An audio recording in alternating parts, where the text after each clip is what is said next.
Oh shoot, it's time to play Kahoot. Aw shoot, it's time to play Kahoot. Aw shoot, it's time to play Kahoot. Oh shoot, it's time to play Kahoot.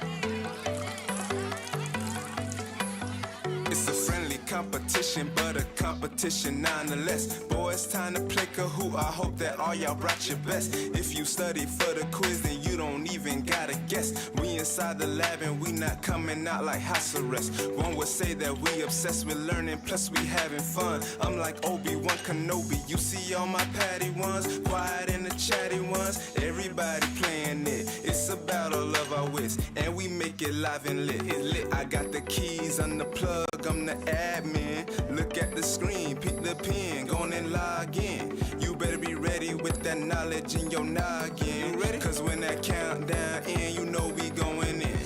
Aw shoot, it's time to play Kahoot. It may seem like horseplay, but now we learning as a group. We stern and resolute, and we gaining knowledge bit by bit. Sometimes learning's quiet, other times it's loud and passionate. There's no running from this L if you know you didn't study. Play me one-on-one or with your group, go get your buddies. In the end, it's a win-win if you win or lose. We gonna discuss the answers when we finish as a group. But until that time comes, we pushing one another, engaging in some healthy competition with each other.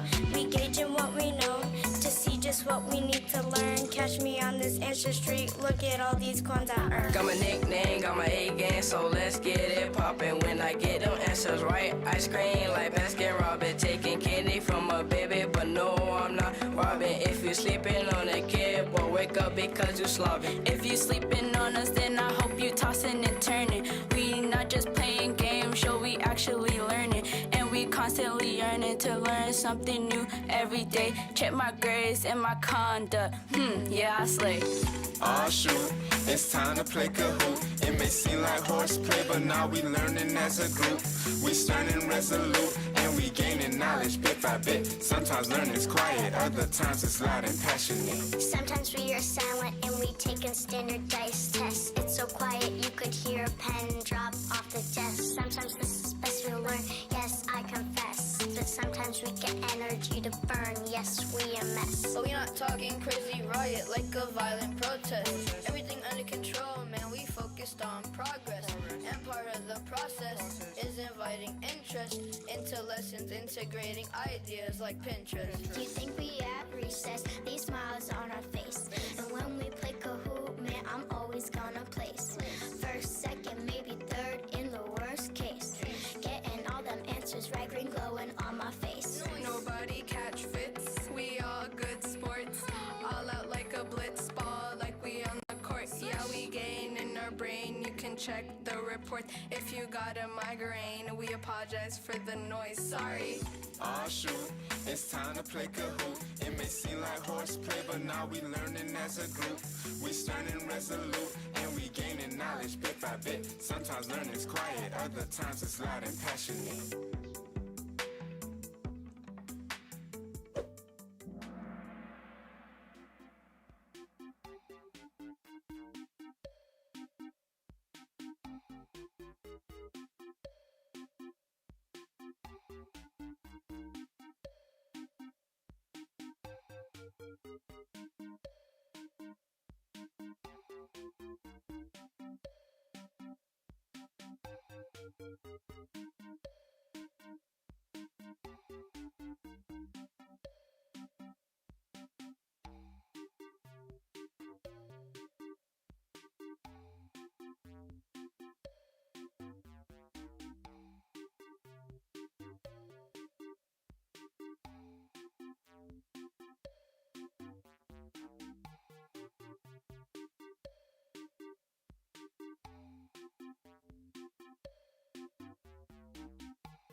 Your host today, and I'm checking into the early birds.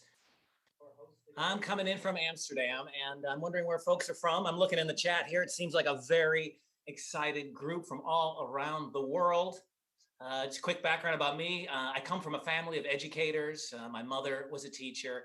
My father was a teacher. My brother was a teacher, and I became a comedian. I know, disappointment. I was born in Chicago, and I started a comedy theater in Amsterdam called Boom Chicago, and it was a crazy plan, but my family were educators, so they were supportive, they were kind, and they were open-minded. So it was a very supportive environment to grow up in. I'm looking forward to hosting the event in a couple of minutes, about 12 minutes we have. Shall we play a game? Yeah, let's do that. I see Mississippi, Brazil, Atlanta, Romania, all over the world. This has got to be the biggest educators event, at least this year. I wonder if it's ever. Where have this many educators been in one place? Malaysia, that's late. Montreal, Kentucky, wow. Atlanta in the house a lot. South Florida as well. Nice to see. Virginia, fantastic. Well, shall we play a game? Yeah, I think you know how it works. Fine, folks. Type in the pin. Let's get going. I'm going to be joining as well. And let me just say, I'm pretty smart. So good luck beating me.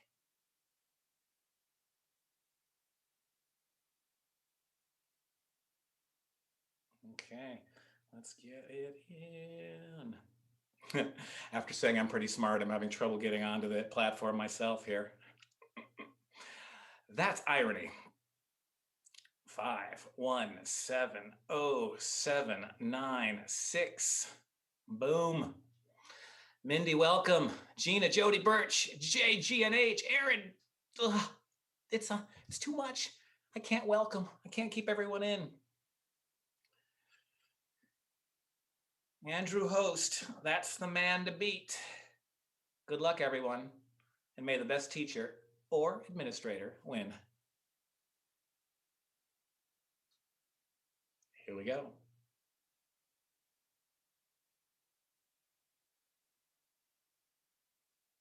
Let's learn a little bit about you.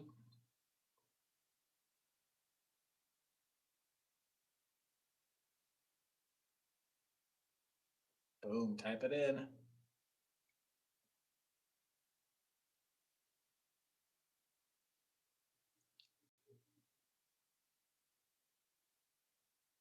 Reading you loud and clear, people.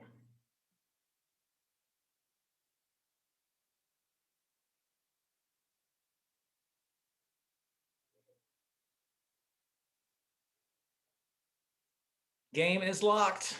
If you thought you could join the Kahoot late, you should have been here earlier when everyone else was here. If you're just checking in right now, this is just the pregame. This is the tailgate, people. This is just where the fun people, the most fun people, get a little pre-conference before the conference starts.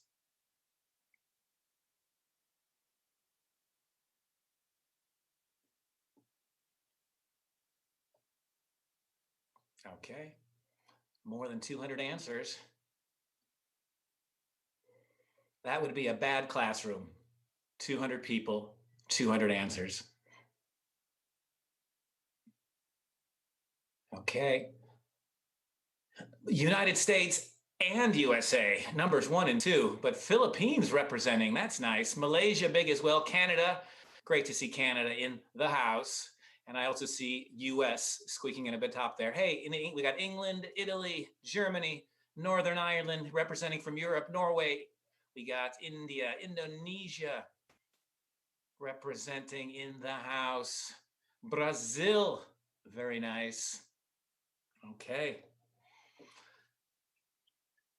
What's the main subject you teach?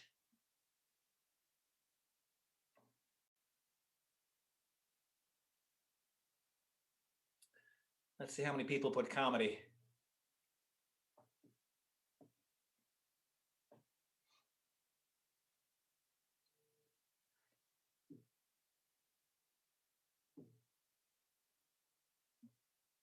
Okay, let's see how this one goes.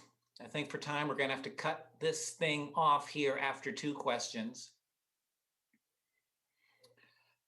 Let's see, a couple more seconds to fill it up. I got a good feeling about math. I'm thinking English is going to be representing.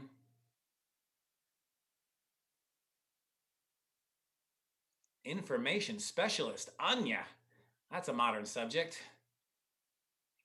I teach English with bad jokes. A teacher after my own heart.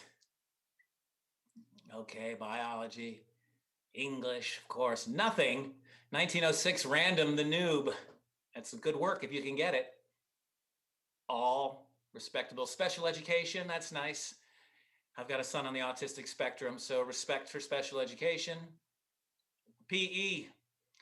As a student, I wasn't such a big fan. As an adult, I got a bit healthier. Okay, English, number one, math, science, technology, sign of the times, social studies, Spanish, French, ELA, computer science, music. Nice to see music representing. Reading and intervention math. That sounds like teaching math to gang members. Now hold on. Before things get serious, let's settle this dispute with math. Intervention math. Gifted and talented, nice. STEAM, those are people teaching for the future. Well, that's fantastic. Guys, we have about 5 minutes left until this summit is going to kick off. I could play Kahoot all day, of course, but that's not what's going to happen. We'll see folks on the other side.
Okay, we got one last question. We're going to call it good for today.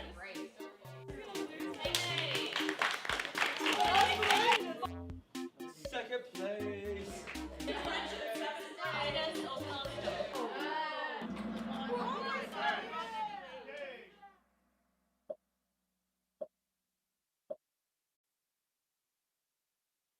Hello, everyone, and welcome to the first ever Kahoot EDU Summit. Make some noise if this is your first digital summit. That doesn't work so well online. Well, we're learning as we go. I'm Andrew Moskos from Boom Chicago, the comedy show in Amsterdam, and I will be your host this morning on the West Coast, afternoon on the East Coast, and evening in Europe. This is quite an exciting turnout. I was chatting before the show with the audience, and folks are energized. We have more than 30,000 teachers and educators watching, which I think is the largest gathering of teachers globally this year. It has to be. It also begs the question, who is teaching our children? I'm serious. Most schools are not out yet. Joking aside, we are thankful to our teachers for what you do and how quickly you took on the roles of virtual educators. What did that take, like 2 weeks? So during this all-day event, you will be able to explore educational products, get inspired, and learn new skills to kickstart Back to School 2020. So I have some quick points for you before we get started. We want your questions. Now, many sessions have specific Q&A sessions at the end, but there's also an Ask Kahoot session that will focus entirely on the crew answering questions about Kahoot. And yes, both of those words are spelled with an exclamation point. So submit questions on the link that says questions for the crew on the webpage, and we will answer as many questions as we can. So we have organized the day into 3 different tracks. Number 1, the Kahoot track, which features Kahoot products and integrations. 2, the pedagogy track, which focuses on practical tips and tricks for teachers. And 3, the insights track, which gives broader insights into trends and ideas. Attend any session and everything will be recorded just in case you miss one. So you will also receive a shareable badge at the end of each session. Look out for the badge in the chat when the session is wrapping up. And at the end of the day, you will receive a certificate of attendance with 1 hour of professional development credit. Nice bonus. And finally, we want you to post about the conference, tag us with the hashtag Kahoot at EDU Summit. There we go. Here we are, 30,000 people using the highest of technology, and I wrote it on a card. Cute, huh? Okay, so we are ready, and what a glorious educational time we live in. I mean, when I was at school, teachers told us to put our games away, and now you play games with your students, and you come to a digital event to learn how to play them better. Wow, that's making learning awesome.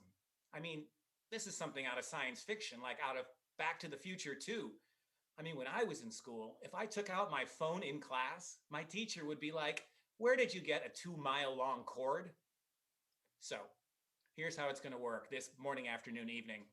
We are going to start with a Kahoot kickoff, and then people are going to pick a session from one of the 3 different tracks. The first track is run by Isabella, coming to you from Texas. Isabella? Hi, Kahooters. I'm Isabella, and yes, I'm coming to you live from Austin, Texas. I will be your host throughout the day for the Kahoot track, where you will find sessions focused on how teachers use Kahoot in all sorts of ways to implement engaging, meaningful instruction with their students. And on that track, you will hear both sides about Kahoot. It won't be all rah-rah. Some sessions will show that Kahoot is good in the classrooms, and some sessions will show that Kahoot is great in the classroom. So all views are represented. On the second track is Amanda, live from Florida. Amanda? Hi, everyone. Yes, I'm Amanda, coming to you live from sunny Miami, Florida. I will be your host throughout the day for the pedagogy track, where you will find sessions focused on practical and new ways to spice up your teaching at any grade level. And on Amanda's track, you will learn once and for all how to pronounce pedagogy, or pedagogy, or pedagogy. Anyway, Amanda will keep you up to date. The final track is hosted by Evelyn, and she's coming from Oslo. Evelyn? Hi all, yes, I'm Evelyn, coming to you live from Norway, Oslo, which is our headquarters at Kahoot, and I will be your host throughout the day for the Insights track. where you will find awesome sessions focused on how Kahoot and our awesome partners like Microsoft, Google, or Apple are changing education for the better. And that's how cool Kahoot is. They got Microsoft, Google, and Apple to all be partners. What's next? Coke and Pepsi? Jocks and nerds? Okay, guys, be honest. Which track is best? Well, if you are looking to find out all of the awesome ways Kahoot can help you in any type of classroom, virtual, blended, or physical in the fall, then see you on the Kahoot track. See you all at the Kahoot track, right?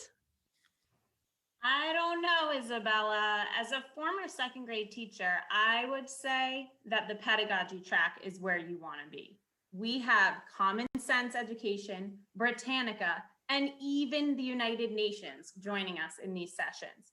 They will be throwing down some serious tips and tricks on how to make learning absolutely awesome.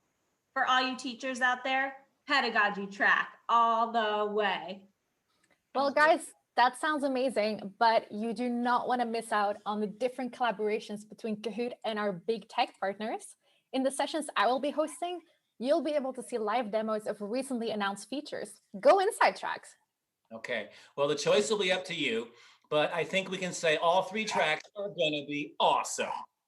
So let's start the first session, which will feature the big brass from Kahoot and some key partners. First up today is CEO of Kahoot, Eilert Hanoa. Hey, hello there. Hi, Andrew. How are you? Oh, fantastic.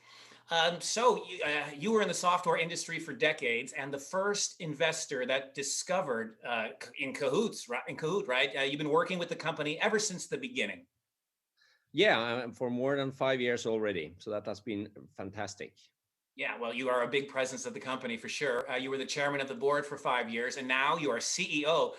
Why were you demoted? I choose to see it as a promotion, actually.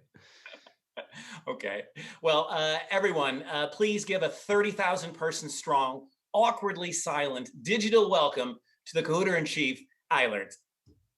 Thank you very much, Andrew, and thank you for this great introduction. And welcome, everyone. This is truly a fantastic day for us. First, I want to thank all of you, all teachers, educators, and others that have interest for this, for attending. And we, the Kahoot team, are super proud of being able to have here today and host this first educational summit on behalf of Kahoot and behalf of all our partners. And we have had fantastic interest for this event. We actually this morning had over 35,000 registered for today's event from over 150 countries. So this is truly a global event that we really hope is worthwhile your time and also inspiring for both how to do and what to do in the classroom and with education in general. I also would like to hand out a big thank you to all our partners that have been truly super supportive, both with content, with initiative, and with resources to make sure that this comes true. So all in all, we're all super excited about this and extremely focused on making sure that learning is awesome. So before we start, I would like to just spend a few seconds on this great quote, which I think, especially today, is more important than ever.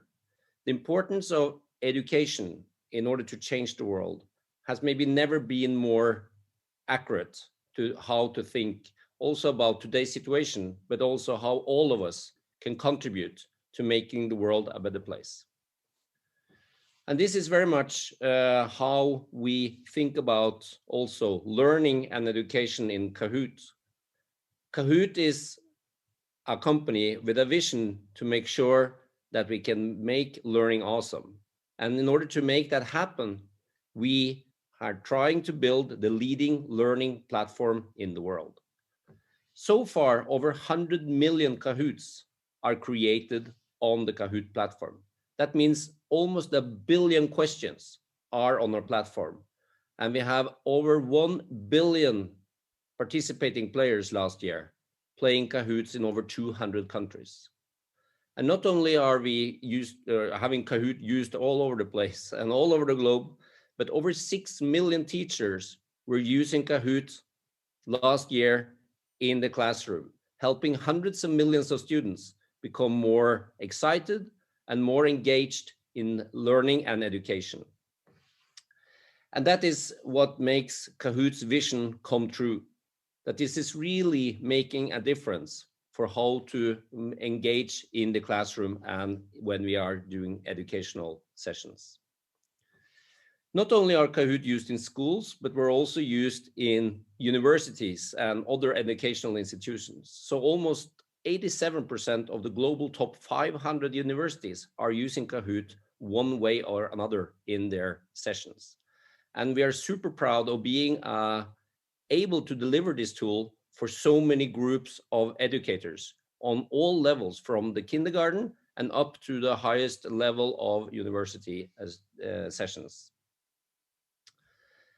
And I think what this is kind of the true value that we try to get across, not only in the classroom and with teachers and in the students, but also at home, where millions of families are using Kahoot for either fun, engaging, for birthdays or seminars, or for their other social settings. And of course, hundreds of thousands of corporations who are using Kahoot for all kinds of corporate training or events or ways to make knowledge sharing more fun.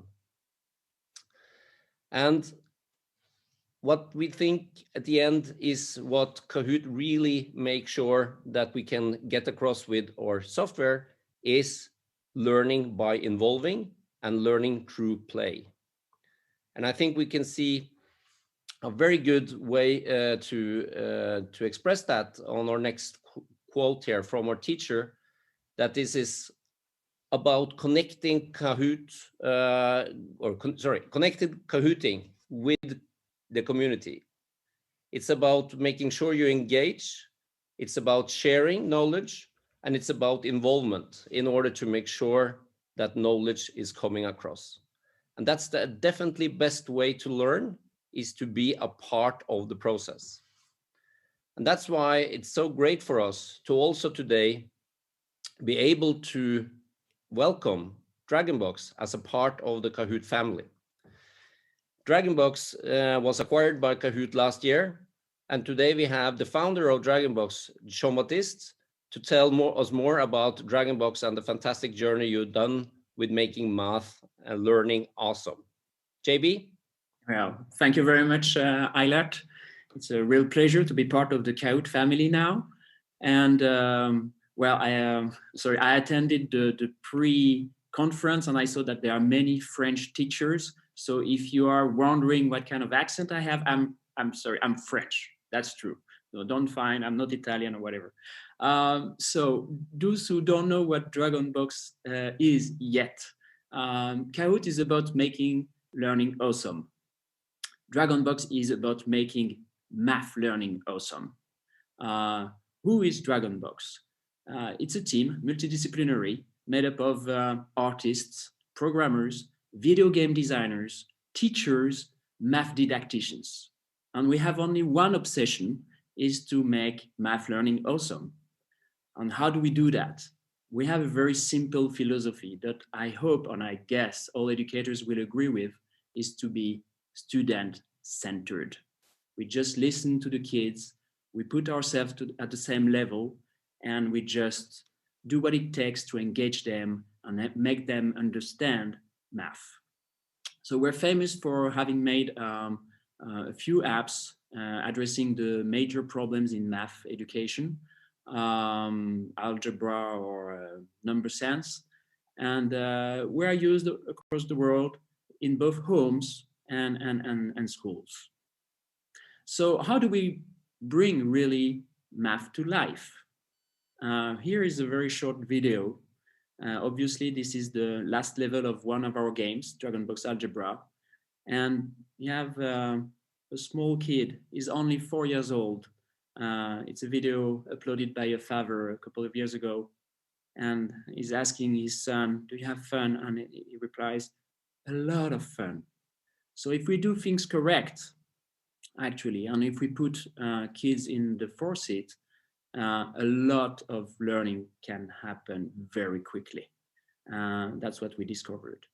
And you can wonder if we can do that with algebra, what can we do with the rest of math? So let me introduce to you the NUMS.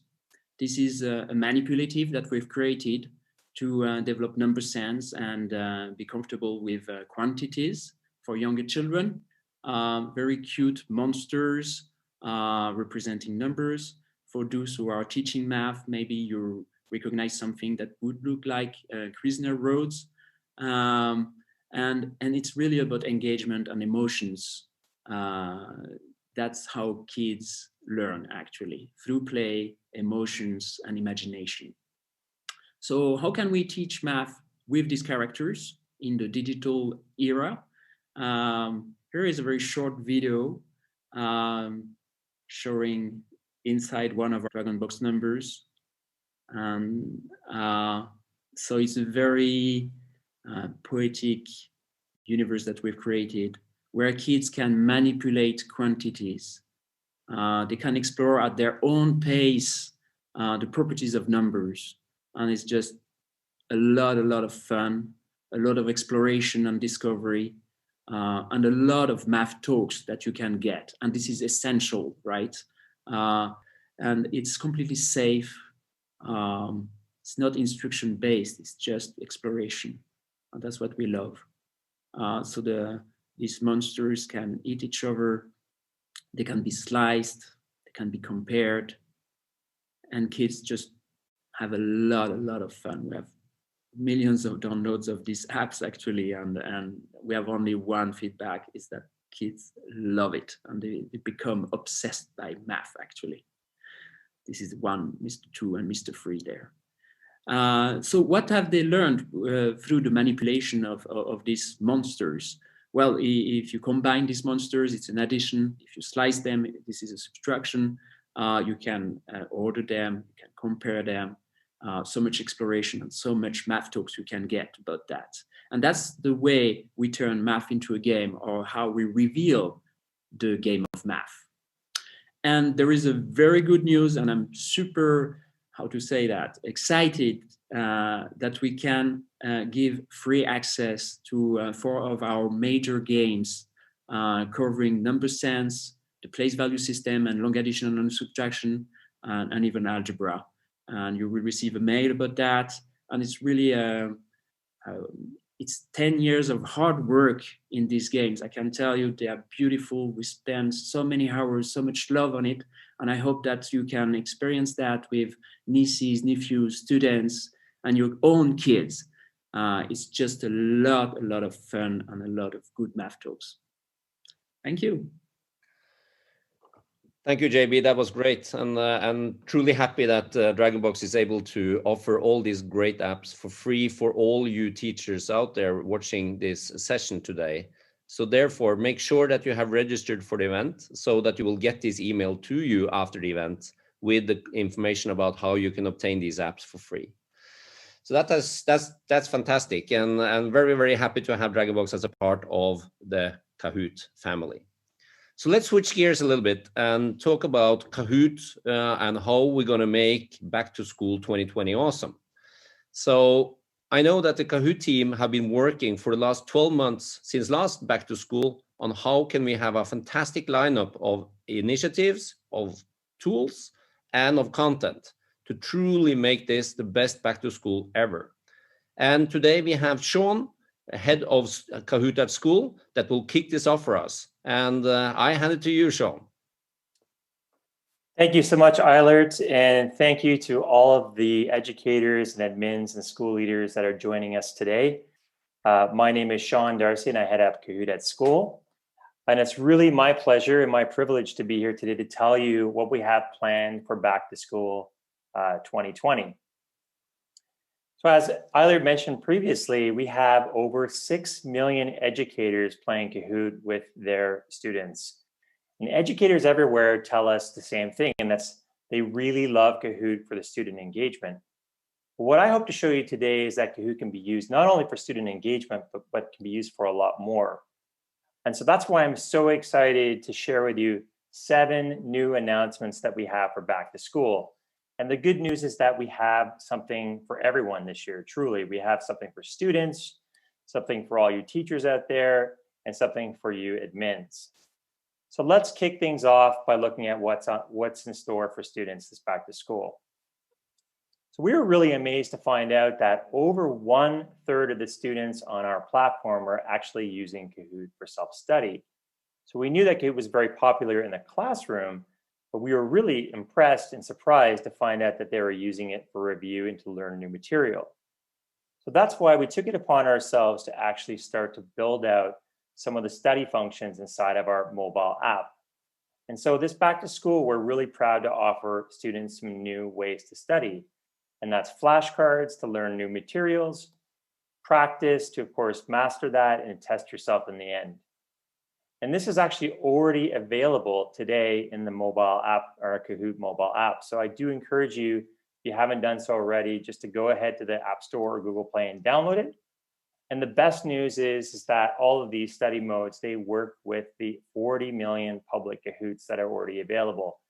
So that means if you want to make flashcards, you don't need to make new Kahoots. You can use the Kahoots that already exist.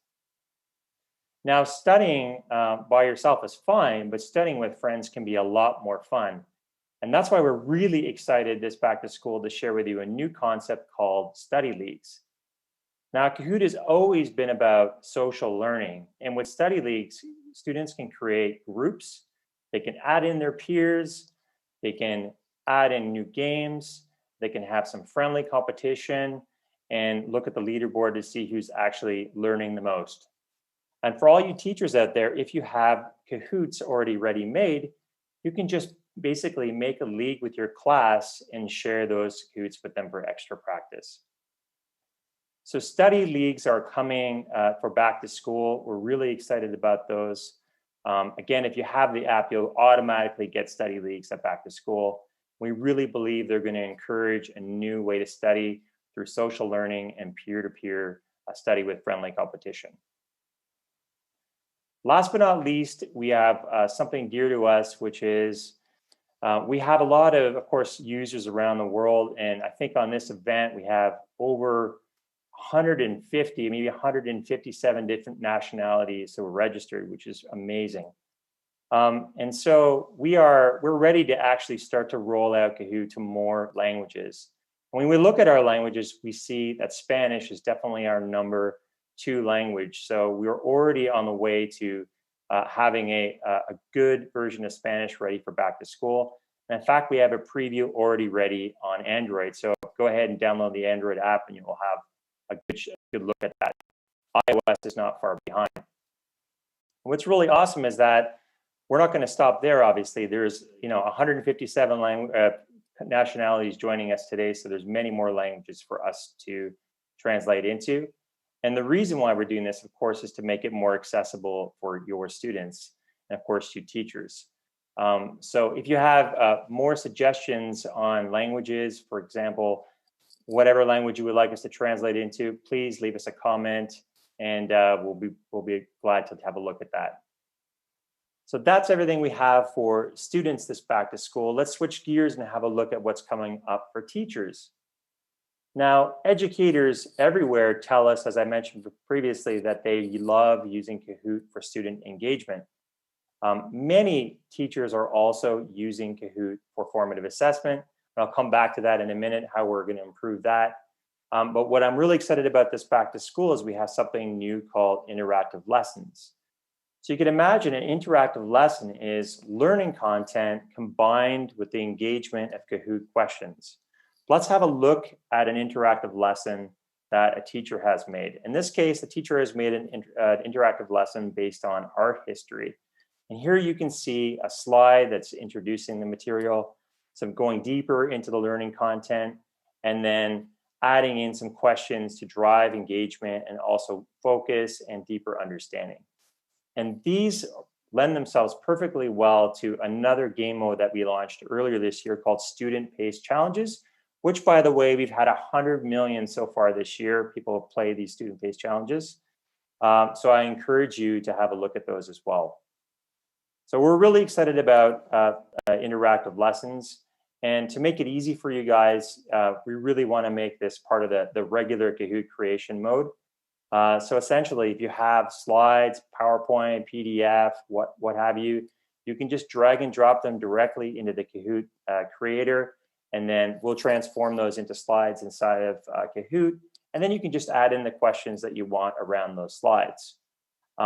Again, we really believe this will help you to introduce new topics, and it lends itself super well for distance and blended learning. This is a feature that will be available in a new plan we have called Premium Plus. What's more that we have for teachers this back to school is deeper reporting functionality. And I'm really excited about this because, as I mentioned, formative assessment and assessment is a big part of why teachers love Kahoot. And this year, we've just completely reimagined the way reporting is done on the platform with powerful analytics. And just today, we launched an end of game summary. So if you're the kind of educator that would love to just have a look at the results of a game at the end of a game with your students, then now you can do that.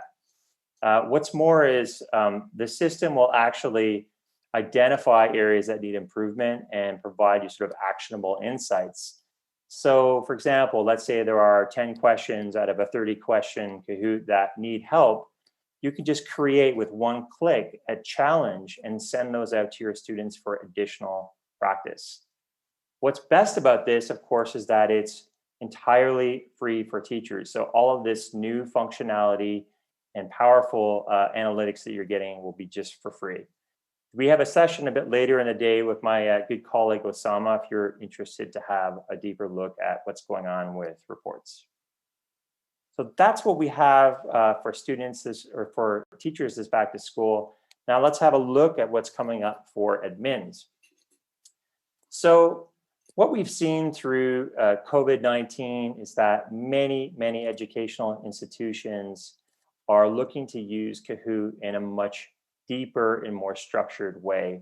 And in fact, 10,000 educational institutions have deployed Kahoot site licenses, meaning they've had more than 2 users. And the reason why they're doing this is there's many different reasons, but fundamentally, admins and teachers are gaining a lot more efficiency and essentially time saving when they're able to pull up the Kahoots they're creating, share them, and of course not reinvent the wheel every time they want to make a Kahoot. There are more reasons, such as, for example, if an educator wants to share in a private manner, they can do that here. Or if an admin wants to, of course, create folders for different departments or perhaps different faculties, they can do that as well. So essentially, Kahoot EDU will help admins really structure up the way that Kahoot is used inside their educational institution, be that a school, be that a district, be that a university, or be that a college.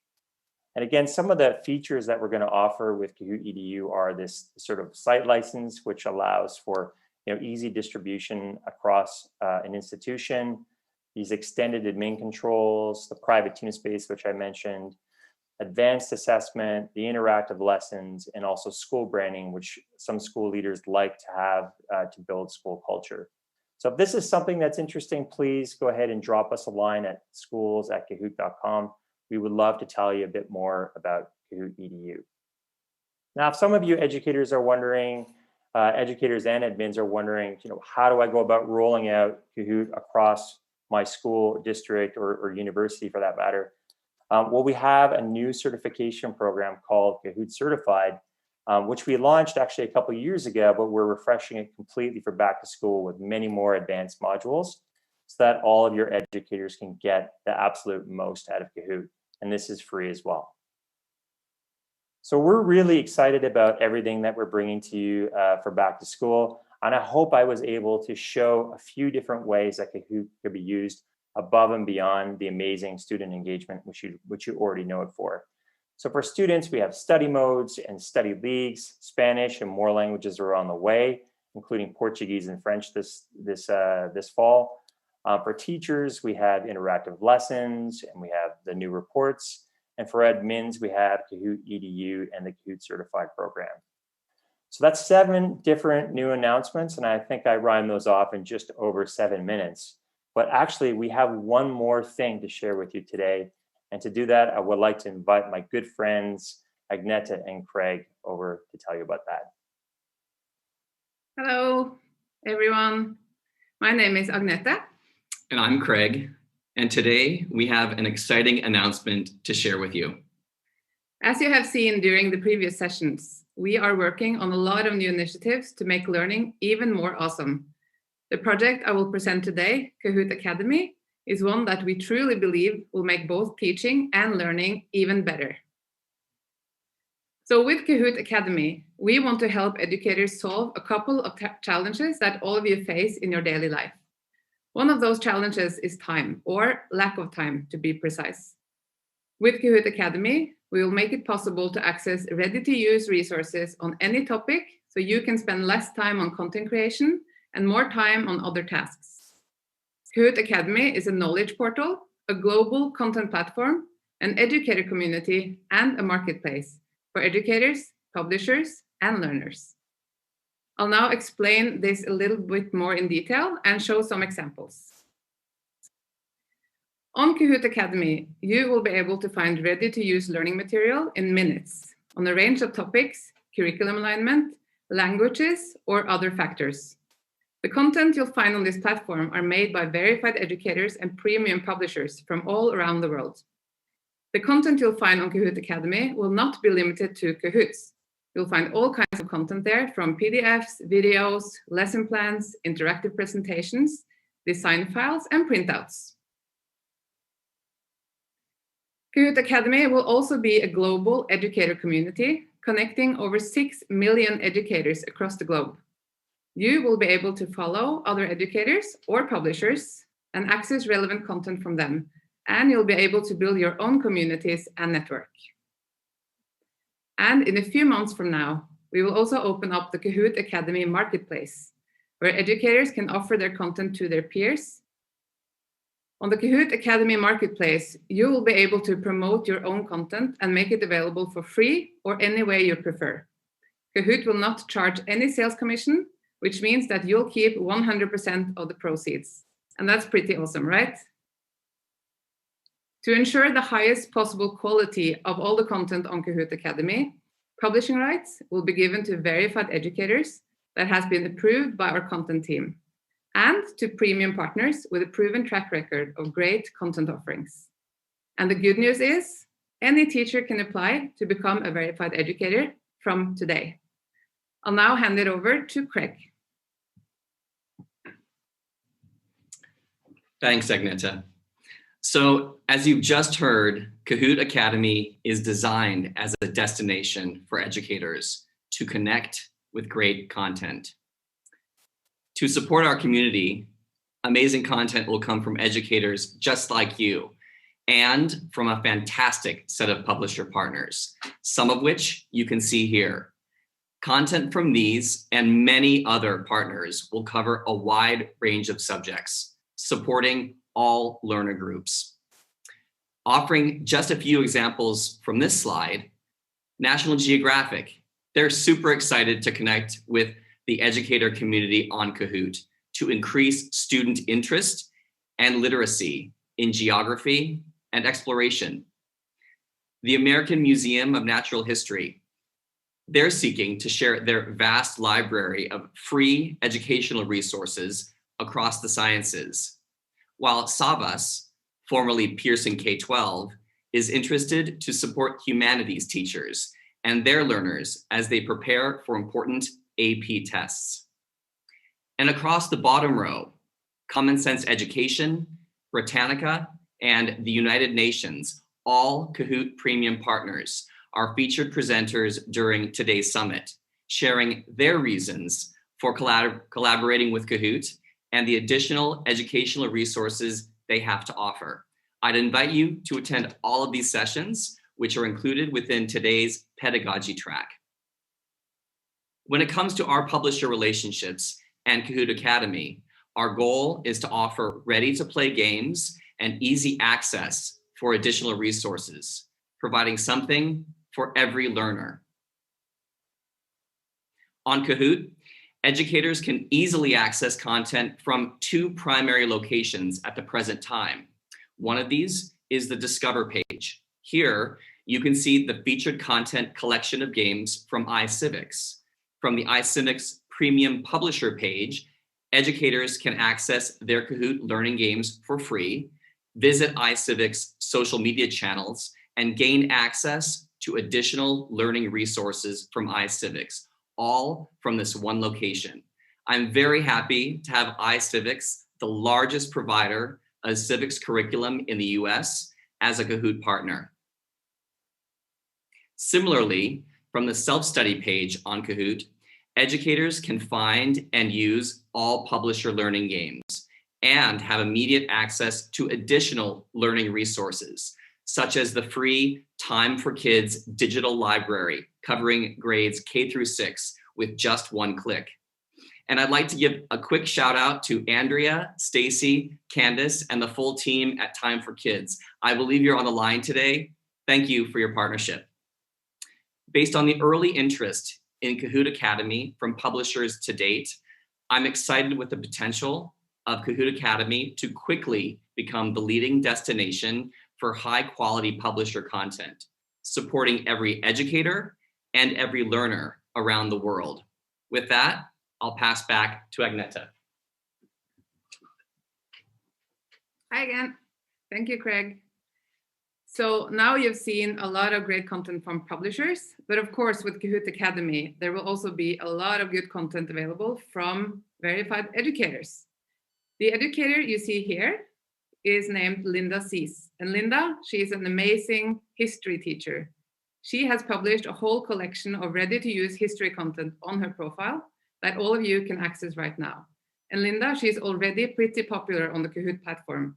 Her history games has been played by more than 29.6 million Kahoot players so far. On this slide, you see a collection made by a teacher called Satyendra Arora. He's a computer science teacher and technology integrator. His Kahoots within computer science for higher education is already live as well on his verified Kahoot Academy profile and is accessible to anyone who wants to check it out. You can also find Kahoot Academy content on kahoot.com. In the self-study section that you can access directly from the top navigation, you can find verified content from a range of verified educators, such as the superstar math teacher, Mathy Kathy, that you see here.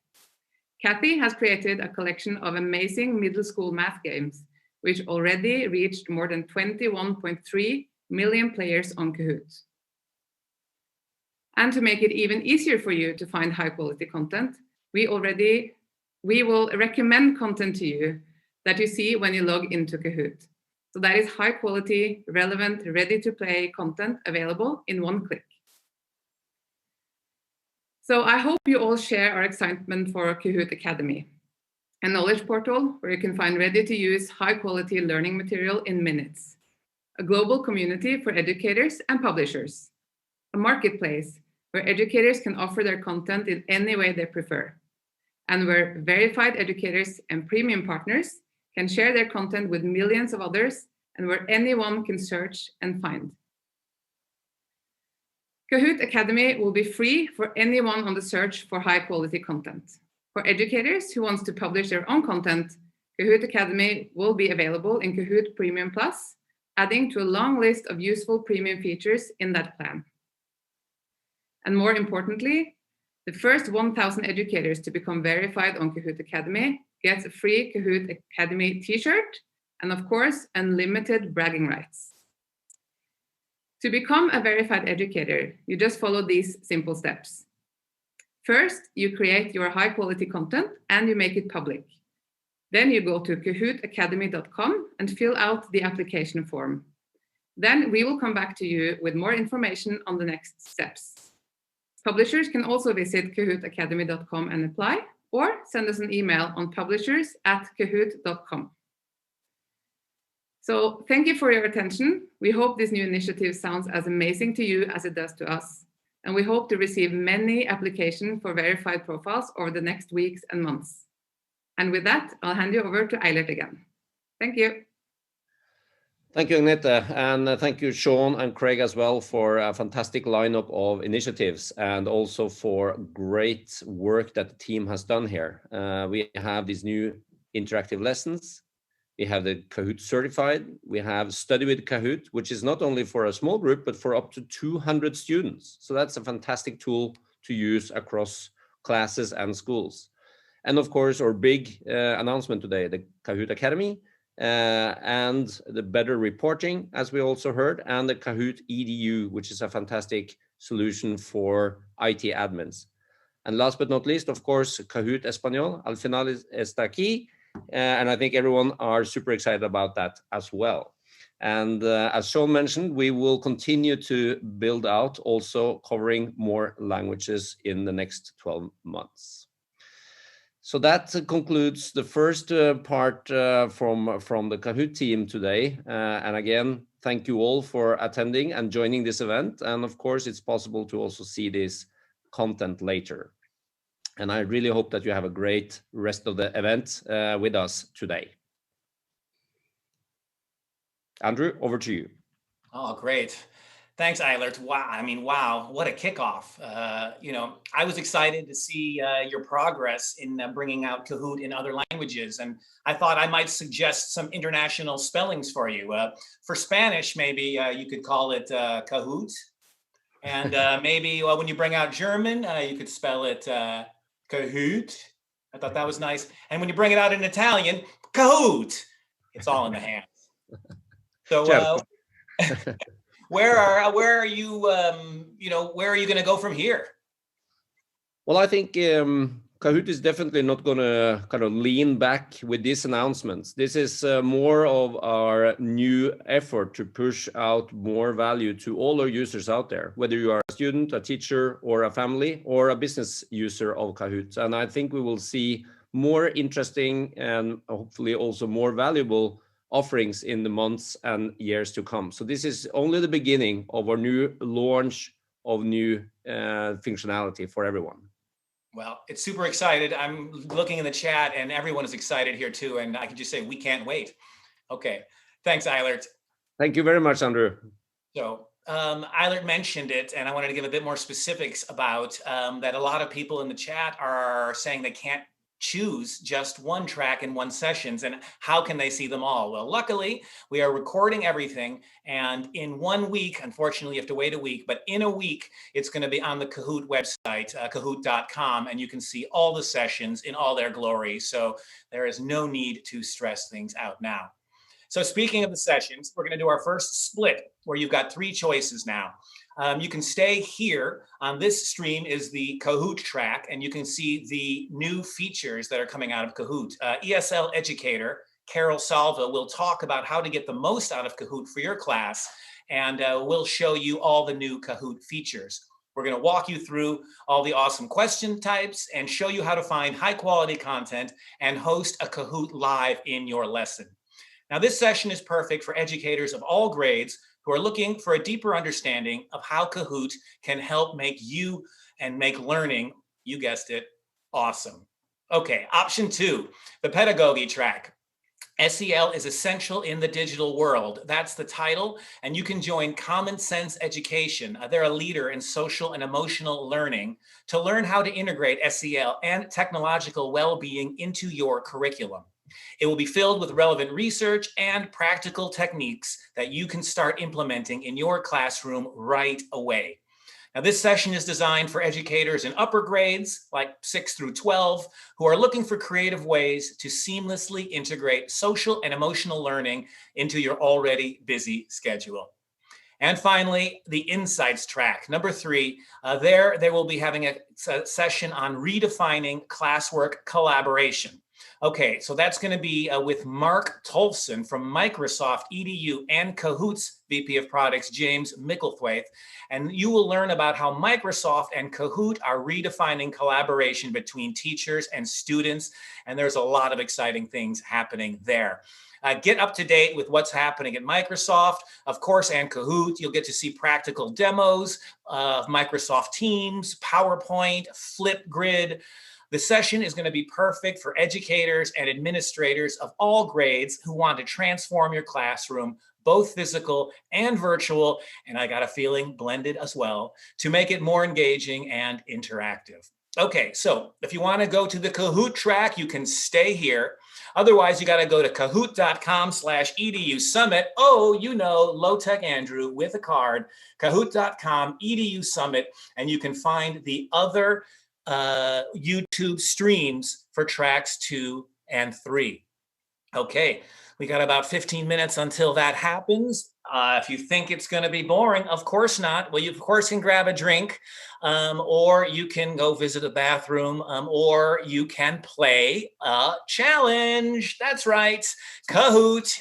Here's the number. It's probably in the chat right now as well. 023-45191. That is where you can play the challenge. And I was talking about maybe making a bathroom break. Well, it works on mobile as well, so you don't have to choose. You can play the challenge as well as take care of all business. We will see you back here in about 15 minutes. Whatever time zone you're in, it's going to be 15 minutes. Those are the 3 tracks. You know, the website is kahoot.com/EDU Summit. And are you looking to chat? Are you looking to post? Are you looking to tag? Yes, that is Kahoot EDU Summit. And no, there's no exclamation point that time. And I'm sure the marketing department is still frustrated about that. Okay, very good. The day is just beginning, people. There's so much more to come. So you can go somewhere for 15 minutes, but we'll see you back here at the top of the hour. See you then.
Okay, we got one last question. We're going to call it good for today. Great.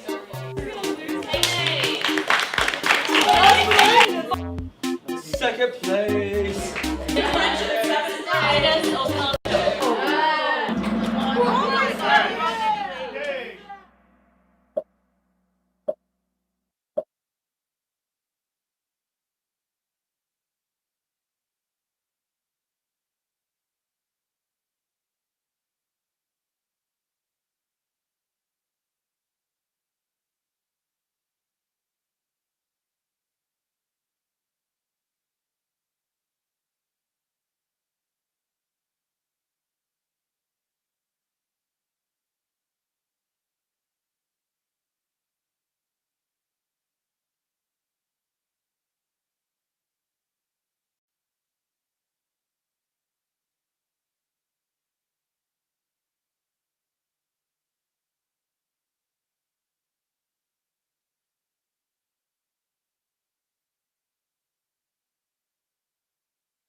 One moment. So today we're going to be answering some questions at the end of this session. And if you have any questions, please put them in the chat. One of my colleagues will be collecting a couple of questions that we can answer at the end. We will also be doing a big Ask Kahoot session at the end of the summit. And so to ask questions for that, you need to submit them through a Google form. If you go to the EDU Summit page and scroll down, you can find the Ask Kahoot session, and that's where you can click on the link to submit your question for the crew. And again, you will also receive a badge for this session that you can share on social media, and you can get that at the Kahoot EDU Summit webpage as well. All right, make sure you're tweeting, use the hashtag Kahoot EDU Summit, and let's get started. So today you are at the Get the Most Out of Kahoot, New Features and More, hosted by myself and the wonderful, amazing Kahoot ambassador and ESL educator, Carol Salva. Hi, I'm so excited to be here. I can't stand it. Isabella, thank you so much for letting me co-host this session with you. I'm honored. Silence Education is honored to have us participate in this with you. I'm just really excited to share some things that have never failed me with Kahoot. So thanks for having me. She is a true expert and she has some great stuff planned today. So let's go over our agenda really quickly. So first, I'm going to cover the 2 different ways that you can play Kahoot. And then I'm actually going to jump into our Kahoot platform and show you how to search for high quality content on Kahoot and go over some of our brand new question types. And then Carol's going to jump in and really show y'all how you can use Kahoot in your classroom in some of her favorite ways. And then we'll play a Kahoot and go over some questions. How does that sound, Carol? It sounds exciting. It sounds fantastic and perfect. Let's do it. Great. I think so too. Let's go. Okay, so like I said, there are 2 ways to play Kahoot. The first way is to play a live Kahoot. This is the classic way to play Kahoot where everyone is playing at the same time. So there's a shared screen where you look at the questions and the answers, and then you answer on a device or on a second screen. So that's how everyone plays. Carol, you've played this way of Kahoot many times, haven't you? Many. Yeah, it's perfect. It's so much fun. And now we actually have an additional way to play, and that's a student-paced Kahoot challenge. This is different from the live Kahoot because students can play in these challenges anytime, anywhere, on any device. So it's asynchronous. And Carol's going to go over both of these types more a little bit later. But the great thing about a Kahoot challenge is that students can see the question and answers on one device. Right? So they're great for homework and for review. It really feels like what students are used to in like just gaming, right? Whether they're using a device with like a laptop or a handheld device, playing on your own, playing a game as a challenge has been a big favorite too. Yes, and it's a lot of fun. I love playing them myself. So that's it for my little mini presentation. Let me swap out my screen share and show y'all the Kahoot platform. Okay. And yes, I am from Texas, so I say y'all quite a bit. I say that too. Okay, so now you are looking at the Kahoot Discover page. So when you log into your Kahoot account, it brings you first to your home page. So this dashboard right here. And your dashboard is where you can see if you're part of a team space, you can look at some top Kahoots to play. If you have any challenges running, you can see those as well. It's just sort of your handy homepage anytime you log in. But what I want to talk about right now is the Discover page. So right here, you can see this tab that says Discover. And when you click on this tab, this is where you can search for Kahoots in our public library. It is awesome. So if you are busy and you don't have time to create a Kahoot, you don't have to. You can go right here to our Discover page and search for Kahoots or find a Kahoot in one of our collections. So let me show you how to search first. I studied history in college, so I'm a big history nerd. And let's say I want to find a Kahoot to play about European capitals. You just type it in to the search bar, click search, and then you can see over 3,000 public Kahoots have popped up about European capitals. That's a lot to choose from. The great thing is you can filter these out based on subject, grade level, and even who created the Kahoot and what language it's in. So let's say I only want to look at Kahoots made by other teachers. I click that filter, I press apply, and look, now I have less results. That's great. So let's click this first one and see what it looks like. As a reminder, these are public Kahoots. We don't make these Kahoots. So anytime you play one, you really want to make sure that you read through the questions and answers before playing with your class. This is because sometimes there are incorrect answers, something might be marked wrong, and of course you want to make sure it's covering the right subject matter for your class. So if you find a great Kahoot and you love it, it's awesome, but you want to make a couple of changes, it's super easy to do that. All you have to do is you can click edit right here, or you can also click these three little dots and press duplicate. Then it will duplicate the Kahoot into your own Kahoots. And you can edit it just like you would any of your, just like it's your own Kahoot. You can change out the photos, you can change questions, answers, you can change the text. It's super easy to do.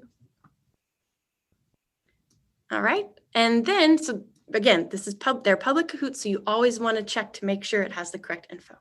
Yeah, However, and that is such, I'm sorry, Isabella, I just want to say I did that all the time because I was a teacher for the last few years that had language learners. So I would borrow Kahoots from content teachers to introduce vocabulary before they were going to learn it. So I didn't feel that I needed to teach the Kahoot, teach the material, but it was a great place to get academic language and then to make complete sentences for my context. So the fact that it was so easy to do that is just such a wonderful thing for teachers. Definitely. And we're always looking to improve the kind of content that teachers can find on our platform, which leads me to our brand new announcement that we made about 20 minutes ago, Kahoot Academy. So Kahoot Academy is a global educator community and knowledge platform focused on verified content. So it's a place where educators and publishers can share their learning material with others and create or join communities based on subjects, curriculum, or even interests. Okay, so we just announced this today, and you can already find some of these Kahoot Academy collections on our Discover page. So here you can see we have some Kahoots created by US Civics. We have the UN here. We have some ambassadors, some fellow teachers. And I want to point out this collection right here. Kathy Inca has been one of our Kahoot ambassadors for a long time. We actually have some Kahoot Studio accounts. So there's a Math by Kahoot, you can see right here, and she has created most of these Kahoots. So now with Kahoot Academy, she can have her own verified channel where she can create Kahoots. That way, if you're looking to play a math Kahoot with your class, you can think, oh, I'm sure Kathy has a great one. You can go straight to her verified channel on Kahoot Academy and find them to play. So it's really awesome. We're so excited about this. Again, it's brand new. We're going to be working on rolling it out over the summer even bigger. So if you want to find more information on it, go to kahootacademy.com. And that way you can stay up to date with everything, and you can also apply to get one of these channels yourself. Pretty cool. Very cool. Yes, so that's it for Discover. So anytime you don't have time to create a Kahoot, you can go to Discover, you can search public Kahoots, you can find one of our made Kahoots in a collection that Kahoot actually makes. So these are great resources for you to play Kahoot with your class. And now I want to go over the new features. Okay, so anytime you want to create a Kahoot, you go to this button up here and you click create. Very straightforward. We like to try to make it as straightforward as possible for y'all. There's lots of tech tools out there. Let's make it easy. So here you can see this is just the basic Kahoot question type. And again, I love European capitals, so we're going to stick with that. So I want to ask my students, what's the capital of Norway? Try not to have too many typos. Okay. So most of y'all are pretty familiar with this. I'm really just going to try to focus on some of the new features that you might not have seen before and make sure that you're aware that they exist because they're pretty awesome. So what's the capital of Norway? Pretty basic. It's Oslo. That's where the Kahoot headquarters actually is. And so you can type in all of the answers down here. But we have a new feature now, and this is free for all teachers. You can actually add an image as an answer alternative instead of typing in text. Right? So the Oslo skyline is pretty tricky if you haven't been there, but that's what we're going to use. So here's a great picture of Oslo. So you can actually put that image right in there. And this is great for students who are still learning how to read, or if you just want to switch up your Kahoot a little bit, you can do that. So you can add images as answers into every single answer option. What do you think about that, Carol? I think it's fantastic. I love this one because I focus on language learners. But visuals are so important for all learners. So I think it's fantastic. Amazing. Yes, too. I love it too. So that's pretty awesome. So another new feature that we have is image reveal. And so this one is a paid feature, but I think it's fun. So I'm going to show it to y'all. So if I wanted to put in a photo of Norway, I could just add it right there with the image library. And then over here on the right, you see image reveal. So this is great for giving hints to questions or really trying to, you can be a little tricky with it too. And so you can select one of the tile options and then it will slowly reveal the image. It's pretty awesome.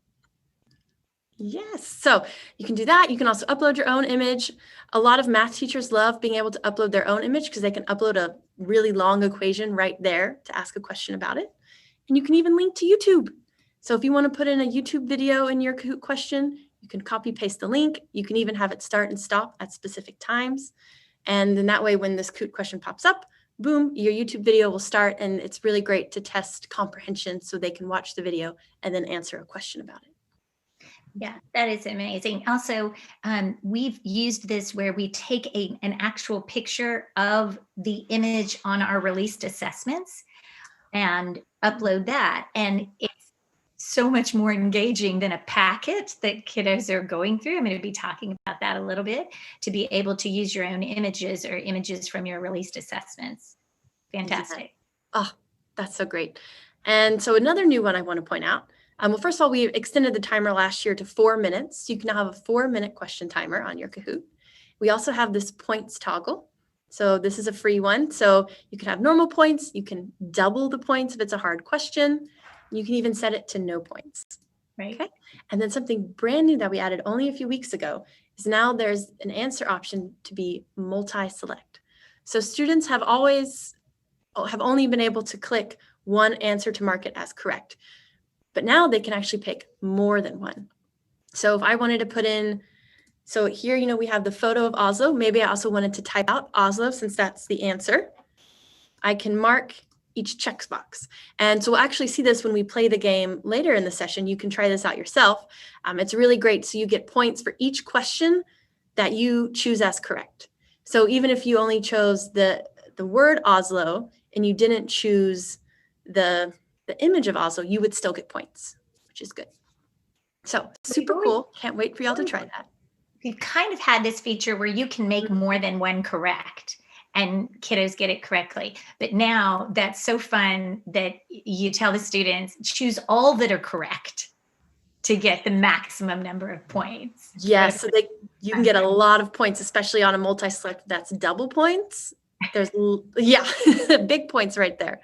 Okay, so great. So those are just kind of some of the few of the small new question little options that we have. If you click add question here, you can see all the different question types, true or false, Open-ended, again, you'll get to try this out later today.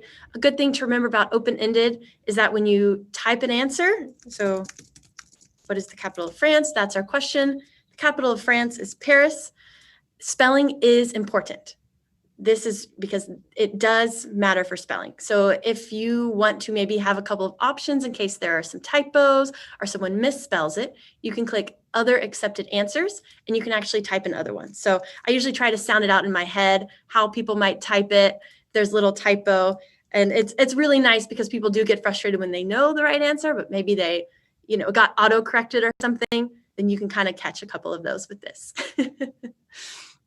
So I love open-ended. We have puzzle, which is a really awesome question type to practice spelling and to practice languages. Carol, I think you're going to talk a little bit about that. And to practice order of events. You and I are history buffs, and we know social studies is so important. And so to be able to put order of events, or the order of your lab, what order should it go in, things, there's so many ways that you can use puzzle.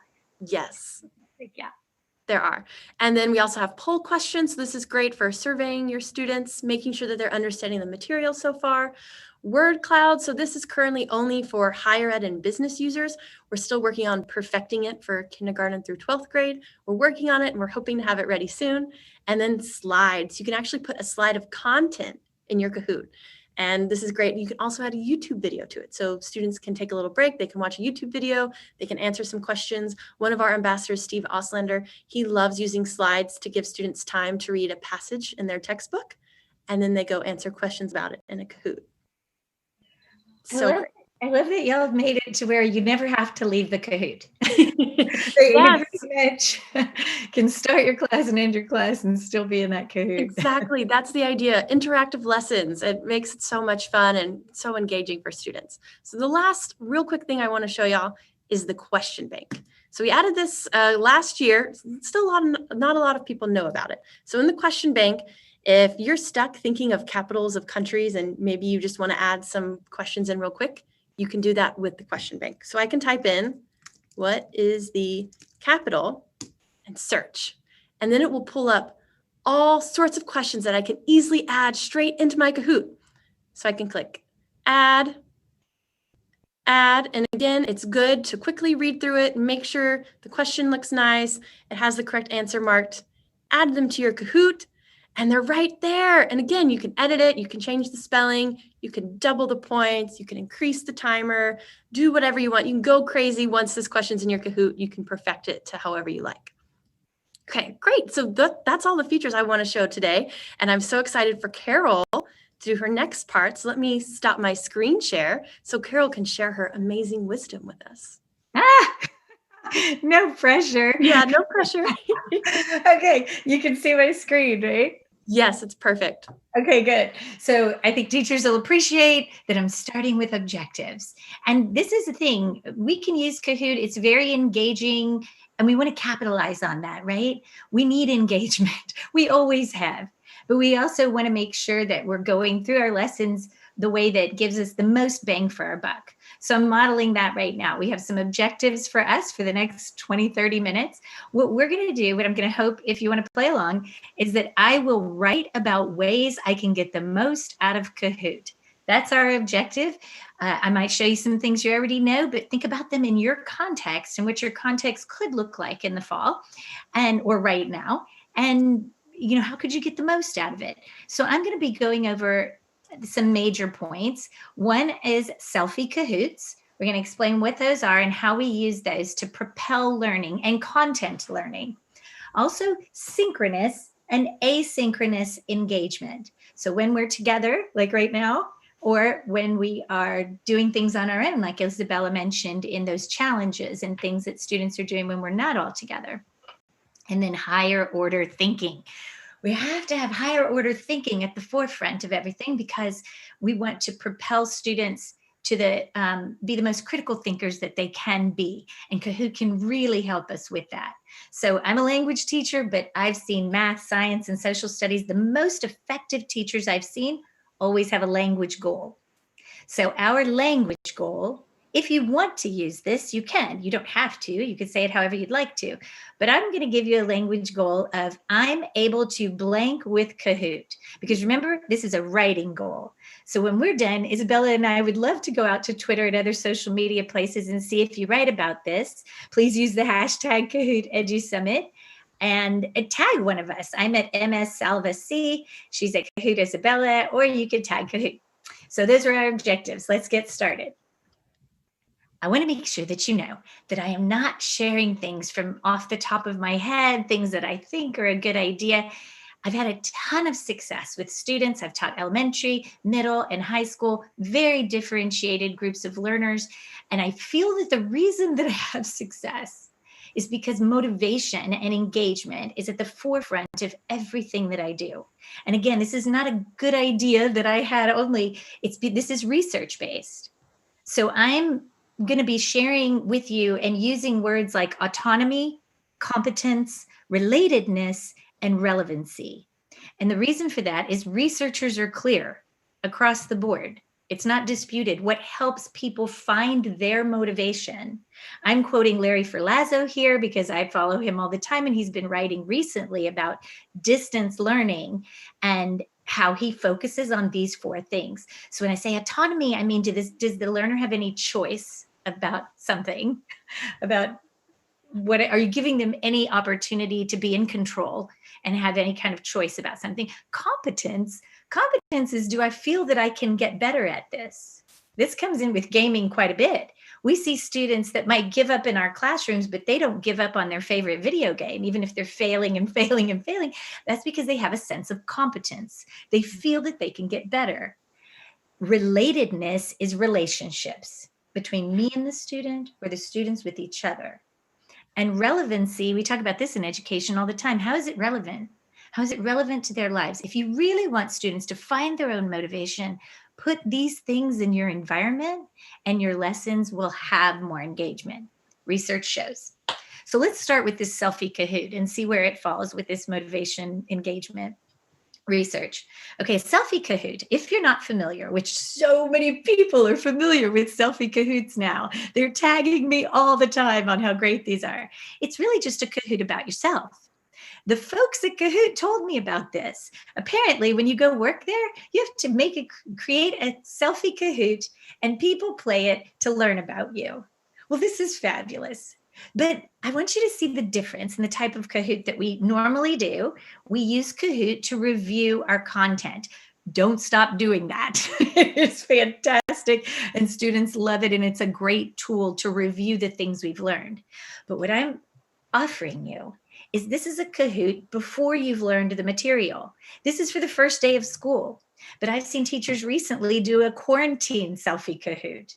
We're going to talk about other kinds of selfie Kahoots. So I can use the images, I can, complete sentences, distractors, and I'm really hitting this relatedness piece. This is my first opportunity, if it's on the first day of school, to have students, I'm starting to build a relationship with them. Remember, the last couple of years, I taught students who didn't have the language that I was teaching in. I taught the newcomers, and many of those students didn't have literacy. Maybe were brand new to formal schooling, but I have visuals here. I have the opportunity to use gestures and visuals. Visuals are huge. So this is a big win. Now, let's take it a step further. Well, first, before I do that, I forgot. I want to honor a couple of teachers that have been tagging me. And this one, if you're in our part of the world, you might be in summer school or going into summer school right now. And if you're not, just imagine. This is Andrea Morgan of Pasadena ISD. And she tagged me last summer on the first day of school.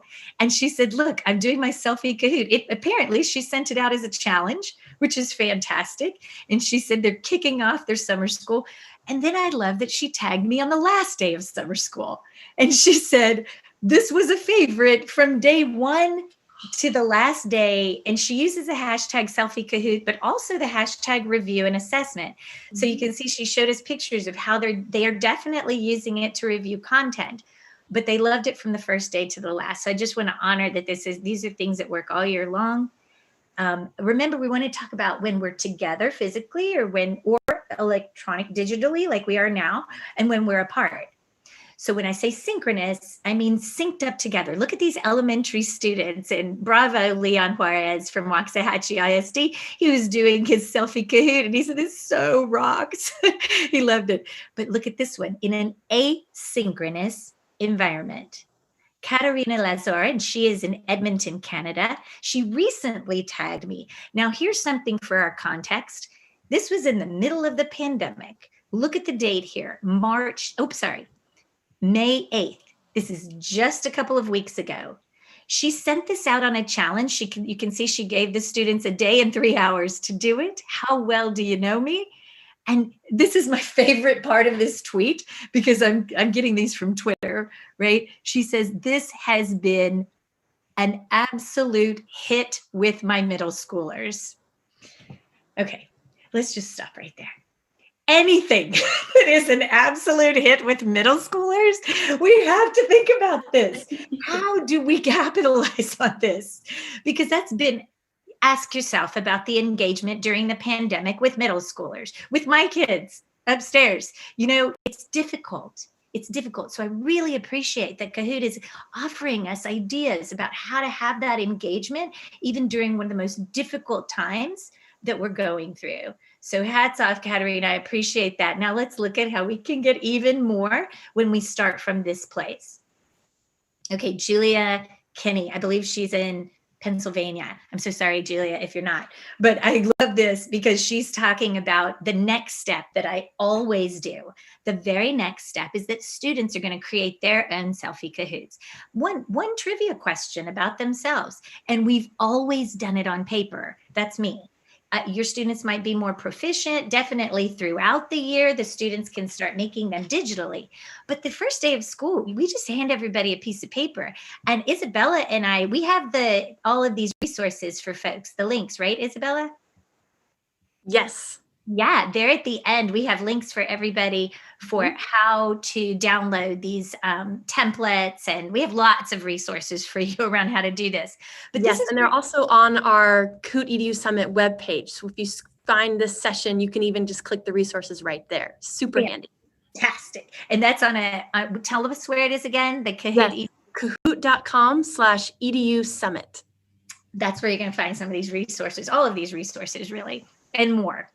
So yes, we start with a piece of paper and they're just going to give me one thing. They can tell me anything about them, how many brothers and sisters they have. They just watched a Kahoot about me. So it's obvious what kind of questions they could use, how old they are, whatever they want to say. The autonomy piece starts coming in here. They have some control.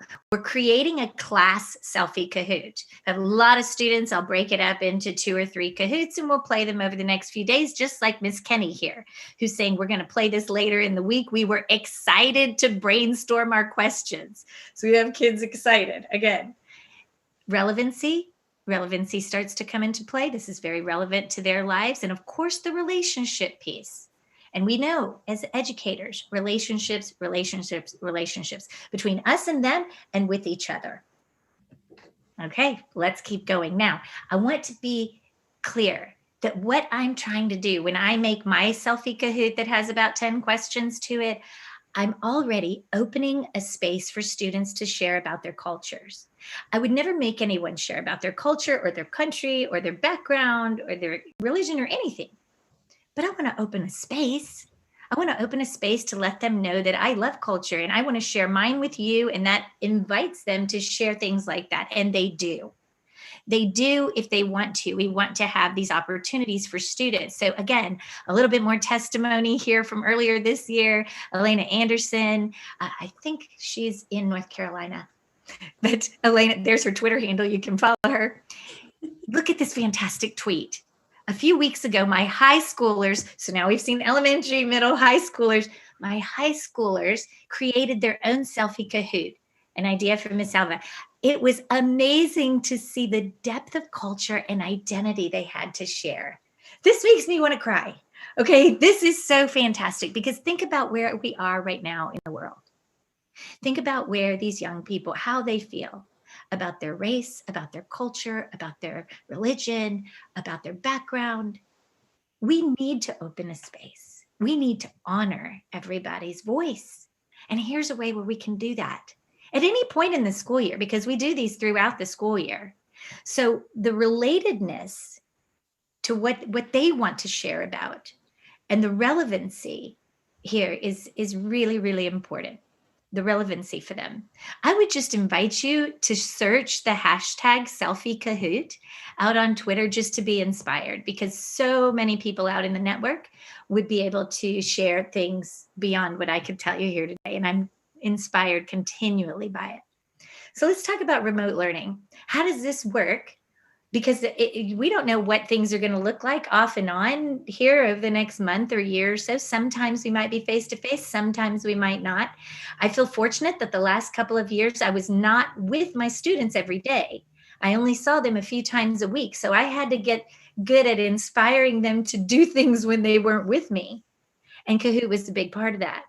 These are two actual questions for holiday traditions that my students came up with. So this is from their lens, their holiday traditions that were favorites of theirs.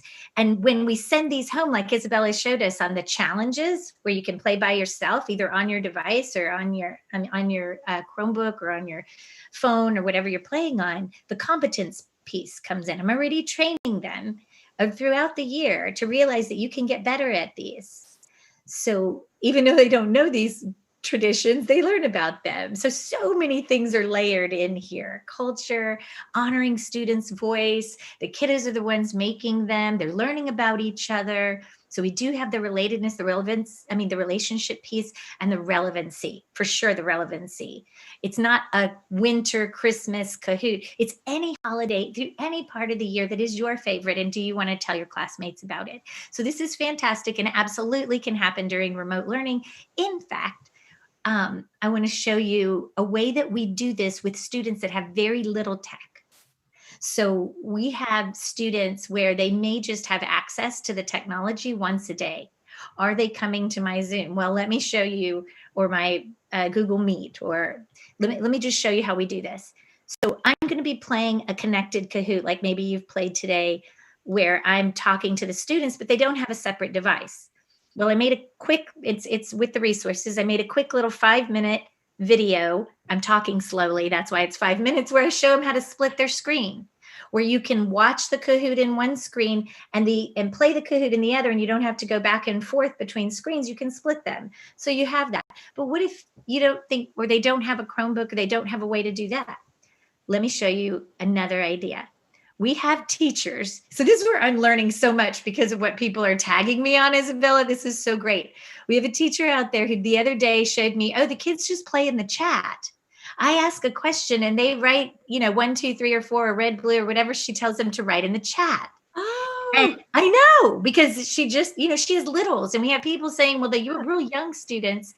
Are they able to do all of this? I would say yes. I would say raise the bar. But that day, she just told him to put it in the chat. And this made me, it just melted my heart. This is Maureen Uklis from here in Houston. She's actually a mentor of mine. So this is a screenshot of my phone where she was telling me the parents are doing the best they can. They don't have much technology, but the kids come to my Zooms without fail. So how great is this?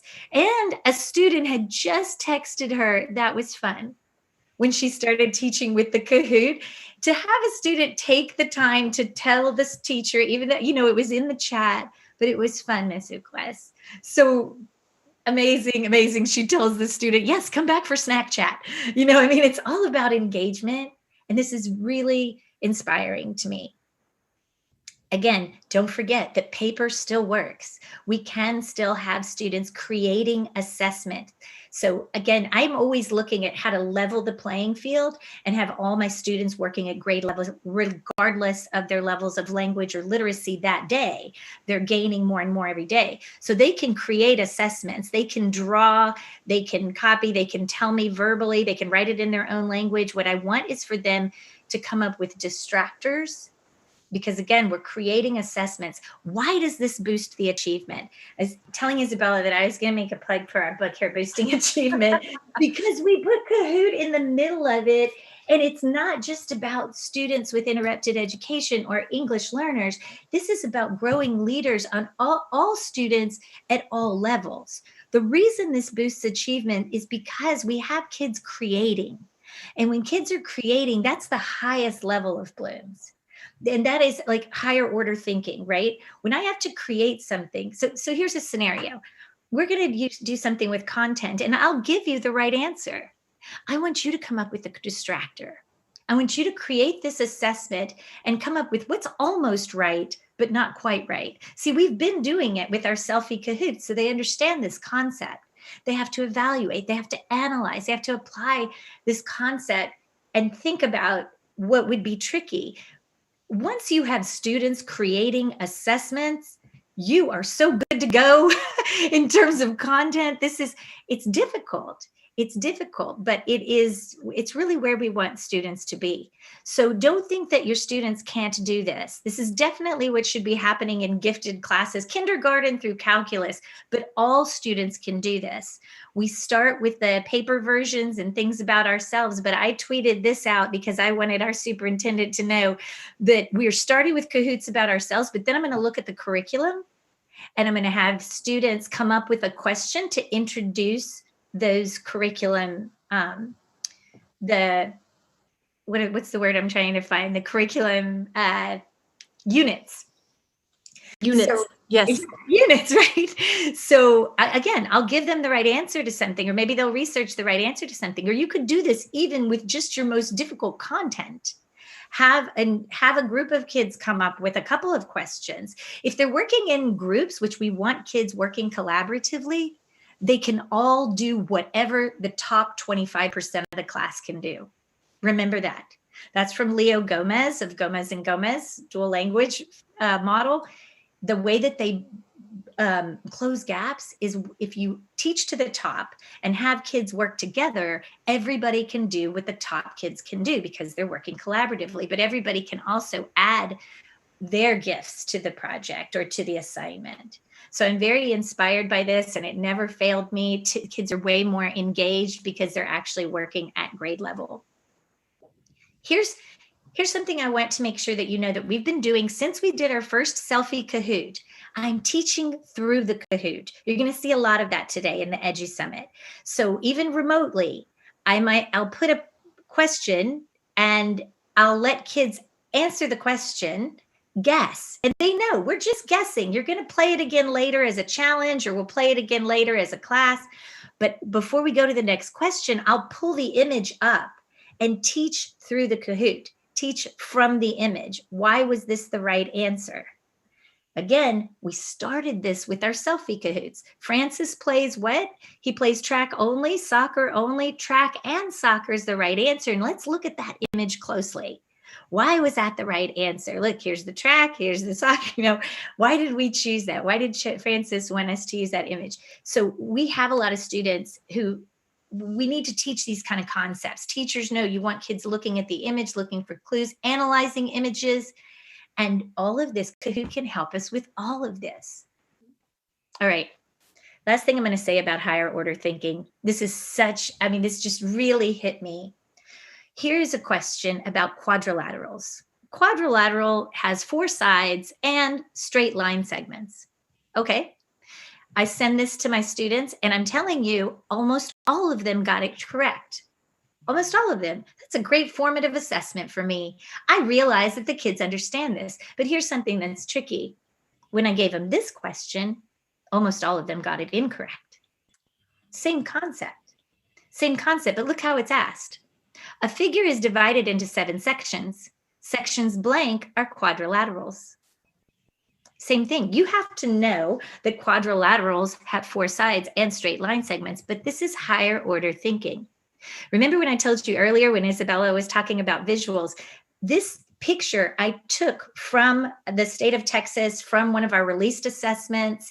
It is a test question that they get and the kind of thing that we would review for, we hate those assessments, but one of the reasons they're so frustrating is because they're not right there answers. This is low level. This is just, I gave you a definition, you're giving it back to me. Higher order, they have to compare and contrast, and they have to analyze which of these are and which of these aren't, and really understand what the question's asking. So if we're going to have kiddos working on challenges by themselves, raise the bar, raise the rigor, give them those kinds of questions, and absolutely review for your standardized assessments with Kahoot. But again, one step further, you can have the students create the Kahoots. Give them the image, give them the question, give them the right answer. What's a good distractor and why? Now you have kids at some of the highest levels of thinking, and all of your kids can do that. So I'm just inspired by that. Okay, so we are going, the things that I went over, we're about to watch a video about how some of this plays out in real life. The reason I have this video is because I was teaching newcomer students. I was teaching high school. And remember I told you we made a Kahoot about our traditions? Well, we put it out on Twitter.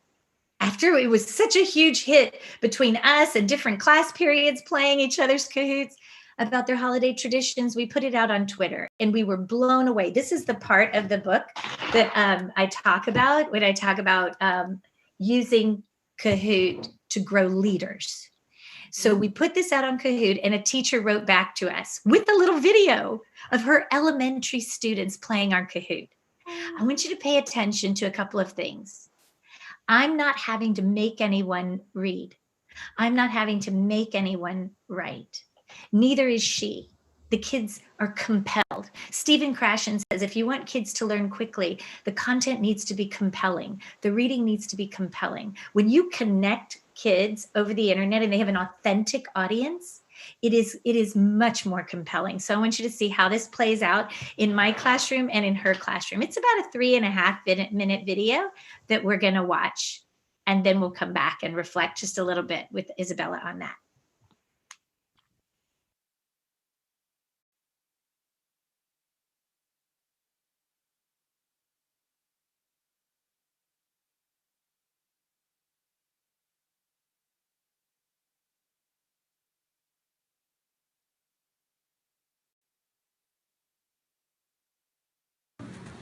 In Cuba, we celebrate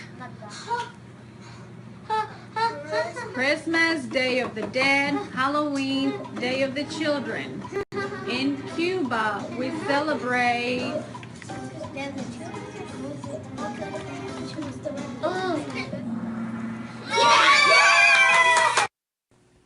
Thank you. Thank you for these very sweet letters, Miss Francis class. We were excited to write you back.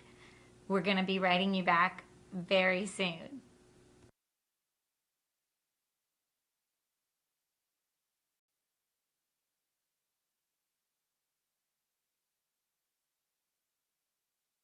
Hello, David. My name is Muhammad Jalal. I hear you in English now, Miss Emily Francis, and we are watching all of you. So you're an amazing person. I don't know nothing about you, but I'm just talking, saying something about you. Like we are in the class here, and that Miss Salva, she said you are nice. All of the students here. But they're very sweet kids. Look, Sammy. Keep going, man. Never give up. Like I know life is hard, so that my teacher. And she's saying, hey, watch my students' engagement playing your students' game. Thank you for sharing. So that's amazing. We celebrate. We celebrate. Christmas, Day of the Dead, Halloween, Day of the Children. You all are amazing. Bye. That's all come out from me, and my name is Muhammad, and that's it.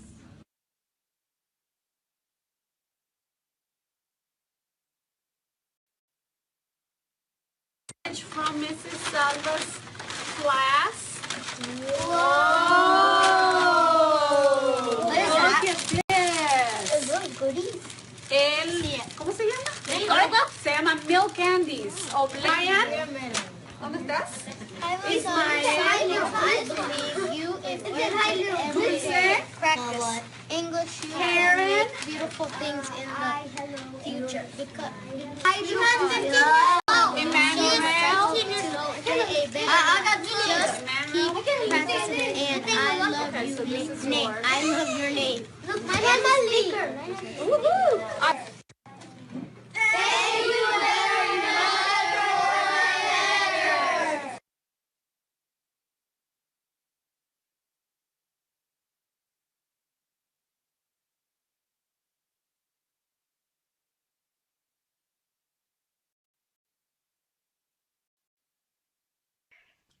So thank you so much for watching that. I want to honor Emily Francis, who's the other teacher that you saw in there from North Carolina. She's at Emily Fran ESL, and she's teaching high school now, but she was teaching elementary at that time. And I saw in the chat that people were asking, how did the students work across classrooms? Well, we made a Kahoot about ourselves and we put it out for the world. They weren't the only one. Natalie Cravenger's class, Katie DiGregorio from New York, people played and they connected with us. Now we have people doing that over Padlet, even having their students write things to us and my students writing back. We didn't connect the kids one-to-one. We had them old school that year. Emily Francis and I had them old school write letters back and forth, but it was a choice. Nobody had to write anything, and they just, they can't not write something. Older students telling younger students, that to keep going, that they can do it. And I was very inspired by Mohammed in the middle because we had some trouble with engagement with that student, but he's a great kid. And I don't know if you could tell, but I didn't know what was happening in the back of my classroom. It's real life, I don't know that he's recording that back there. But what I do know is that he wanted to reach out to those students. He wanted to give them a message of, keep going, you can do it. I know life is hard, but you can do it. See, some of our students might feel marginalized, not might. Many of our students feel marginalized. And some of the students that I teach that have lower levels of literacy, they feel marginalized of the marginalized. And I don't want them to feel that way. I want them to feel like you're becoming bilingual or you're becoming better at geometry. It's hard, but you get better at these things. So they need to have those wins. They need to have those. So the way that we collaborated is they just wrote letters. It was a choice, but every student and some students wrote more than one letter. And the same thing, I don't know if you noticed, Miss Francis's class, she wasn't making anybody read anything. They want to read it. Like Stephen Krashen says, who's a researcher, if it's compelling, they can't not read it.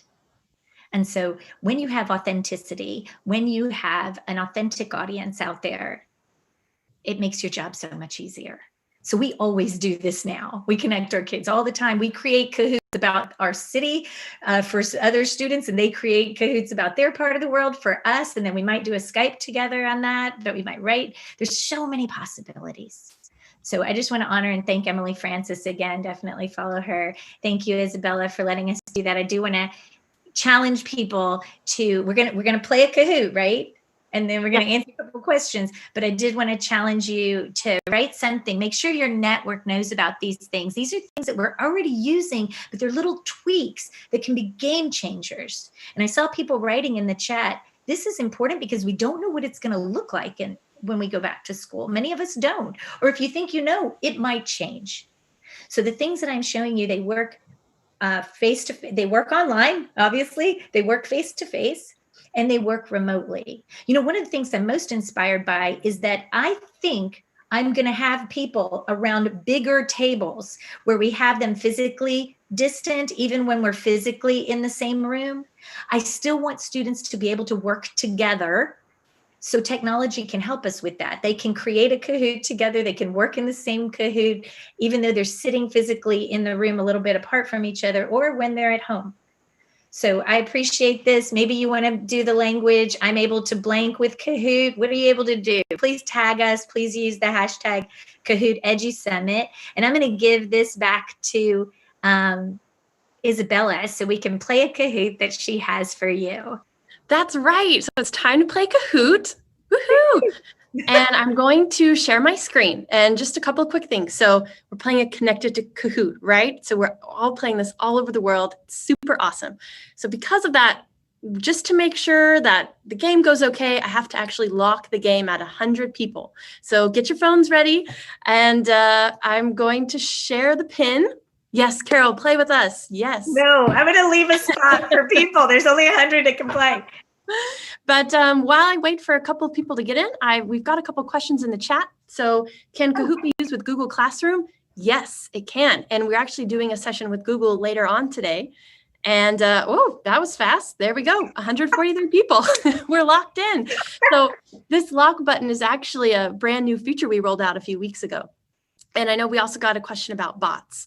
And so, yes, we're always working on improving our security to help with bots. It's really unfortunate, but the lock button can help with that, because you can see I locked the game. No one else is able to join. It's a great way to help prevent bots. And you can also turn on 2-factor authentication. So like the kids have to put a code in order to start the Kahoot. Okay, so right before we begin, this is a real quick Kahoot. I'm so sorry that not everyone can play, but y'all can still follow along. You can answer in the chat if you want. Yes, and, do it like Maureen Nicholas. Yes, just like that. And if you win first, second, or third place, yes, we're giving away prizes. So if you win first, second, or third, you'll get a shirt. And first place will also get a Kahoot premium subscription. Okay? So in order for me to know that you won, you need to screenshot that and email it to me. Okay? So make sure you get a screenshot and email it to isabellav@kahoot.com. Okay? I'll remind of y'all of this again at the end. Okay? So let's play. All right. First question. Are y'all ready? Get those thumbs ready. Okay, true or false? Double the points. Remember, one of our new features. True or false? You can only play Kahoot with participants who are all in the same location. True or false? I'm going to watch the chat and see if anybody puts their answers in the chat.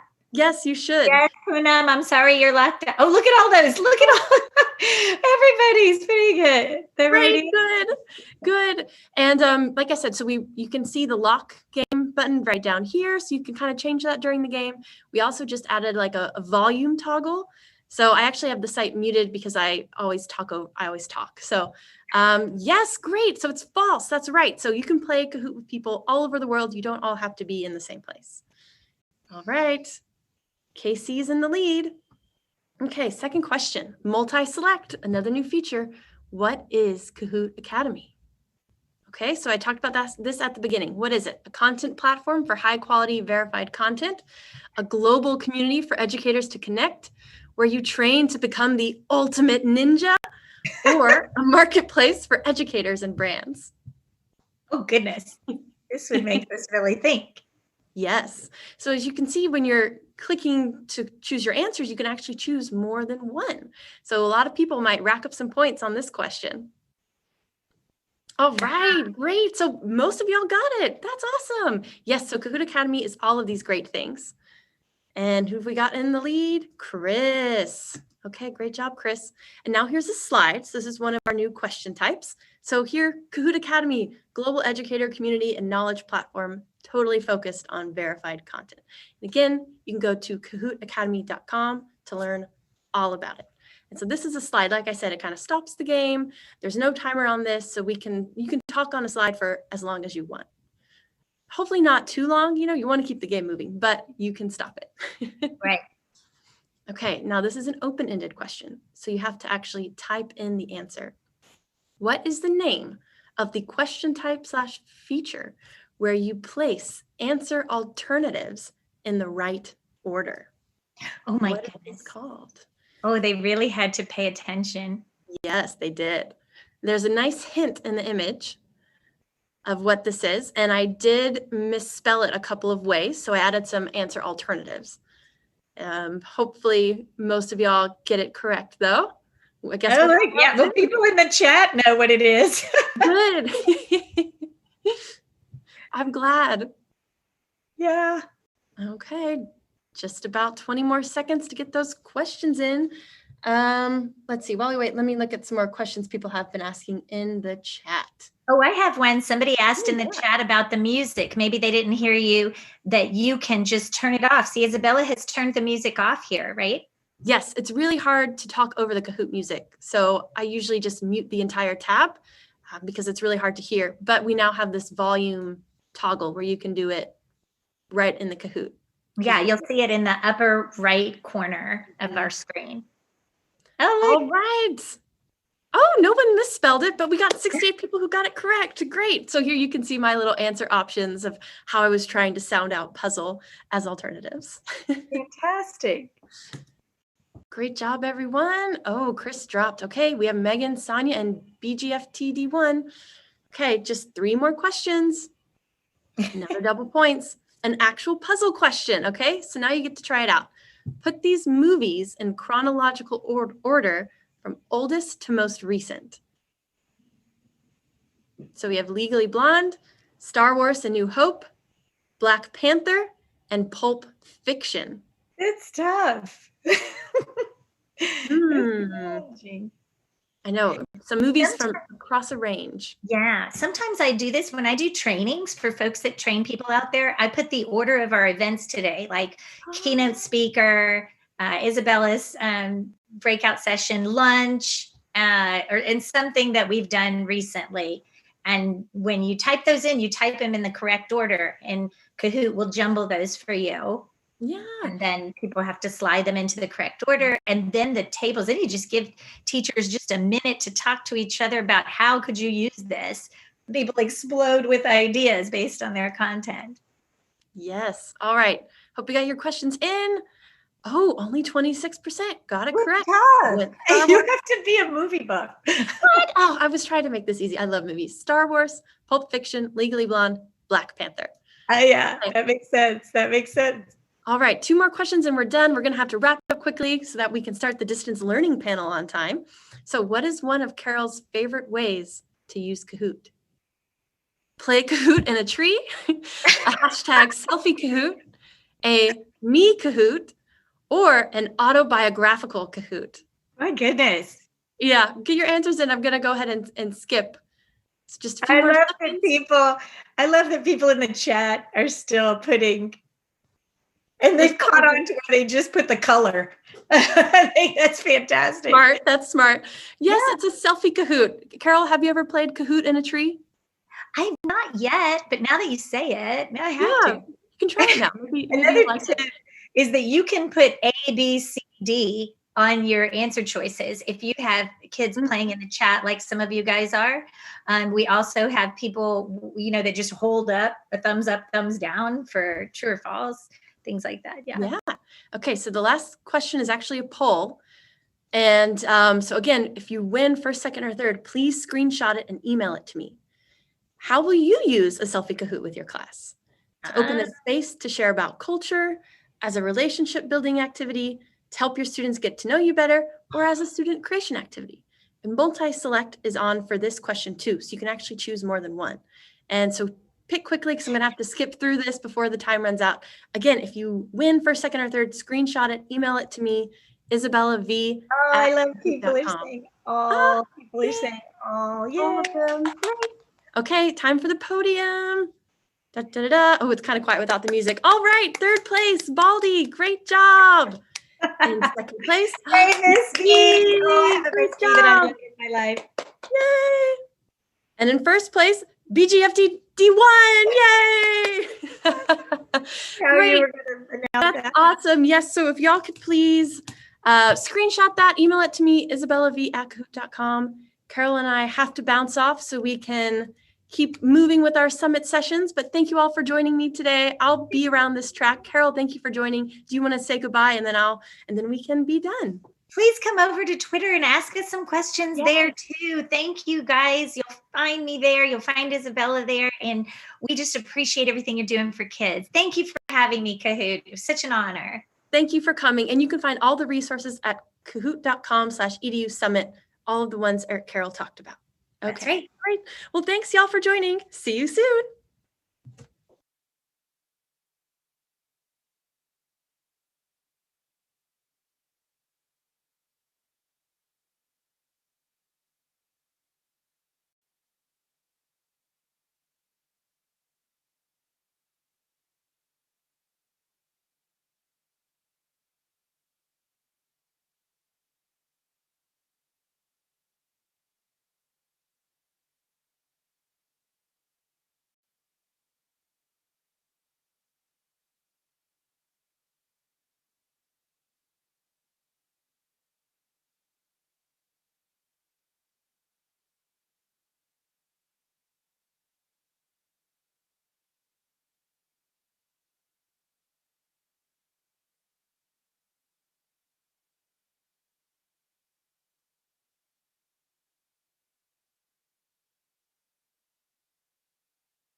Okay, we got one last question. We're going to call it good for today.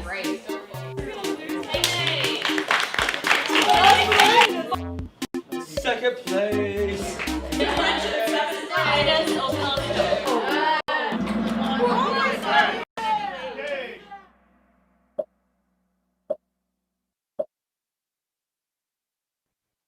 Hey everyone, I'm Amanda coming to you live from Miami, Florida. I was just hosting over in the pedagogy track, but welcome to the Kahoot track and our panel on distance learning. We are so excited to have you here. A few reminders before we get started with our panelists. All sessions will be recorded, including this one, and you can find the recording at kahoot.com/EDU Summit in the next few days. We have a chat feature live on YouTube, so feel free to weigh in on some of the discussion and topics that we talk about there.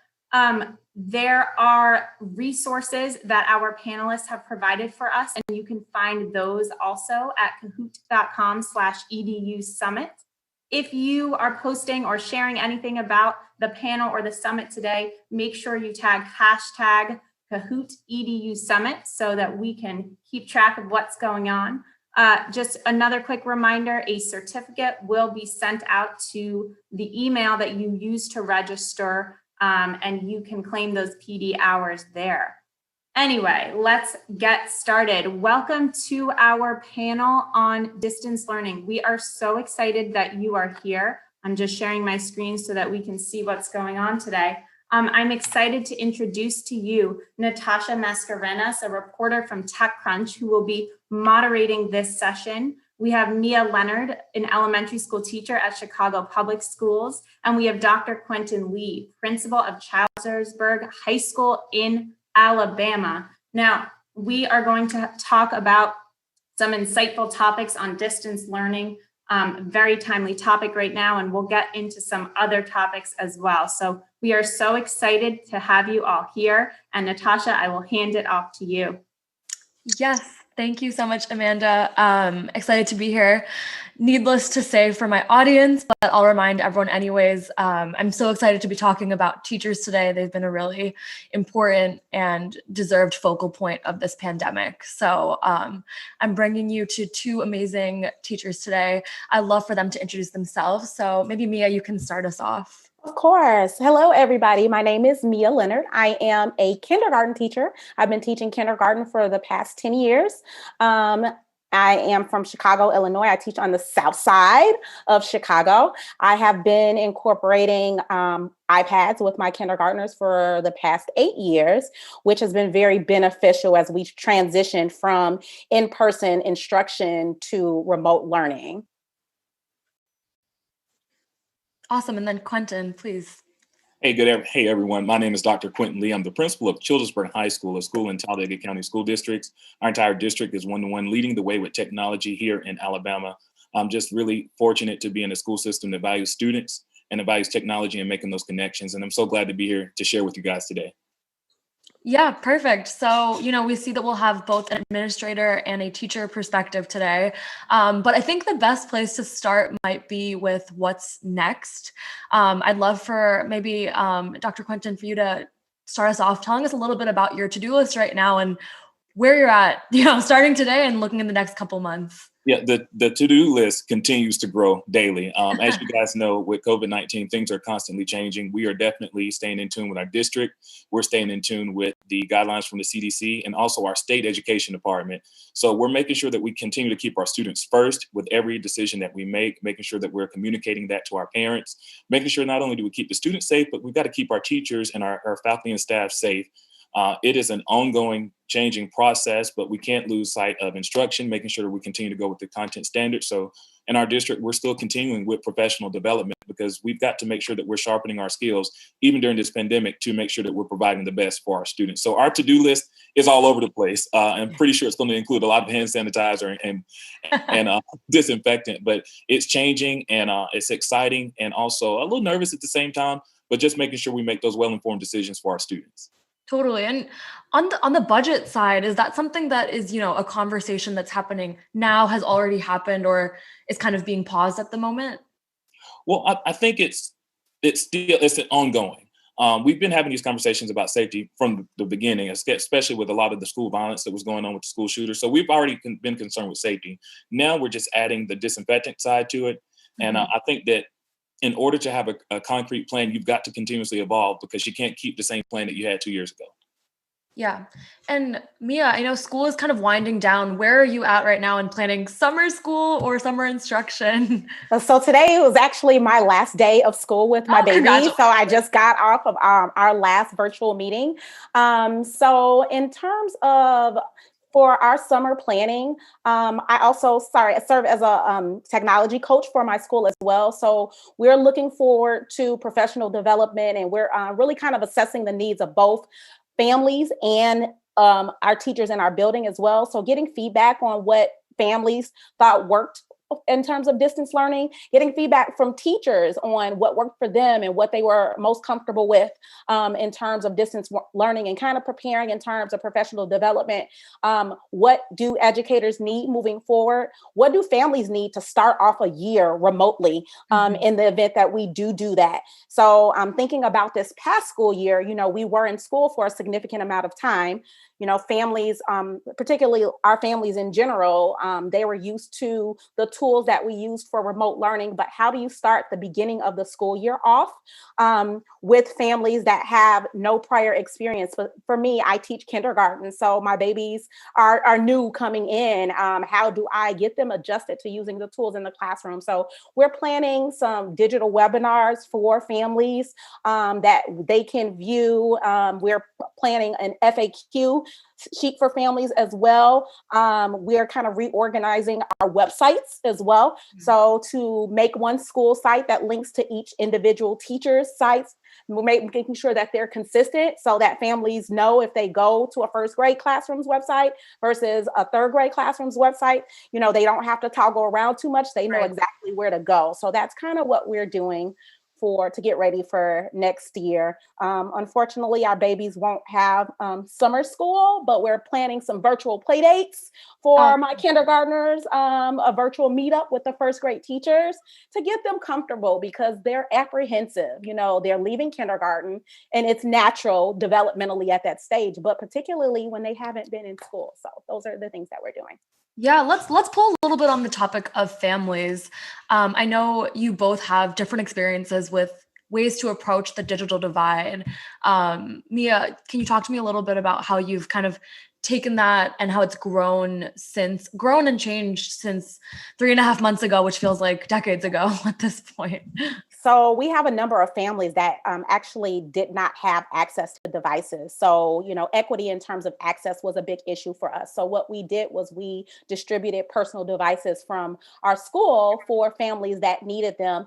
But then making sure that they were comfortable using the tool. So for my family, I developed screencastings to walk them through, how exactly to sign into their child's CPS, Chicago Public School email addresses, made appointment times that were convenient for families outside of even office hours, to make sure that, if that didn't work for them, I was available to kind of walk them through. And then for those families that weren't able to use those digital tools for remote learning, making sure that they actually had paper packets, checking in with them weekly, talking over the phone, whatever medium that works best for them, just making sure that I was open to checking in with them and providing them what they needed.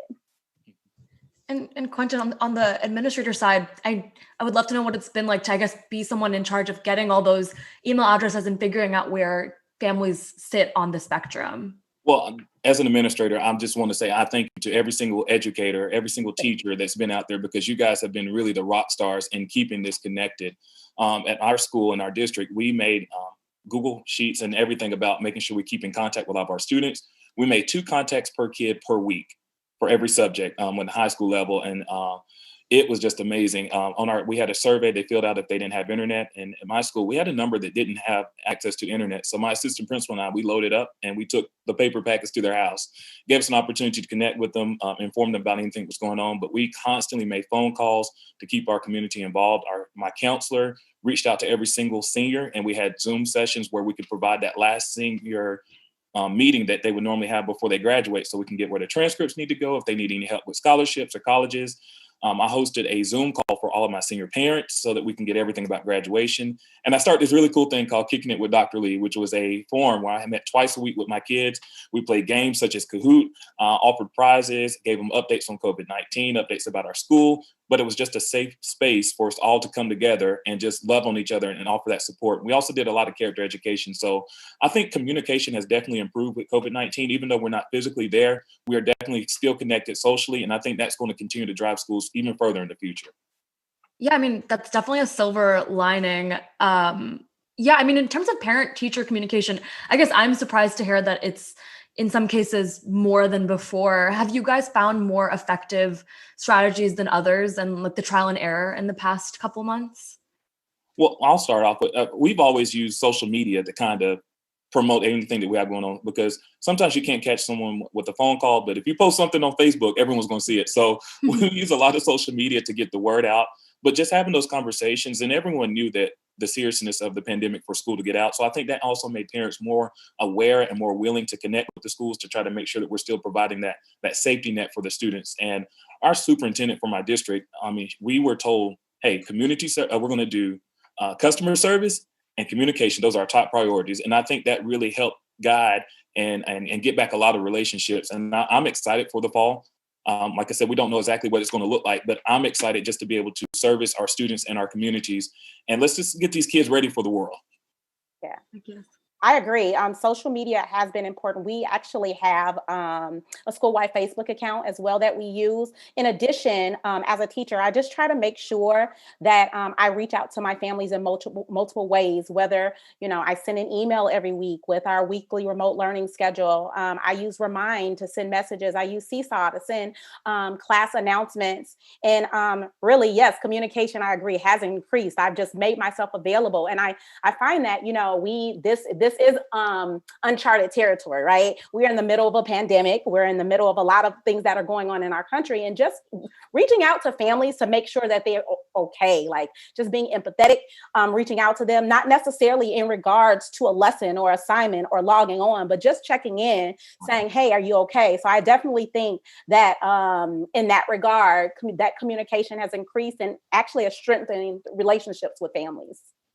I do feel like it's a time where vulnerability is as high as ever, even though there's screens between all of us. Kind of on that note, how have you been able to handle hard conversations, especially, given the last 2 weeks around police brutality and racism? How have you handled those conversations with your students? I can start off. So fortunately, I've had conversations with my students in the past about social justice, about diversity. At the school that I work at, we're fortunate to have leadership and fellow staff that are like-minded and really kind of on the same page. So in terms of the little ones, it can often be difficult to kind of frame those conversations for them. We often think that they're too young to have those conversations, but it's at that age when they start to notice differences. They hear more than we actually realize. So, and also for kindergartners in particularly, they understand fair versus not fair. So I think that's a great place to start talking about fairness. You can relate it to something as general as, taking turns when you're playing, and then talking about how that extends into our world. So for me personally, our kindergartners have gone through a lot. Chicago Public Schools went on a long strike.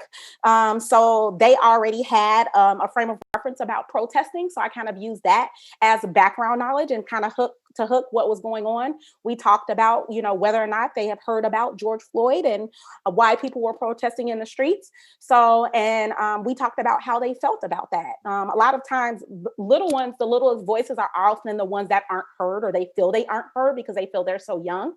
I think another thing that you can do is bring literature in it, picture books. If you're having a difficult time really explaining that to your little one, find books that are relevant and help explain that in terms of a language that children can understand. And also, I know oftentimes bringing in standards, teaching tolerance has social justice standards that you can use to address those type of topics as well. And also one more thing, just celebrating the diversity of your students. I teach little Black and brown boys and girls, and I just express how much they are loved and how their differences make them unique and special, and celebrating that and knowing that they are special with their differences and their uniqueness. It's too important to not dig into a little bit more. How has the reception been to that, both from teachers and kids? Like, have you been surprised, or there been any standout moments with the conversations you've had with especially younger kids? I feel like that's hard to wrap my head around, what it could be like. I've been surprised at how much the little ones needed to kind of talk about it with everything that's going on. I think that some have been exposed and some exposed, directly, and have had conversations with adults, but some have kind of been in the background and kind of taken in that information that way. So it's been good to hear students express how they feel about it. I've had parents text and email me saying thank you for those conversations.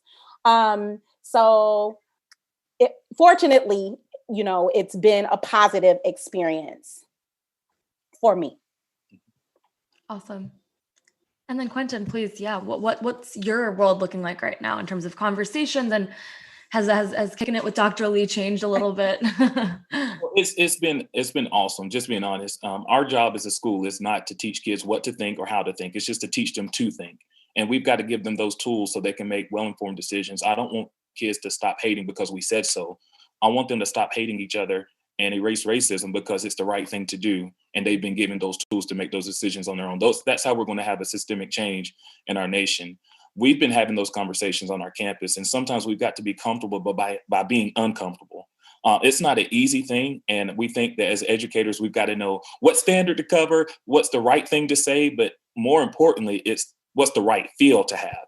I would rather someone come tap me on the shoulder and I know that they are absolutely there for me, and they may not know what I'm going through, but they're there to empathize and understand with me versus hearing the perfect words. And I think that's a great opportunity for us as educators right now, that we could help fill the emotional void that many of our students are experiencing right now. Our students, we went, our girls basketball team was really amazing, and we had an opportunity to go to Montgomery. So we took our students to a museum that talked about slavery in Montgomery, Alabama. And there was about 90 students that went, Black and white. We stood there in the museum holding hands, walking through. We experienced that together. We had conversations, and it was uncomfortable. However, they received so much from that opportunity. So we can't erase history. We've got to talk about it, and we've got to have these conversations, because the children that are inside of our buildings are going to be the nation that we're going to be held responsible for. And we've got to attack it head on. And the conversations we met with our baseball players, we allowed them to talk. There was about 12 guys in the room. There was 12 different opinions. And guess what? All 12 of those opinions were right because it's their opinions. However, we provided the support that they need to get that feeling off their chest and let them know that we're here to talk about anything that you guys need. And I've had some students that have been protesting, Blacks and whites and Hispanics. And I just love the fact that they have a voice, they've defined their voice, and they're doing it for change. Now, they're part of the actual peaceful protest, not a lot of the other things that are going on. But I, as a principal, I find it very reassuring that not only are my students out there, I've got teachers that are out there, and they're trying to get a positive change. Correct me if I'm wrong, but it sounds like a lot of the conversations on racism and injustice kind of can't be done with technology or an app or a platform. It has to kind of just be screen to screen in this world. Screen to screen, and it's a matter of a heart. We all have different skin tones. Even though we say that we're classified by race, every skin tone is different. We're different people, and we've got to be able to see beyond just skin color to love people for who they are. There's good people in this world, there's bad people in this world, and we've got to make sure that we're making decisions that are going to advance our families, advance who we are, and protect our peace. Right now, I see a lot of that. The peace of mind that a lot of people have is being disturbed by social media, things that they're seeing, and it's affecting how they treat others. And I would just challenge people to be evaluative in those relationships that you've had. I don't know about you guys, but I've unfollowed a lot of people. The best feature, unfollowing and blocking, does wonders. I've unfollowed a lot just because I need to protect my peace, and I don't want to be tainted with anyone else's opinion. I've got to make those opinions based upon myself, because I've got 3 children, and I want my children to understand that their father has made the best sound decisions as possible for their family. Yeah, I would love to turn it a little bit on a more personal note. And Quentin, you kind of just alluded to it, but the idea of how you both are individually practicing self-care as people that are both on the screen more than kids, always accessible, Mia, to your point, and digesting both hard headlines and then trying to process and teach them after. Mia, can you kind of start us off and tell us a little bit about how you've been practicing self-care? Yeah, I definitely do find myself engaged online more than I would in the classroom. So finding time to unplug on the weekends, trying to make sure that, I get my planning done during the week so that I can unplug on the weekends unless it's an absolute emergency. Me, myself, I love bar method. So I work out. So I do bar method classes. Also, going outside, getting fresh air now that the weather, I live in the Midwest. So our weather is up and down, but now the weather is gorgeous. So finding time to go outside and, take a walk around the neighborhood and kind of do things that release, those stresses in my mind. Reading for pleasure, watching, reality TV. Anything that make you just connect, housewives. Amazing. Well, I will say that COVID-19, of course, it was horrible, but it gave me an opportunity to stop and really enjoy my family. As a high school principal, we had sports going on. I was always at school, and I work about 45 minutes away from home. So my daughter, which is in college, was able to come home. We got an opportunity to redo a lot of things as a family. One thing that my family picked up, we go biking now. We try to do a family bike ride at least once a week. I have not adjusted to the seat on the bike yet. I don't know if I ever will, but my wife and I were looking at some matching bike outfits. But we go riding the bike, and being able to be home and experience when my son learned how to ride without the training wheels was amazing, because with my schedule, I wouldn't have got to see that.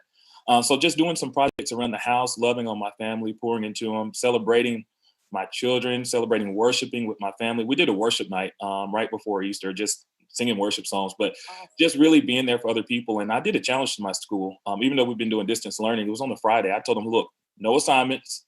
Your assignment is to go and enjoy your family. And it was a challenge that we issued to the entire student body. I told the teachers, get out, enjoy your family. And we made a little video. It was awesome. But just to see the smiles and see families connecting, it was things from running, walking, watering, gardening, shopping, having meals. But that's what we've got to get back to. Just don't waste this time that we've been given. Take advantage of it.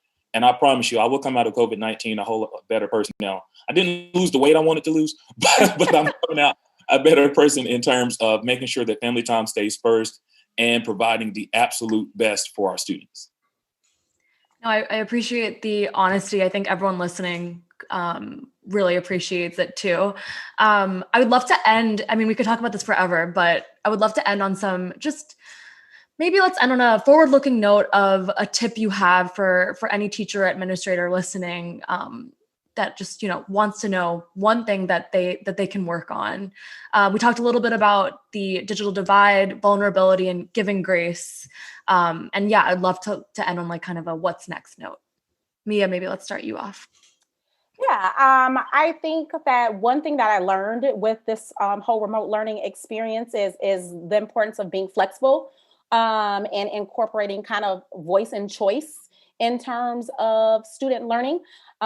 So some things that I do to make that happen is every week my students have a digital choice board that they have to complete. It's formatted in Google Slides every week, so that the formatting is consistent. They kind of know what to do each week, but they can choose the activities that they have to complete. So there may be a personalized video from myself that they click on and they watch, and a follow-up activities. Those activities are mixed. They may be digital, or they may incorporate some materials from their home, so that families can have that flexibility and choice on how to demonstrate their understanding and their learning.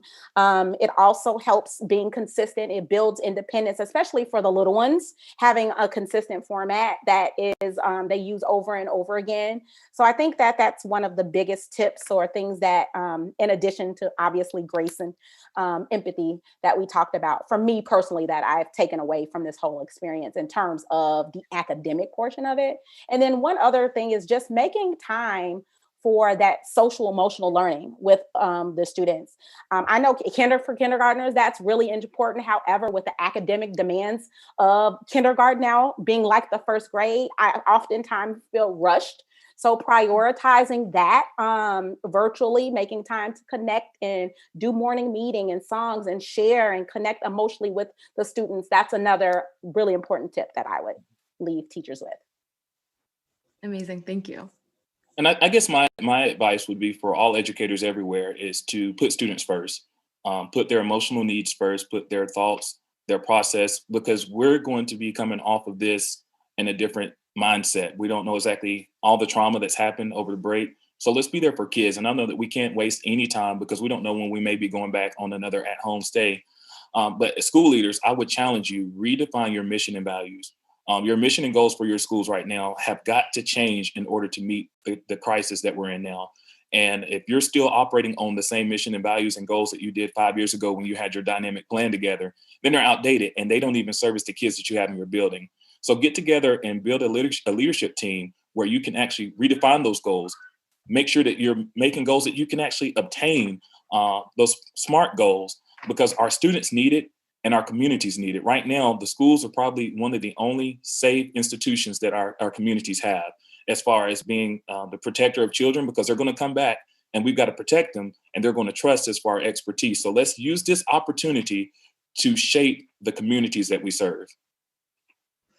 Again, you both are doing God's work, so thank you so much. I'll kind of end with a summary of some of the points that we talked about today, and feel free to hop in. But it seems like the general advice is that, you know, teachers and administrators need to collaborate and show up in a both scrappy and flexible way, whether it's showing up at their houses to give them the Wi-Fi access they need, or having the hard conversations.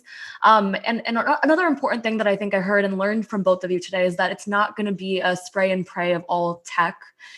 A lot of it's going to be just, you know, honest to God conversations that might be through Zoom for now, but you know, we can't use tech for everything. So that's really helpful. And then finally, the note on self-care that you both graciously shared of giving yourselves grace, giving yourselves breaks, and taking it, as Quentin said, as a time to stop, because we all do it so rarely. I would love to end if you both can just tell me where teachers that are new fans of both of you can find you. Personally, I cover EdTech for TechCrunch, so you can find me at nmask with a C _ at Twitter. Awesome. And you can find me at Mrs. Leonard K on Twitter. All right, and you can find me at Dr. Quentin J. Lee. Perfect. Such a pleasure. I will pass it back to Amanda. Kahoot, thank you for having us. And yeah, such a pleasure. Everyone, wow, thank you for such an engaging conversation. I've been monitoring the chat and people are loving what you all are saying. Some are saying, we wish this were the whole day, or the whole year. I think these conversations we should definitely continue, and really thank you, all three of you, for your role in being leaders for everyone. And I just want to highlight that the resources that some of you have talked about and have provided are on our website at kahoot.com/EDU Summit. And definitely go ahead and follow Natasha, Mia, and Quentin. And if you have something to say and are sharing on social media, go ahead and tag #Kahoot EDU Summit. Downloadable badges are available on our website. A certificate will be emailed to you at the end of the summit. And if you have any larger questions, more general questions for Kahoot, please go ahead and fill out the Kahoot questionnaire on our website as well. Mia, Natasha, and Quentin, honestly, thank you so much. Thank you for being administrators, teachers, leaders, thought leaders. We love this conversation. And thank you so much for being here. Thank you. Thank you. My pleasure. And everyone, just one last thing. Sorry, we're talking about screen time and taking some time for self-care. We're going to have a 20-minute break here. And then Andrew, our comedian, will be coming back on in about 20 minutes to hype us up for our next session, which is beginning at 1 p.m. Eastern time And we will have sessions on all 3 tracks. This one, the Kahoot track, the pedagogy track, which I will be hosting again, and also the insights track. So we hope that the 3 of you tune in, and we hope that everyone else here comes back and tunes in about 20 or 30 minutes. Thank you so much, everyone. Bye. Thank you.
Okay, we got one last question. We're going to call it good for today.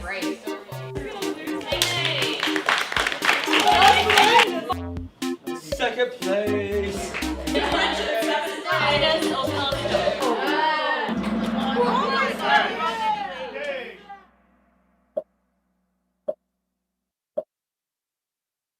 Hello, everybody. 10 minutes early. Now we're dividing them into two categories. Those that show up at the exact moment it starts, and those who like to relax a bit and get there a bit earlier. Well, nice to be here again, and nice to see so many people here. What an exciting morning / afternoon / evening it's been so far. And at the hour, we're going to start 3 new fantastic sessions. So my job here is to warm up the chat, see what's going on, and get everyone excited for these fantastic new second half sessions that are coming.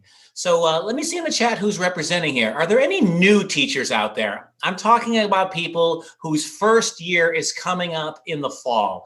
Let me see those new teachers, never seen a class just yet, in the chat.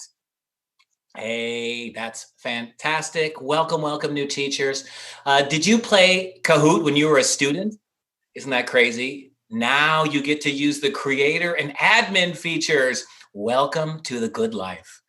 So I know you probably have your folders ready and everything is color-coded, but guess what? None of that is going to matter. When you finally meet your first students, all that planning is going to go right out the window, which in your room probably won't even open. Your room will be hot in the summer and cold in the winter. Sorry, welcome to teaching. So how about tenured teachers? Let me get some tenured teachers out there who, let me see, hello.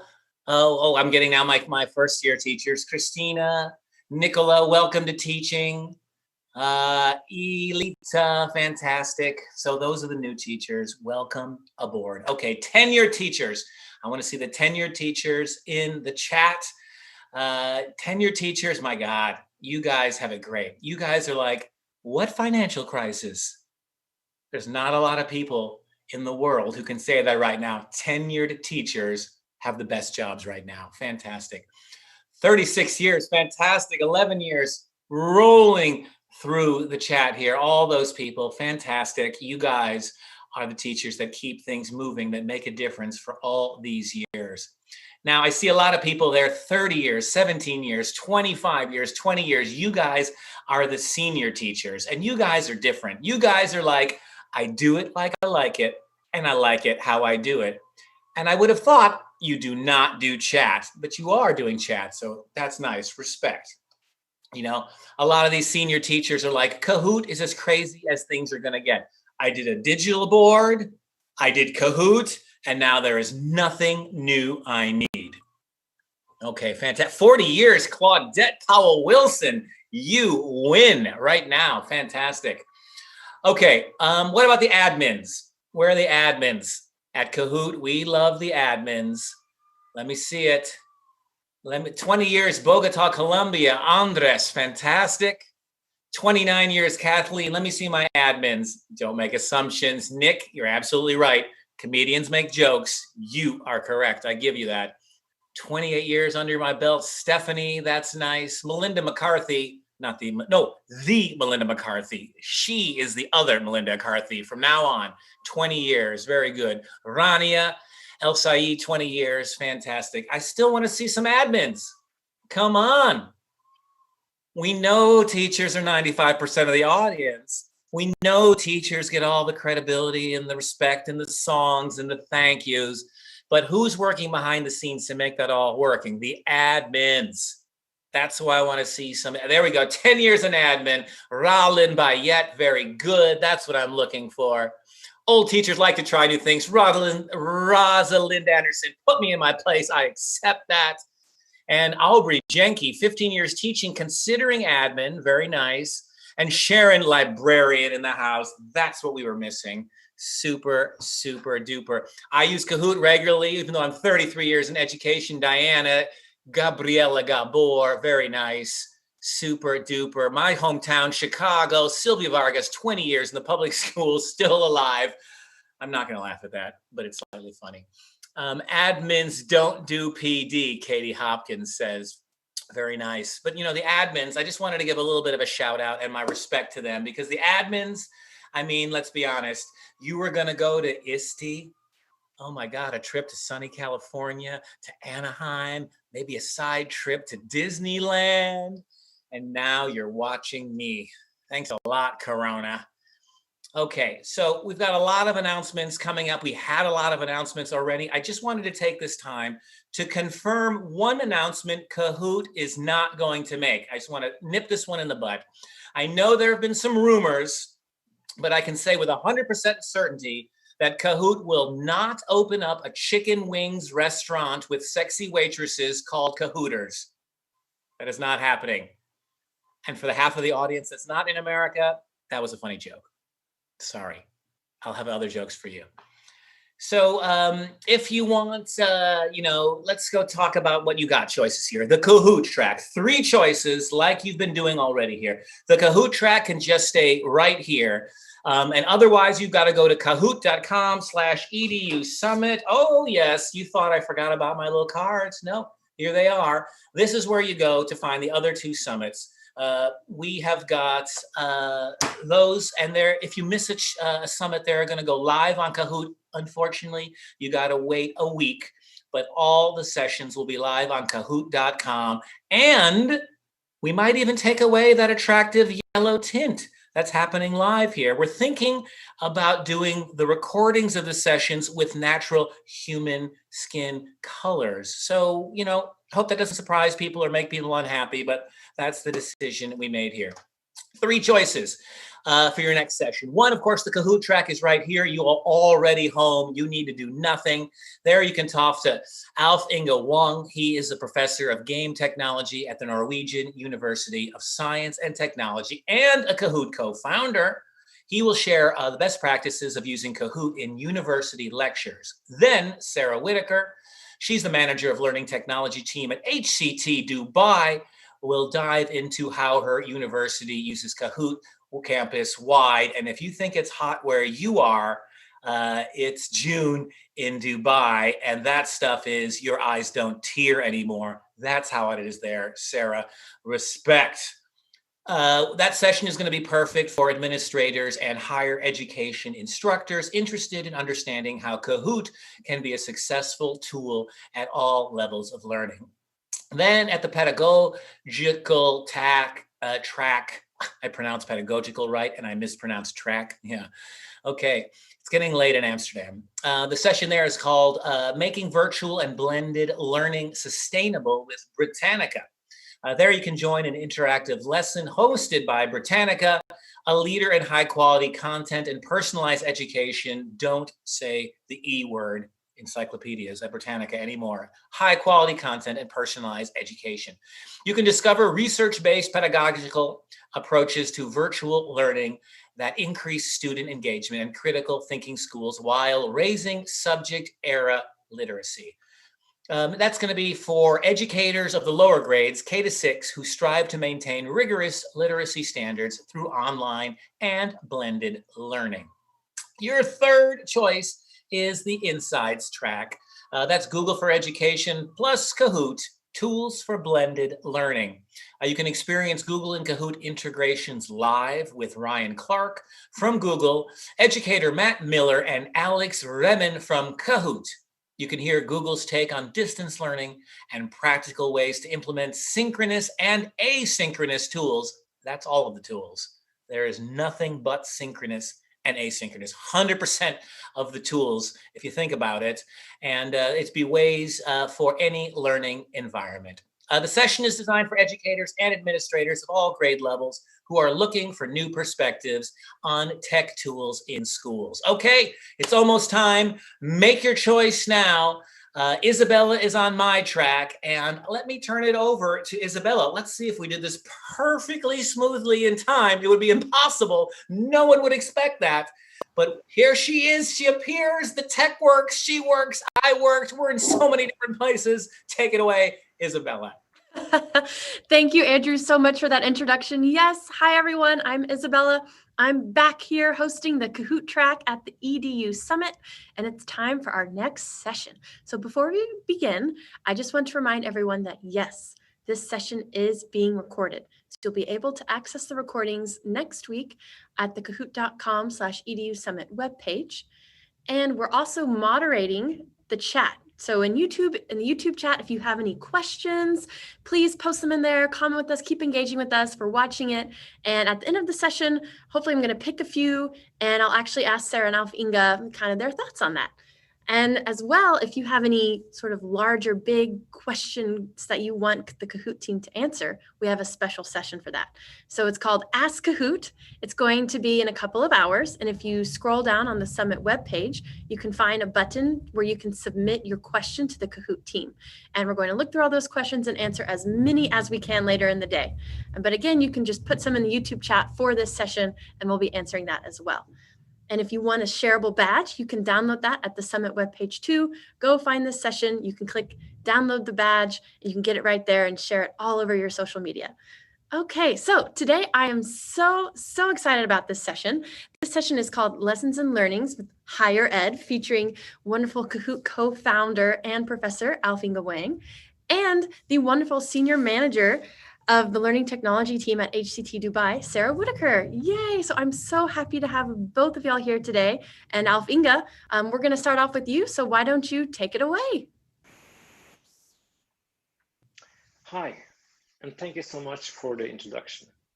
So in this presentation, there will be two parts. The first part is a motivation of why you should use Kahoot in higher education.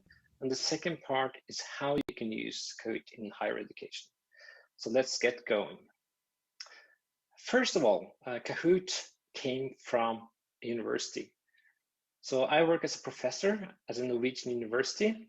And in 2006, I had an idea for how I could improve teaching of larger classes. This resulted in a prototype called Lecture Quiz. And actually we produced a lot of versions of this prototype through master students that implemented prototypes. And we did a lot of experiments, all at the university. Also, the technical platform, which was developed by Morten Versvik, was also developed at the university in the beginning.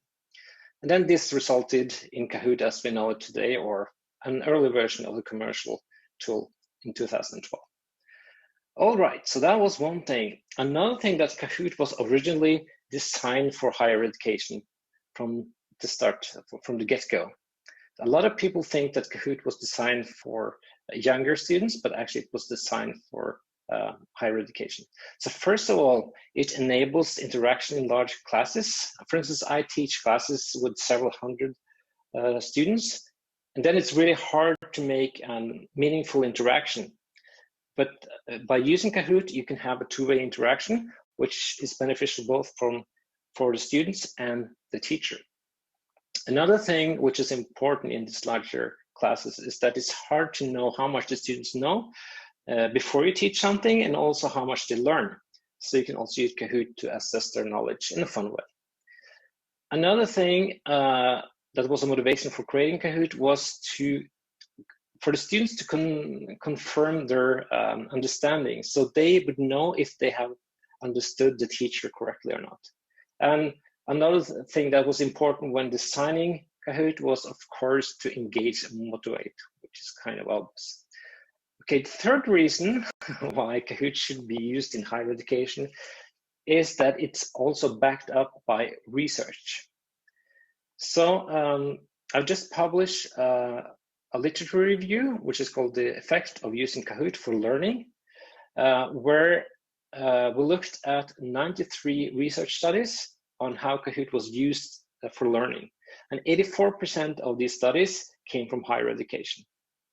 And the main conclusion from all these studies were that Kahoot improved the learning performance in terms of improved grades or scores on tests. Also, it was found to improve the classroom dynamics in terms of the interaction between teacher and students, and also between students, and the atmosphere of the classroom in general. Another finding was it also improved the students' attitudes, motivation, engagement, but also attitudes towards the subject being taught or learning in general. Another positive result was also it improved the teacher's attitude.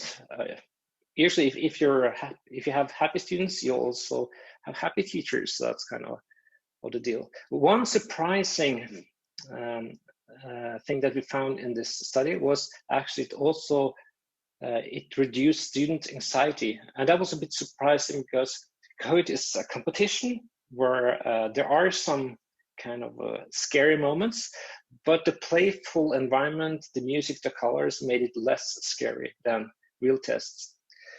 Yes, so that was my pitch for why you should use Kahoot in higher education. So now we'll go to the demonstration or the demo time, where I will show you how you can use Kahoot in higher education.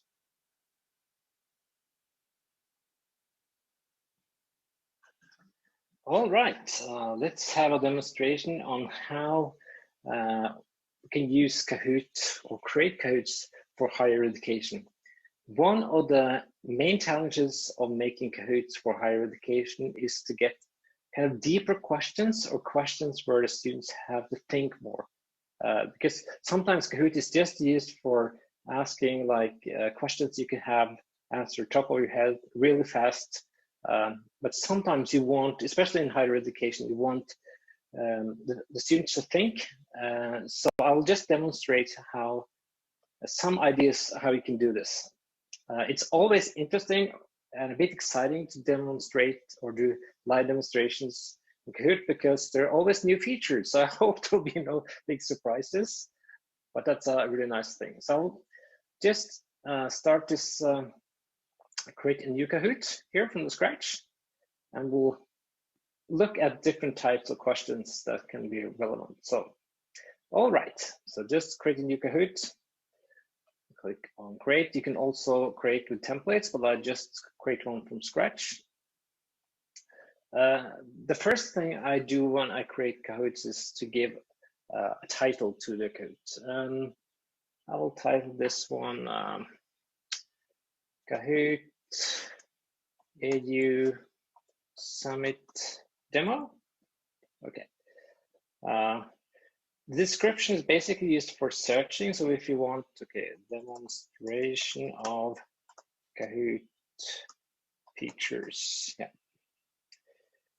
All right, and usually it's smart to have a cover image, and you can upload your own, or you can just use the image library if you have access to that at your subscription. Or okay, so we'll just search for, let's say, demo. Probably get something else. Yeah, no, maybe this is not what I want. This is a different kind of demonstration. Technical demonstration. Let's see if I can, oops, technical demo. Misspelled it, so I like this one, demo. All right.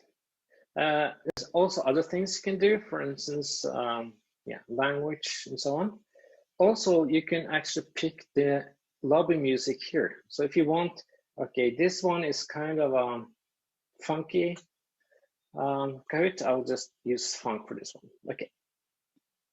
Now we can start to create some questions. So the first thing that could be useful when you use Kahoot in higher education is maybe to give an introduction using a video. So if you want to do that, you can go to add question if you access this one, and then slide. You can, yeah, I'll just add a slide here. And in my case, I want to add, I found a YouTube video. The examples I will use now is related to my domain. So I teach computer science and programming and stuff. So it's related to that domain, but I think it can be used for any domain. So I just found a video called What is the Internet? Okay. And then you can just copy the URL for the video. Then I go back to Kahoot, then YouTube link, and then you can just paste YouTube video, and then you also have a preview. You can also end, or change how long it will last and so on. Okay, I'm satisfied with this one. I should probably also have a heading. Maybe I can say, for instance, watch this video. Yeah. Okay, so that was the first one. Now, actually, I didn't, there's one default slide. I haven't used it for anything, so I'll just delete this one. Okay. Oops. Delete. Okay, no, yeah, because I need at least one question to make sure it's engaging. Okay, I'll delete this one later. That's fine. Okay, another thing you can do, which is very useful, is to use the question bank. For instance, now I'm making a quiz about the internet, and then you can just start to type the question. For instance, when did the internet start? For instance. Okay, and then enter. Well, I get some questions about this. This one, you can also look at alternatives. It looks okay. Okay, I will just add this one. And you can also, yeah, look through, and you can basically, this is a question bank with all the questions of the public goods. There are a lot of questions here you can use. You can save you a lot of time. Now, at least I can delete this one because I have one question. Delete. Okay, so it starts with the slide, and then I have a question about when internet starts. You can also modify, of course. If I think 20 seconds is a bit short, you can make it 30 seconds or yeah. Okay, now I will look at a different, more complicated way of asking questions. So one question type we have in Kahoot is the puzzle, which is basically about organizing questions or answers in a specific order. And you can even, that might be difficult, but there might be some easy questions for this, but you can make it even more complicated, so they have to think even more. So I will just show you one example how you can make it quite complicated. So for instance, the question is map the terms to the descriptions. So what I have done now, in PowerPoint, I have made a slide about 4 different terms that I will, and I also exported this slide as an image. So I'll just upload this image. So I think I have this one on my desktop here. Internet terms. It's just a PNG file. So I'll just import this one. So here are 4 descriptions.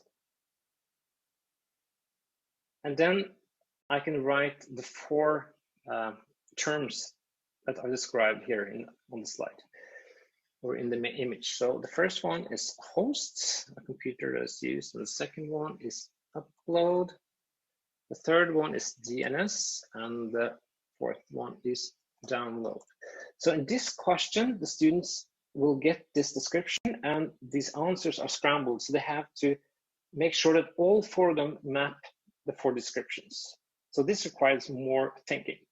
60 seconds is probably enough, but you can maybe have even longer if you think 60 seconds is not enough. I think this is quite difficult questions. I'll just add 2,000 points because it's so difficult. Okay, let's take another type of question. So another type of question we have added to Kahoot is open-ended questions. And open-ended questions, you actually have to type the answers correctly. So it's more difficult. You don't have any choices, so it's more difficult to answer.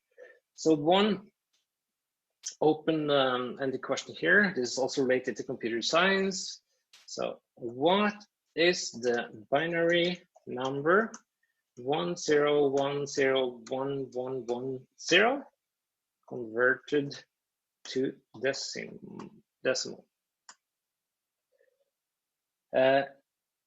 And the right answer should be 174.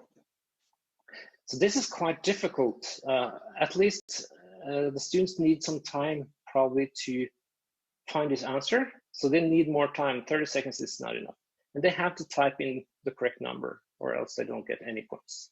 So maybe 60 seconds. It's also difficult, so maybe I'll give them 2,000 points. Also, I like to have illustrations on all my questions. So I'll just search for binary. Yeah, I found some nice Getty images here. I like this one. So these kind of questions, you can also do the same thing with math, like calculations, or you can even have more complicated questions as image if you want, formulas and stuff like that. Okay, so that's another type you can use or type of questions. So I will also show another more complicated question with multiple, typical quiz question, but a bit more advanced than the normal ones, or a bit more difficult. So in this question, this is about programming. So for instance, I can write, what will be printed to the console if this code of Python is executed? I also made a slide here, or exported a slide from PowerPoint. I upload an image here. Programming. So this is just a picture of some Python code. And you can do a lot of other things. You can have formulas, you can have a lot of different challenges here. So they really have to think, and this is not a question they can just answer within a couple of seconds. So I can make it at least 60 seconds, maybe. And then some potential answers. So 2, or -5, -1, or you can also have a different kind of answer, 0 division error. We can indicate there is actually a bug in this code, division by 0. The correct answer here is -1.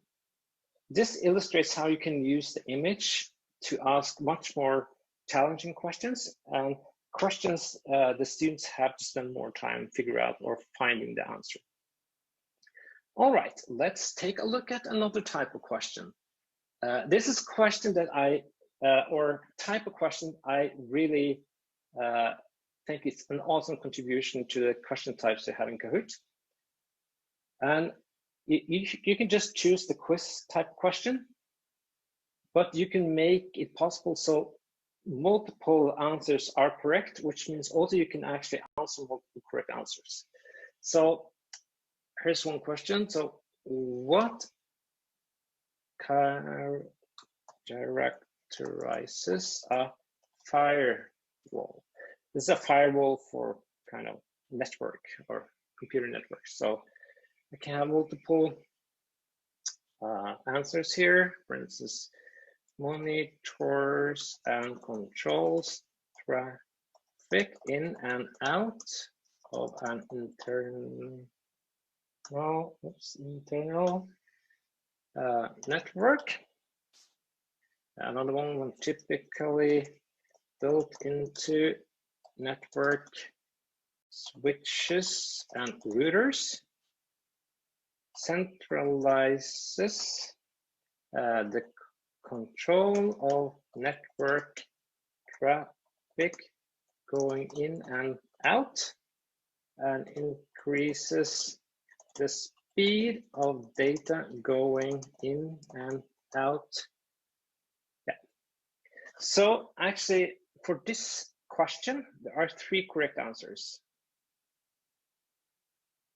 And then you notice it said recommended that this is you will make this a multi-select question. If you make it a multi-select, the students get more points if they choose all the correct answers. But if one of them are incorrect, they get 0 points. So it's kind of, they have to choose carefully.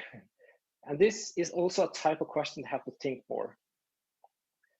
So they should get a bit more time, maybe 30 seconds. And also it's nice to have an illustration, firewall. Let's see if I can find anything. Yeah, I can use maybe can use this one. So these type of questions are great, or to use multi-select is a great way of asking questions where you want the students actually to give more complete answers with multiple correct answers. And they have to really understand or have more knowledge about one type of question. It's just not one answer, you can have multiple correct answers. Another type of question you can have is a poll. And this is for different purposes. One way I've used polling is, for instance, is it wrong to download movies, games, and music without paying the creators of content, for instance, something like that. And you can have different, so no, but I do it anyways. Maybe, but they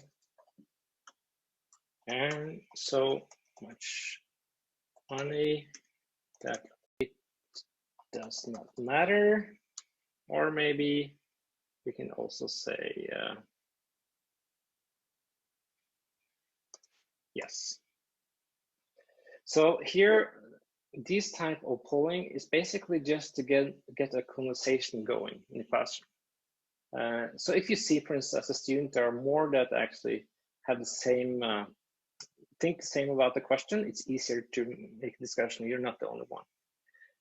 So let's see, I have also an illustration here. It's a question. What about this one? Yeah. I will also demonstrate word cloud, which is another type of question we have. This is basically, you can write anything up to 20 characters and you can get input from the students. So one way of using this could be, for instance, what associations do you get from the word privacy? So here the students can just add any type of association, any words, and then you get a word cloud. Also would like, let's see, an illustration for this one, maybe, yeah.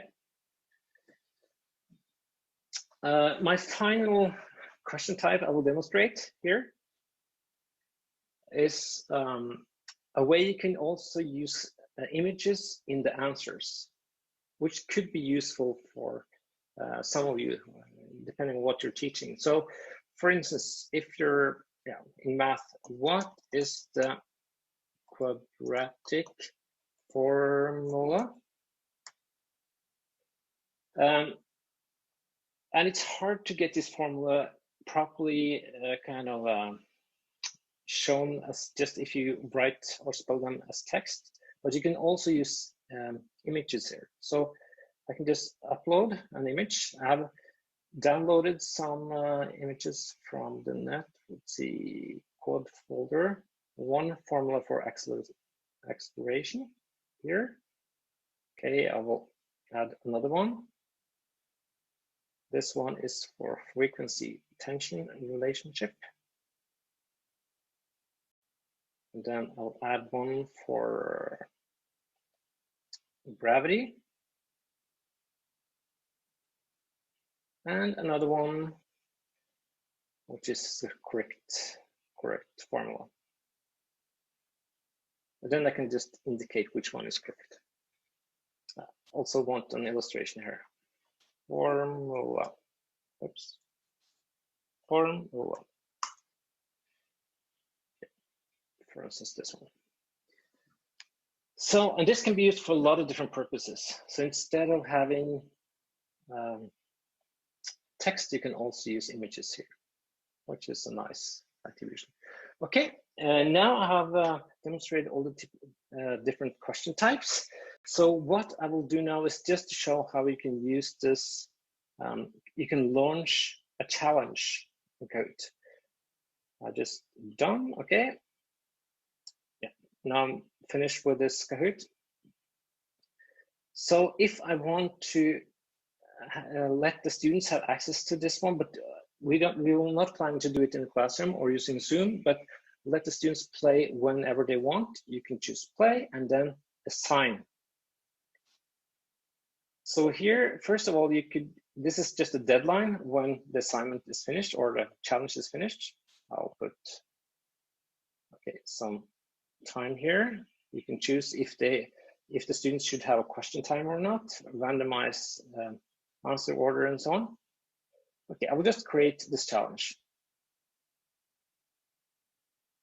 So now I have created this challenge, and now I can always go back and look at how many have played this challenge. To invite the students, you can either give them this game pin. You notice there's a 0 in the beginning of this game pin, which means this is a challenge, which is a different way of playing. Or you can just copy the URL. I will just copy to show you what it looks like. So just copy the URL here, and this is what it looks like when you're playing Kahoot, a Kahoot challenge. Okay, so this is the Kahoot we made. Okay, I'll just start Kahoot. Okay, let's go. All right. So first, the first thing we made was the slides. Look at the slide. Okay, I got it. That's fine. Just see. Yeah. When did the internet start?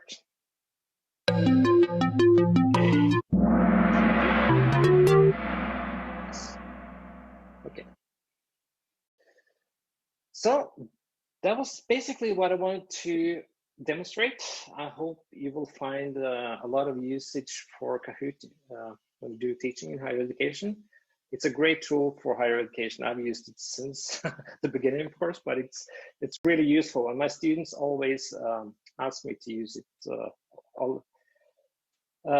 very often. And now this is the end of my presentation, and I will now hand it over to Sarah.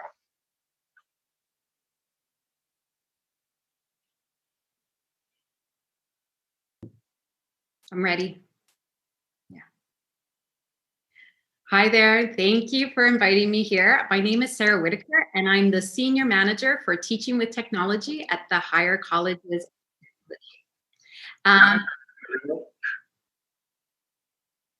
So today I just want to give you a little bit of information about our institution here in the United Arab Emirates and our Kahoot journey. So we are the largest institution of higher education here in the UAE, and we have 16 campuses across the UAE.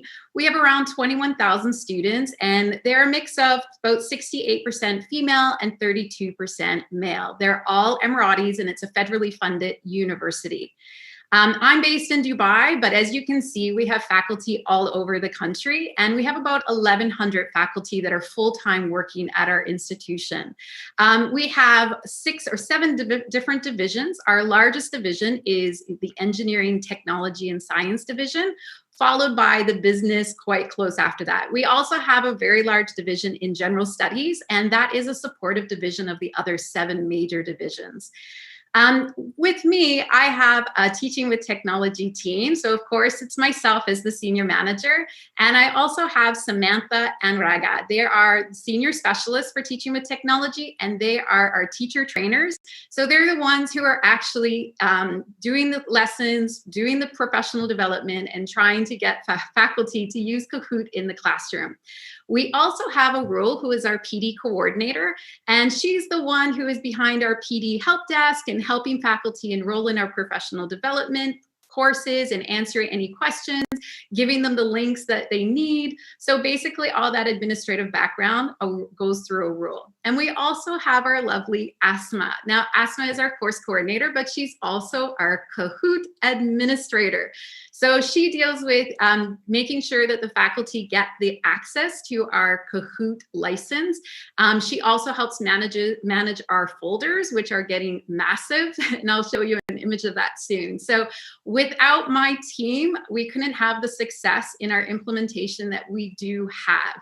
So let me go through what we did for our implementation strategy. So on November 18th, 2019, we went system-wide. Now, we had a few licenses at HCT before that, but we didn't have a system-wide license. But November 18th was the magical day that we went system-wide, and we have a license for every single one of our teachers at HCT. So what did we do for our Kahoot implementation strategy? We focused in 4 different areas. One was the communication plan. Next was the professional development, education, technology, learning community that we have, and then of course, word of mouth, teachers telling other teachers. So with our launch campaign, we made sure that every faculty received an email letting them know that we have the Kahoot license. Then we sent out the email with an invitation. So they had to accept the invitation. Now, we didn't force our faculty to use Kahoot. We just said, hey, we have Kahoot. If you'd like to join, here's the invite. Join us. And then we did follow-ups in Yammer and our other social media channels. So we also did follow-up emails after our initial campaign by sending out follow-up emails about little tips and tricks about Kahoot, like file management, how to access your Kahoots, things like that. We also reminded those that didn't join with the first invite, like, hey, if you didn't join the first invite, here's how you can apply to get your Kahoot license. Because those first invites, they do expire after 7 days and faculty are busy. So sending out that email again saying, hey, don't worry, we still have an invite for you. Just fill in this application, we'll send it to you again. And we also included it in different strategies of trying to make sure they understood the benefits of Kahoot. So not just saying, hey, we have Kahoot, but saying, why would you want to use Kahoot in the classroom? We also have an EdTech blog where you can go and see all of our posts on Kahoot and other learning technology tools. And faculty subscribe to that blog and get noticed every month for all of our new blog posts. So when we launched, we put a blog post. When we included it in any of our other courses or our recommendations, or whenever there's new updates, which with Kahoot, there seems to be new updates every couple of weeks. Every time I open up Kahoot, there's something new, which is amazing. They're always implementing something, new strategy based on the feedback that they're getting from their users. We also have an EdTech learning community. Now, our learning management system here at HCT is Blackboard. And so we have something that looks like a Blackboard course, but it's not a Blackboard course. Nobody's being assessed. It's just a place where faculty can go and get all the information they need about Blackboard, Kahoot, Zoom, Collaborate Ultra, any of the learning technology tools that we're using. So we made a dedicated space just for Kahoot. And we made sure that there was a discussion board there. So anyone who had questions or needed help had the discussion board to go to, so that somebody from my team or another faculty member can answer those questions. We also recommended PD that they may want to take in case they want to learn more about Kahoot with us. We also told them information about the license and how to apply to get that license from us. And we also gave tutorial videos. So for those faculty who are just like, oh, I know about Kahoot, like, how do I get started with this? We gave them the tutorials so they can just get up and running right away. As well, we gave formal professional development. We had this course before we did our system-wide license. So we have a course called Creating Engaging Formative Quizzes in Kahoot.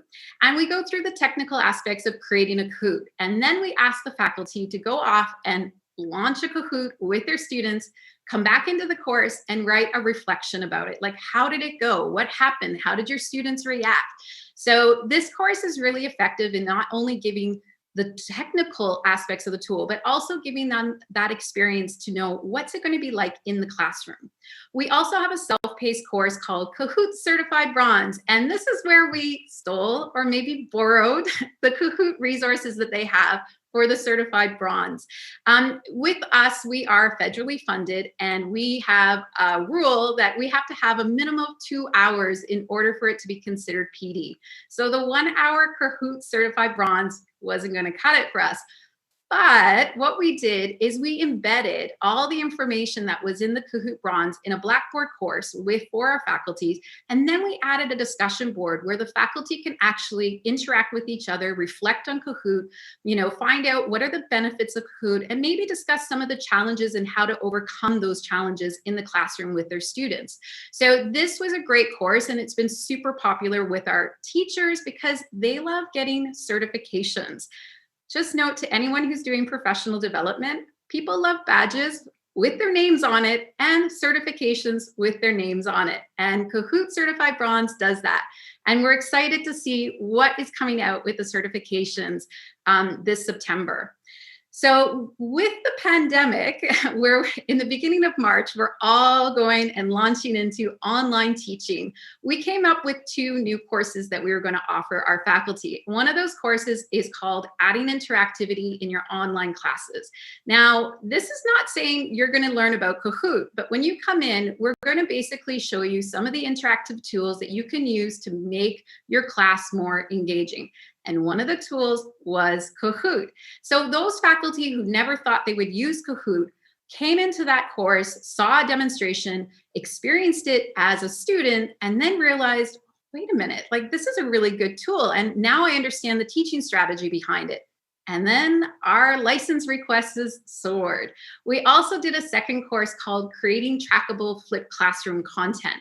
And in this course, we showed them how they can use Kahoot challenges for flipping the classroom. So you can create a Kahoot challenge for the students to complete before coming into the classroom, and then going more in depth with the content that they learned through the Kahoot. So what's great about Kahoot now, it's not just a quiz. You can add a YouTube, like Alfing showed you. You can add a YouTube at the beginning, quiz your students a little bit, add another YouTube video, quiz your students a little bit, and then track how many students finished that challenge, who finished it, and see when they come back into the classroom, diving a little bit deeper into that content. So those 4 courses are our Kahoot-based courses that we have for our faculty here at HCT. Now, the number one thing that we always rely on is word of mouth. When you have a group of teachers, for example, engineers, and they're thinking, what's Kahoot? Why would I use Kahoot?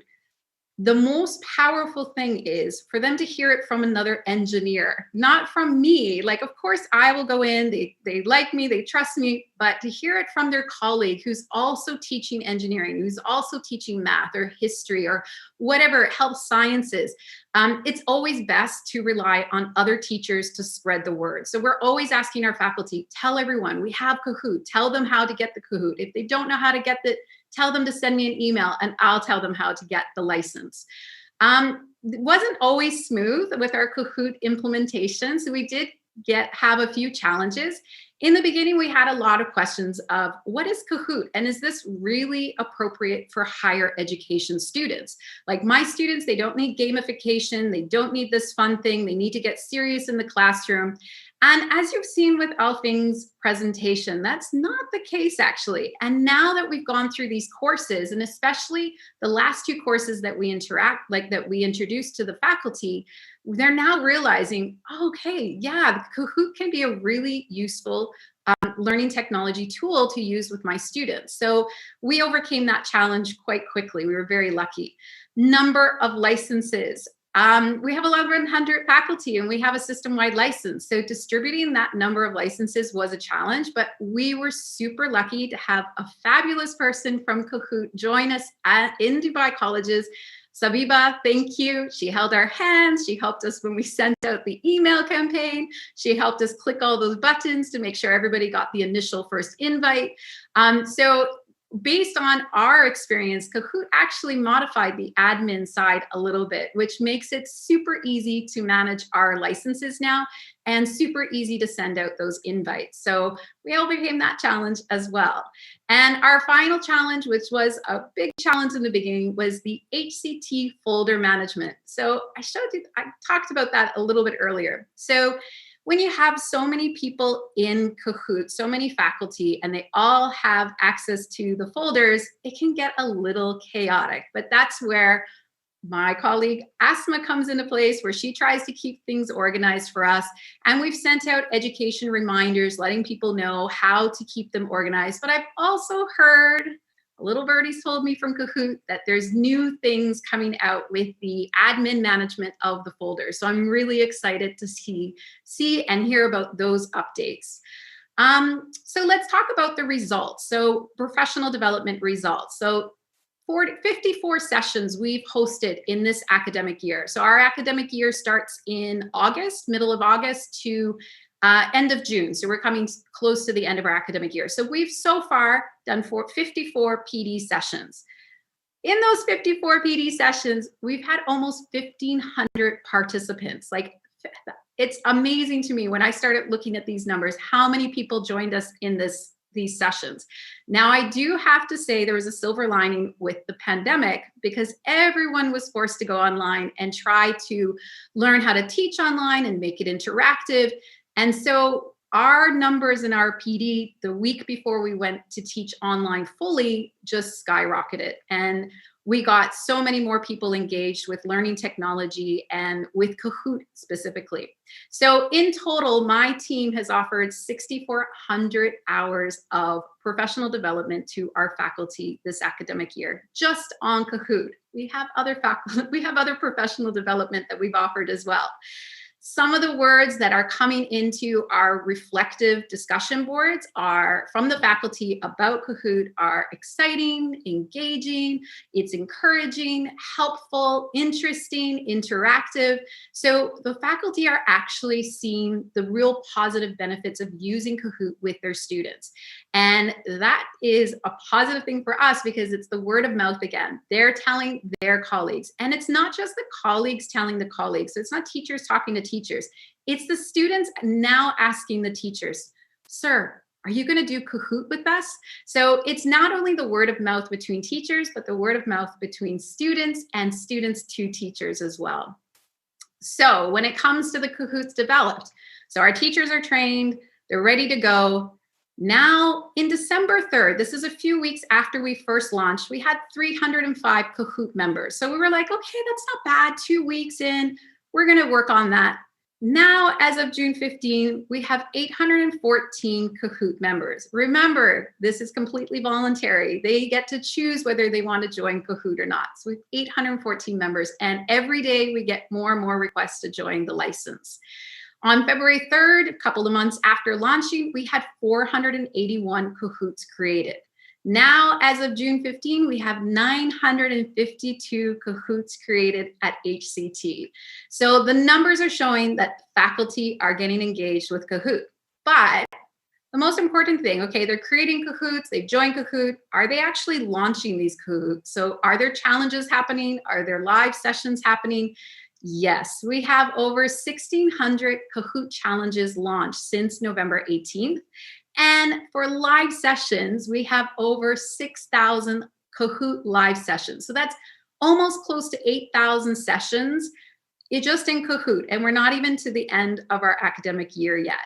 Now, again, that's really great. Numbers are great. The teachers are on board. The teachers are launching. That's fantastic. But the main thing is, are the students participating? So are the students actually completing these Kahoots? Because it doesn't make a difference if the teacher's launching a Kahoot. We want to know, are the students participating in the Kahoots? I have to say, yes, they are. So for challenges, we've had over 11,000 participants in challenges alone. And for the live sessions of Kahoot, we've had 82,000 participants. We have 20,000 students at our university. We've had 82,000 Kahoot participants since November 18th. To me, That's crazy. That's mind-blowing. And even I was surprised when I saw this number, 82,000 participants. So yep, they're definitely participating. They're definitely getting engaged with Kahoot in the classroom. The last thing that we always want to check is supporting student learning. Now, at the end of the semester, every one of our faculty have to do a continuous professional development exit survey. And one of the questions that we have on that survey is, other than Blackboard and Collaborate Ultra, which learning technology tools did you use to support student learning? Now, we don't give them options here. I don't give them a tick box. They don't get to click the ones that they're familiar with. They actually have to type and write the names of the learning technology tools that they use. And so far, 64% have said, I use Kahoot, which is great. So we have 64% of our faculty saying that Kahoot supports student learning. So what I want to do right now is let you hear from 2 of our faculty members and hear what they have to say about Kahoot. I use Kahoot primarily for review of vocabulary, not exclusively, but primarily. We have a vocabulary quiz every 2 weeks, and I spend time reviewing the words ahead of time, and I need a way to put the words in front of the students in a way that is interesting, in a way that'll at least get them to look at the words and compare the words one to the other. So I use Kahoot, and the students take to it very well. The other thing is that this society, this culture really likes a lot of competition. So Kahoot is a bit of a competition where the guys are all, playing against each other to see who's going to win. Sometimes I do it in teams. Sometimes, most of the time though, I just say, please log in, and everybody takes a shot at it, and it works out pretty well. In fact, the other thing I want to say is, to make it more challenging, is I often reduce the time from 20 seconds to 10 seconds, and then if they're really good, from 10 seconds to 5 seconds. Sometimes I can do the same Kahoot twice, but normally once, and it depends on the time. The other thing I want to say before I run out of time is Kahoot is also a great way to introduce new concepts and new ideas outside of vocabulary. For example, you can use it for reviewing grammar points or to test knowledge. Gentlemen, let's see what you know. And you have a little short Kahoot, 5 to 8 questions on a grammar point, maybe a connective or something like that, and give them a variety of questions and see if they know which one, if they know what the answer is. And then based on that, I can sort of tailor my review of that grammar point later. So there's a lot of uses for Kahoot. Students like it. It's a lot of fun, and I'm likely to continue using it in the future. I love Kahoot because my students love Kahoot too. And I've noticed that students who even sit in the back row come right in the front when I start the game. So which shows that they're really motivated to doing the quiz and the game. And it's perfect for a warm-up activity as well as a review at the end of the lesson. So whichever way, Kahoot really works. So now you've heard from 2 of our faculty members of why they love using Kahoot with their students. Now, getting Kahoot is the first step. Getting Kahoot for your institution is the first step. But to make it successful, I have a few recommendations for you. First, when you are launching Kahoot, you want to make sure that you're using multiple modes of communication. Make sure you don't just send out that single email to the faculty letting them know that you have access to Kahoot now. Faculty are busy. They're going to miss that email. Not everyone is going to get it. So put it in email, put it in your blogs, put it in whatever social media that you're using. We use Yammer, so we put it into Yammer. Do whatever you can to get that message out.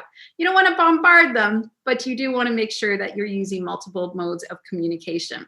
Also, you want to make sure that in your professional development that you're offering, that you include the pedagogical integration.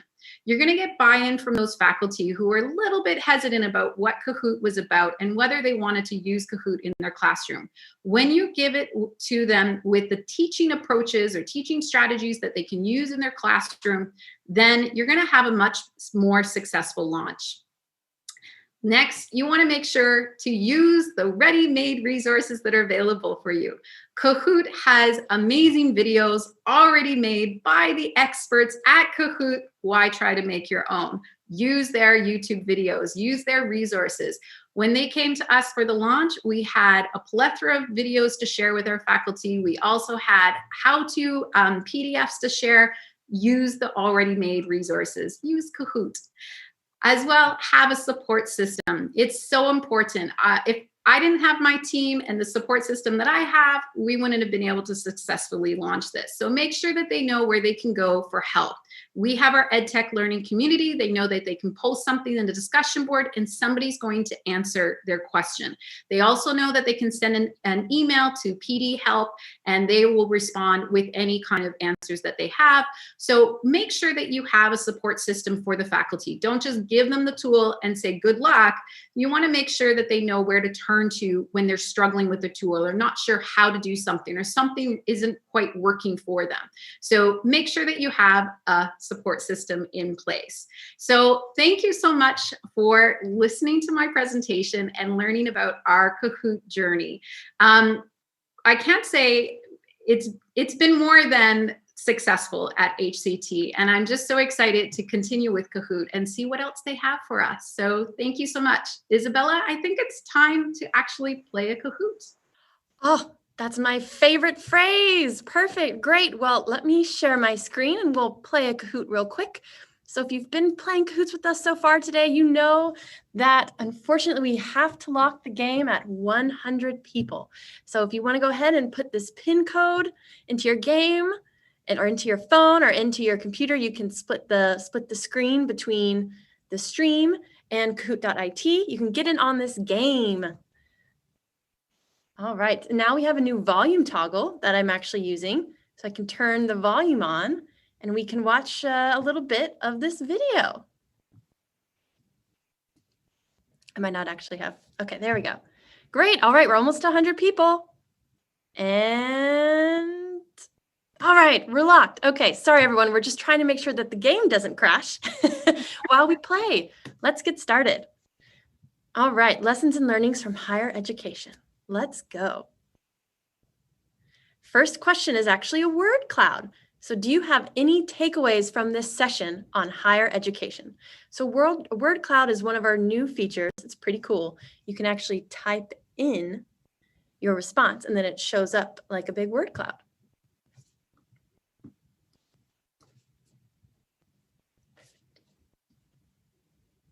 Any takeaways? And Sarah, I've been moderating the chat and we haven't had too many questions. We've had a lot of questions, but most of them were very technical. So I was able to handle them in there. Great. Yeah. All right, so let's look at these takeaways. Okay, Sarah, what do you think of the takeaways? Pretty good, engaging. Oh, some people are inspired. That's great. Yeah, fun learning, interactive. Perfect. Yeah. Yes, that's so great. So Kahoot is an awesome tool for engagement, much like Inga said and like Sarah has said in her presentation. It's great for that. So what year was the Kahoot concept conceived? Paying attention for this. All right. Yeah, were you paying attention?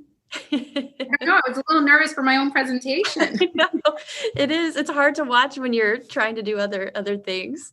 Yeah, definitely. Yes, and so like the other Kahoots, if you win first, second, or third, we are giving out prizes, okay? So if you win, you need to screenshot and email it to me. And my email is isabellav@kahoot.com. And I'll remind you of this before the podium. Okay, let's see. What year did Kahoot get started? The correct answer is 2006. That's right. So 14 years ago. Yay! But we wasn't attention. Yay, Sarah got it. One of the 11 people. Yes, so we started back in 2006, but we really didn't become used until 2013, 2012. It took a while to build it out. Great. All right, Sarah, you're number one. I don't know if that's fair. I'll try to like step it back a little bit, but it was the question that I would really do. Overachieving. So the main conclusion of this literature review is that Kahoot improves learning performance, increases student anxiety, improves classroom dynamics, or improves student attitudes. Which one do you think it is? And if you notice, this is actually a multi-select answer. So that's what makes it more difficult. The multi-select, I love that. I love that you can multi-select now. That's like, Because now you can make your questions even more challenging for your students. Right? Yeah. All right, great job, everyone. So I think we're gonna have lots of points on this. Oh, Monica G. Sarah, you're still up there though. Rosie that I know, that's my friend Rosie. Oh, good. All right, so only 2 more questions. Another multi-select. What is true about this person? Is she manager of teaching with technology at the higher colleges of technology? Born in Finland, Apple Distinguished Educator and a certified Apple educator. Over 19 years of teaching experience. Who could this person be? Yeah.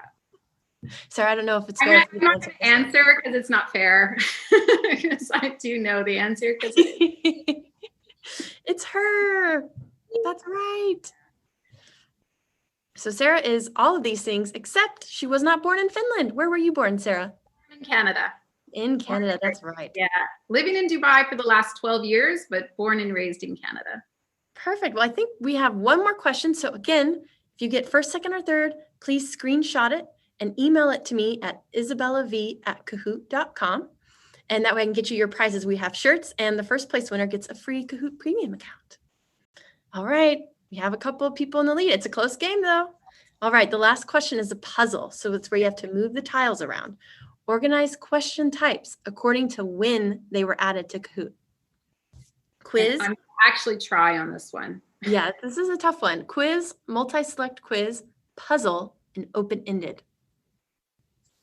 That's a good question. What is the correct order based on when they were added to Kahoot? So what was the first question type and what is the newest question type? I love how they ask you, pure genius? I'm like, I hope so. Am I a pure genius? I think I am. You totally are. Kahoot think I am? I think so. Yes, Kahoot thinks you are. Thanks. All right, just a few more answers, then I'm going to go ahead and skip through this one since we're almost out of time. Okay, so remember, if you win, screenshot it and email it to me, isabellav@kahoot.com. All right, 16%. That's not bad. This was a tough question. So let's see that podium. And then Sarah and I will say a quick goodbye so we can start our next session. All right, Kim. Well done. Great job. Rag half. Awesome job. And in first place, Goat. Goet. Yay. Congratulations to all of our winners. Awesome job. And let me go ahead and stop sharing my screen. And Sarah, do you want to go ahead and say goodbye? Thank you so much for joining us. Thank you, Alf Inga, for joining us. Thank you so much for having me. And also thank you, the whole Kahoot team, for all the support with our implementation journey. I don't think we could have been as successful as we have been without your support. So thank you so much. And all the help that Kahoot that we send as well. So thanks for being so positive and responding to all of our questions and queries. Yes, well, thank you, Sarah. We really appreciate you taking the time to do this. You're such a big Kahoot fan. I loved hearing what you had to say. So thank you, everyone, for attending. Stick around in a few minutes. We're doing insights, data-driven instruction, and we're going to go all about the Kahoot report. So stay tuned. Bye. Bye.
Okay, we got one last question. We're going to call it good for today. Right.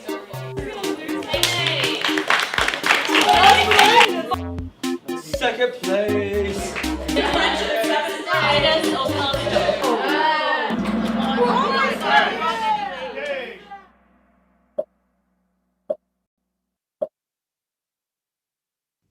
All right. Hello, everyone, and welcome back to the Kahoot track at the Kahoot EDU Summit. I'm Isabella, the host of this track, and I am streaming to you live from Austin, Texas. Just a few housekeeping things before we get started. The first is that, yes, this session is being recorded, and you'll be able to watch it later, probably next week, by the time we get the videos uploaded. You will also receive a certificate for attending the entire summit, and you'll get professional development credit for the entire thing, which is great.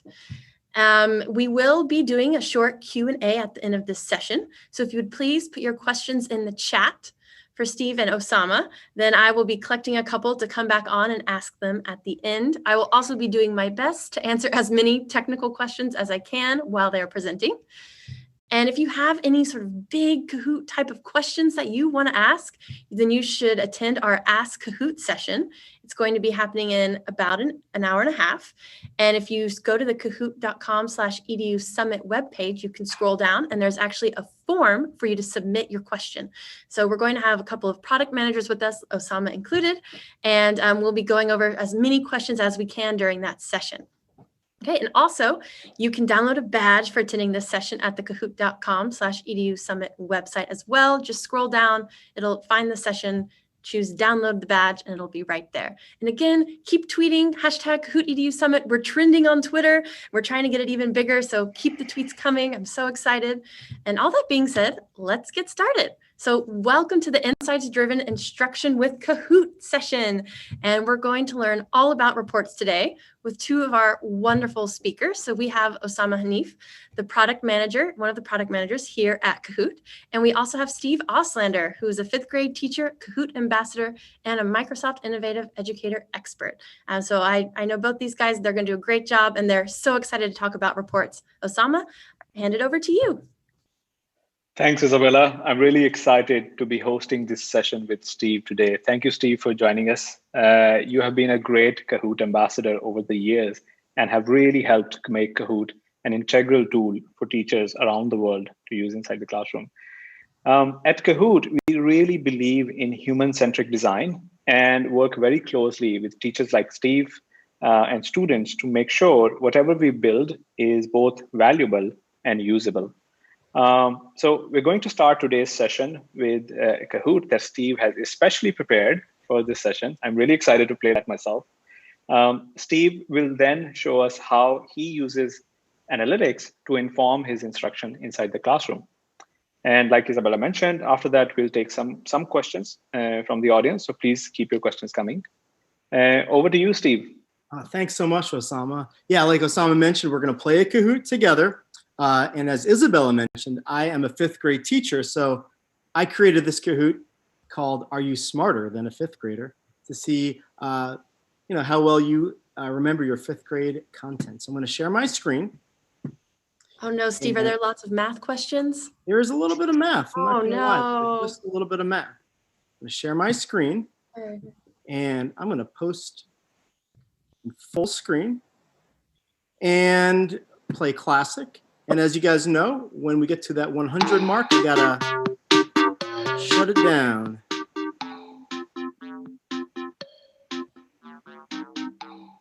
Love the music.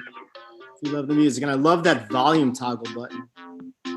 It's like game changer. Boom. Did I get it? Oh, also everyone, we are giving out prizes to the winners. So if you win, if you win first, second, or third place, please screenshot it and email it to me, isabellav@kahoot.com. I'll put that in my email in the chat as well. So send your screenshot to me and I'll get you your shirt. And if you're first place, then you also get a Kahoot premium subscription. So I clicked it at 100, but I guess I didn't click it fast enough or hard enough. I don't know what happened. But we got a little over 100. Hopefully that's okay. Before we start, I also want to give a quick plug. Every Friday at 3 o'clock Eastern time, I run a global pop culture family Kahoot that I call Family Kahoot Friday, and it's live. and it's just community building. Families all over the world play Kahoot together with their families against other families. If that's something you're interested in, find the link on my Twitter, and I'll probably tweet about it later as well. Family Kahoot Friday. All right, so we got about 200 players, and are you smarter than a fifth grader? Let's find out.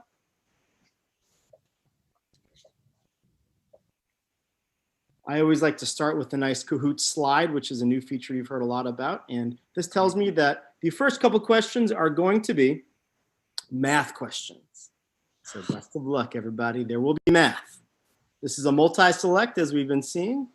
Which of the following are equivalent to 3/4? So that means more than one, since it's multi-select. Do you remember your math, Isabella?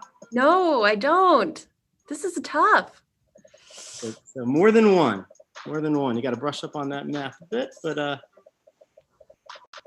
okay, I took a guess. I got one. More than one, since it's multi-select. I feel confident that you guys are gonna do just fine. Let's see.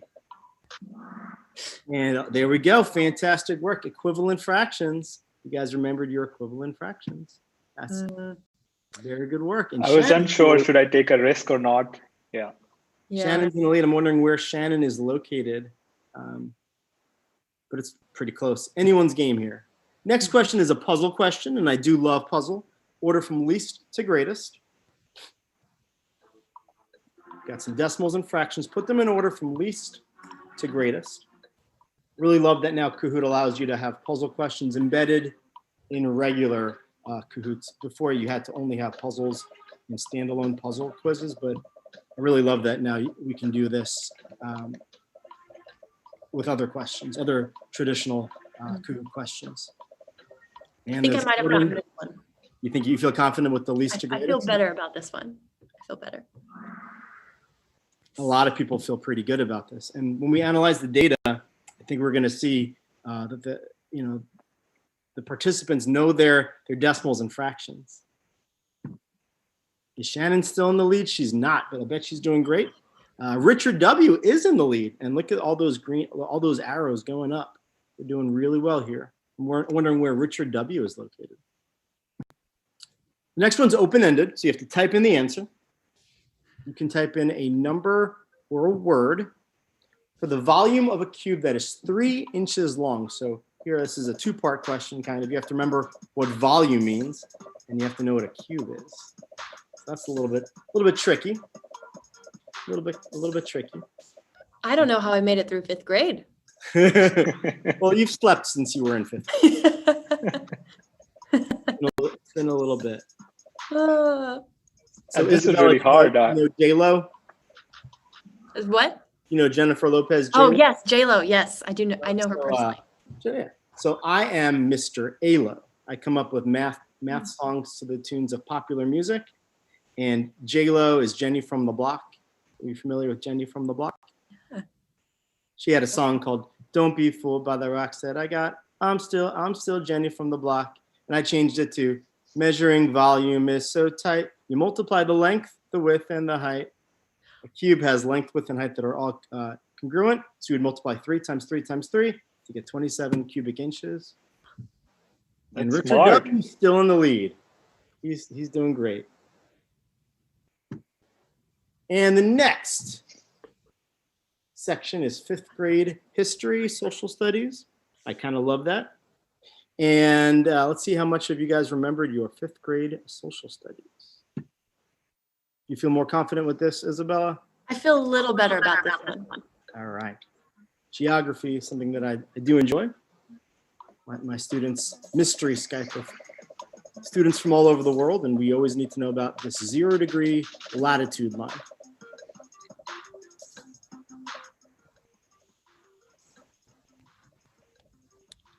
I love that people are playing along in the chat. That's great. I know, isn't that cool? I think that's great.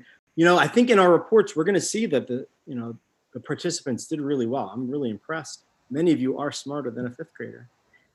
0 degrees latitude is the equator, and Richard W still in lead. And I always like to tell my students that latitude, because a lot of times they'll forget which direction does latitude lines run. They run east-west. I say latitude, attitude. kind of a way to remember. Latitude lines run this way. And that stays in the kids' minds. They remember. I would never All forget of these that. songs are great. Yeah. All right, this is a conquistador question. Explorers. Which conquistador conquered the Mayans, claiming Mexico for Spain? One of those four conquered the Mayans, claimed Mexico for Spain. This explorer is the reason why in Mexico people speak Spanish today. And it is Hernan Cortez. It is Hernan Cortez. Oh, Richard W. has exited the top spot. It's been vacated, and now Gary M. is in the top spot. But really, it's anyone's game.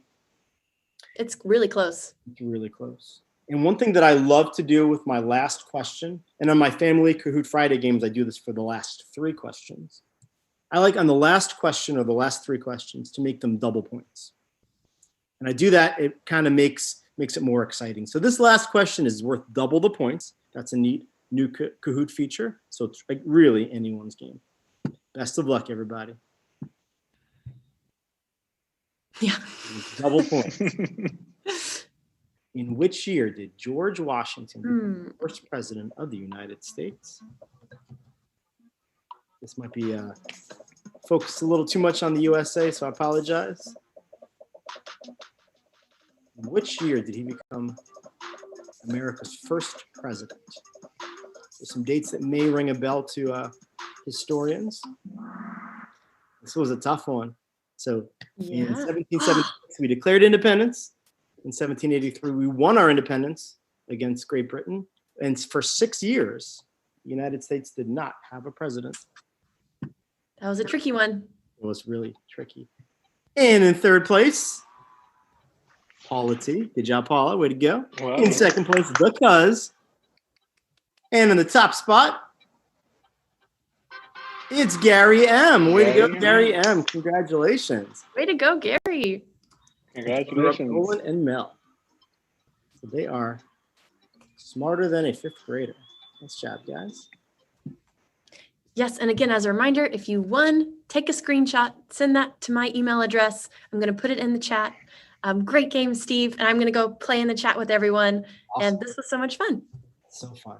So boom, first thing you notice, this is a new feature, right? This post-podium report. Osama, tell us about this. Yes, so we all know that Kahoot is really fun and engaging, and kids love it, and they really get excited and energized. And we know that most teachers use the post-question results screen to discuss, for example, the way you did, discuss what are the wrong answers and why the wrong answers are the way they are. But we also knew that some teachers didn't want to interrupt the flow, so they wanted to wait towards the end for that discussion. And so that's why we wanted to introduce this new end of game summary that allows you to bring the focus back to learning after you have celebrated the winners, to get the class a little bit calmer, and then also get the students to reflect on what they have learned, discuss some of the most difficult questions or the concepts, and reinforce them inside the classroom. Yeah, that's so. I mean, I love Kahoot. It's engaging, but this piece right here really allows for extra reflection as a whole class. The data is right there. Boom, 59% correct. That's pretty solid. And right here, we see, just without even having to click around, we see which one was the hardest question, which we probably knew already just from analyzing each question. But here we see 20% of us got correct about George Washington. So that would be a second talking point for us to kind of review that. Also, I really like how right here we have the play again feature, which I could do, and we could play it and take it again right in real time, or I could certainly play it again later after reteaching. But I love this right away, boom, right after the quiz. There's a way more robust report that we're going to click on next, which right here we see view full reports. I'm going to go ahead and click on that. And it's going to say, have you stopped sharing your screen?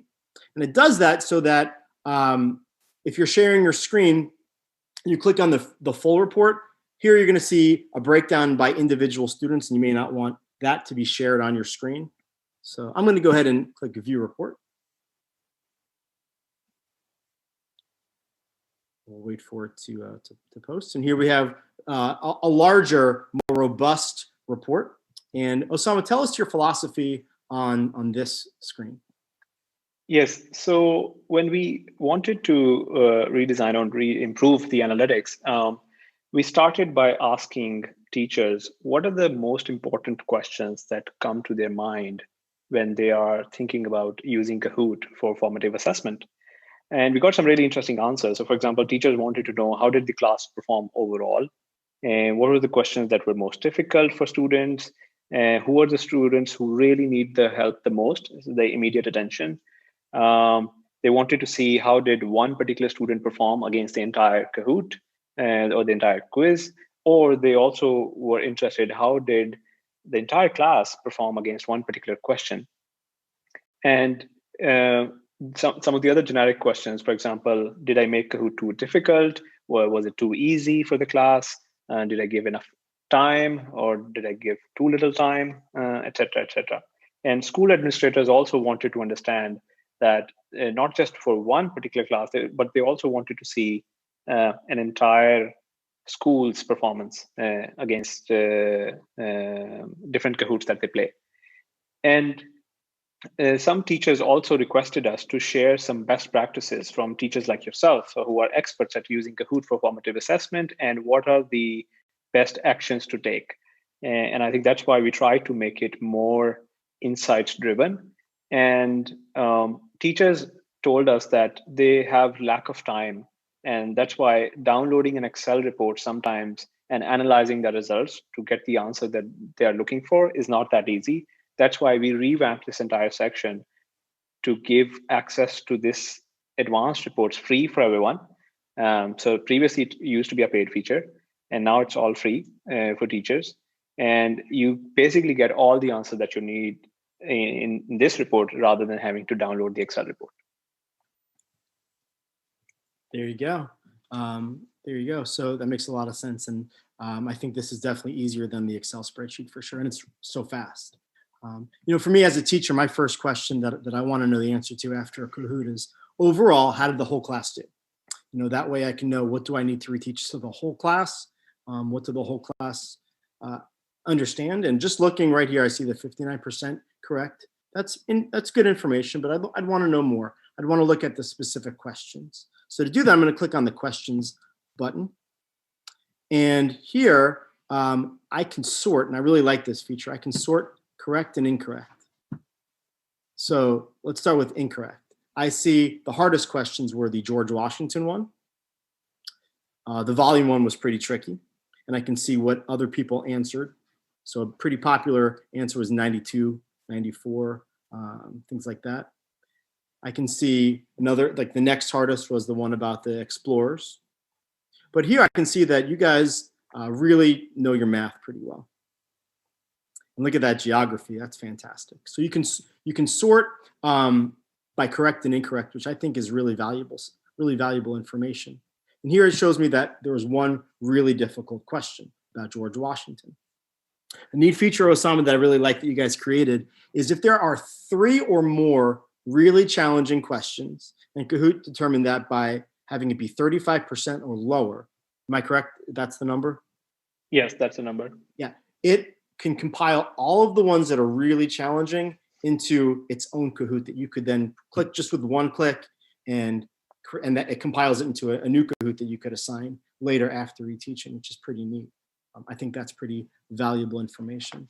So here I like the ability to sort by question and see what were the different answers that the students are entering. You can also click by player. And we see, wow, so Gary got first place, but a lot of people got 100%. That's really impressive. So we can see each individual player's performance. You can scroll down. You can also sort the opposite end and see, which folks struggled the most. And you can see, we can sort through. Let's say we wanted to see JB and see how did JB do. We can click on the individual student. And we can see, we could sort by correct and incorrect. And JB nailed the Explorer question, but struggled a little bit with the other ones. You can also sort by time and see, am I giving them enough time, just by seeing how long did it take for folks to answer the questions. So you can sort by correct and incorrect. You can sort by time. You can sort by points. There's a lot of really neat things you can do individually with individual students, with the whole group of students as well. So I think that's really useful information as well. There, I can see who didn't finish. And there are a lot of unanswered questions. And that may be, people may have gotten kicked out of the quiz. I'm not too sure about that. So you can get that general information. You can break it down by question. You can break it down by student as well. And what I think is amazing also is the ability with a click to play it again. So I'm going to go ahead and click that. Now, you know, I definitely recommend not playing it again right away, although you could, but maybe after reteaching, playing it again, and you know, kind of really seeing how do they do after retaught. You could play it again and click Teach Live. And what I really think is cool, now Kahoot used to call this ghost mode. I don't know if you guys, some of the old school Kahoot users remember ghost mode. Ghost mode is like when you, down here it says new players compete against scores from a previous game. You would play against the first time you played it. So little ghosts of the first time you played it, trying to see how well did you do compared to the first time you played it live. That's really fun. You could also play it in a web challenge by clicking a sign over here, and you can post, you could get that link and post it on a learning management system and see in real time how the kids are doing compared to the first time they played that Kahoot. So it's a great tool for then giving this again to check to see how much growth the students made.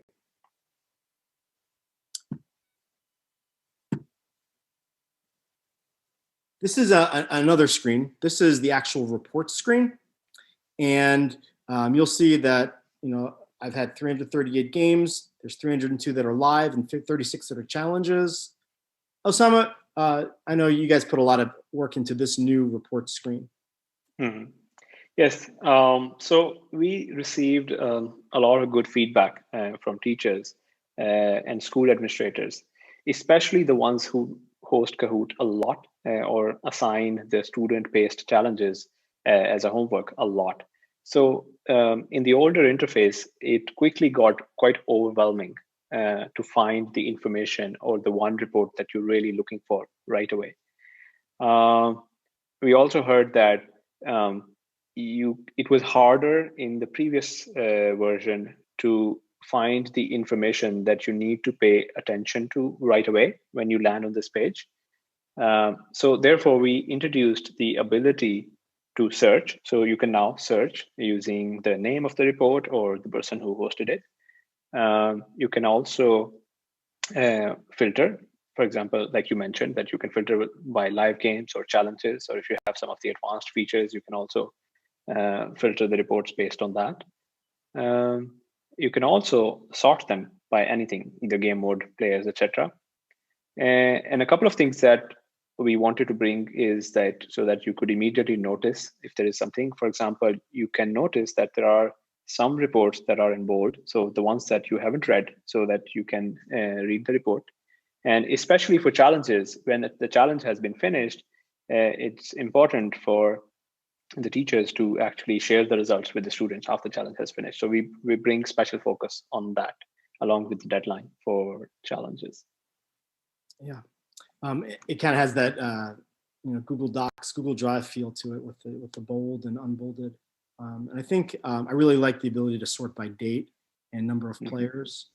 And if you were to give the Kahoot multiple times, what's really useful is you can rename certain Kahoots, and you can certainly download things, play again, rename things. So there's a lot of functionality here. I also like how you can sort by live game and challenges, as you mentioned earlier. You were also, I know you guys were you were talking to Osama earlier today about how if I were to be one member of a team, an administrator would be able to see through their report how did my class do in relation to other classes within the grade level. You want to talk a little bit about that? Yeah, so basically, if you are part of a team space, we give you, we aggregated the entire reports that you have visibility to. It could be your team members or it could be your own. And we merge them under all reports. But we still give you the filter where you can select hosted by me, and then you will only see the reports that are hosted by me. But for school administrators, it's much more interesting also to look at all reports and see how did different classes perform against the particular Kahoot. We know that some teachers also use the same Kahoot in different classes. They can also look at the report and see and compare the results of different classes from this section as well. I think that's really valuable information. And I could see myself wanting to see how did my peers and their students do, so I could, pick their brain. Maybe they're using strategies that I might want to learn from. Yeah, it's great stuff. And I love how it gives us the number of days until a challenge wraps up, so that I can know when it's finished and analyze that data, because a lot of times I'll have multiple challenges running at the same time. So that's really useful information. Absolutely. Yeah.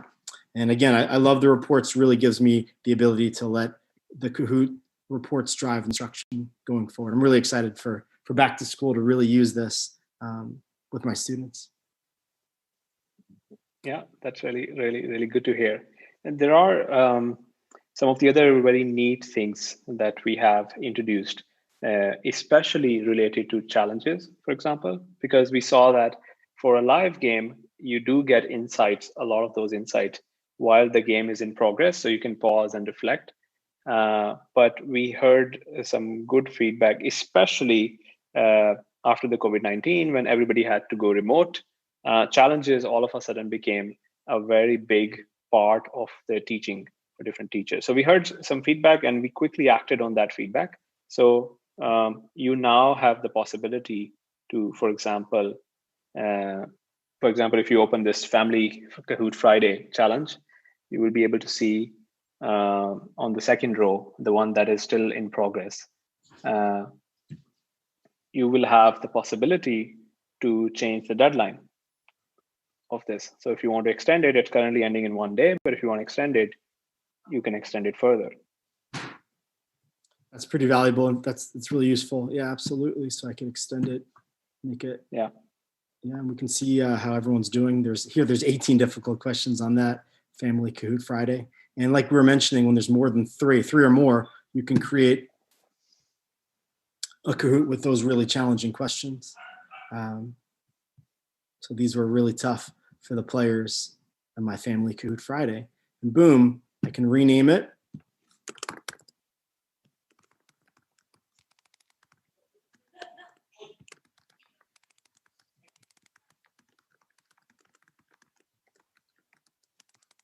Sorry.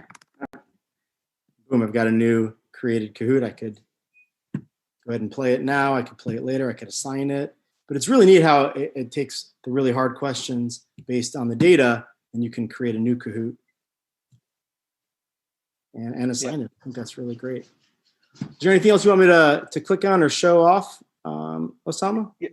Yeah, absolutely. I think then we have, for example, a couple of other neat features, which is that we heard from teachers that in a challenge, some students might use naughty nicknames that they want to avoid showing up, or if they suspect that a particular student didn't really, follow the standard or rules, so they want to kick or remove a player from a challenge. So we have also added that ability to remove a student from a challenge as well for any reason that you want. So if you go to a challenge in progress and you go to the players tab, you will see that on the action menu, let's say you want to remove a player. So on the 3-dot action menu on the right, you can decide in the table on the right, next to the name, for example, key. Yeah. So And then you will have the ability to remove this player, for example, on the rightmost side. And we also wanted to give the possibility to rename the Kahoot. For example, if you want to have different, if you, for example, host the same Kahoot in different classes, previously, what you had to do was that you had to create, let's say, 4 different challenges, and then rename all of those Kahoots. And then that just created a duplication of 4 Kahoots. And if, for example, you wanted to change something, you had to change it in all 4 places. So what we've now done is that you can actually change the name of the challenge or the report from here.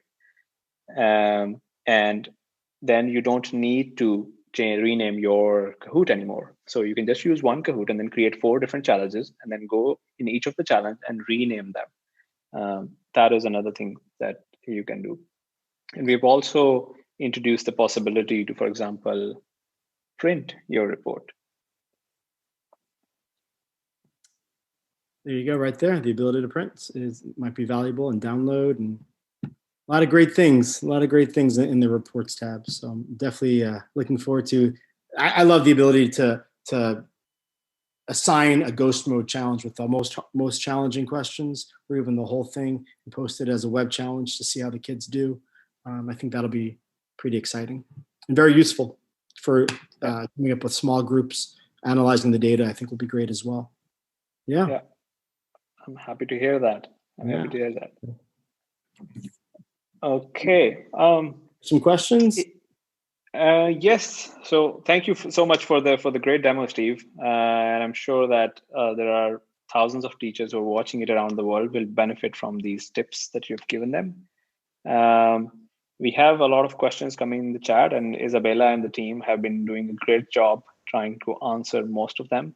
But we can see, Isabella, if you have any interesting questions that are very common and that you would like to ask.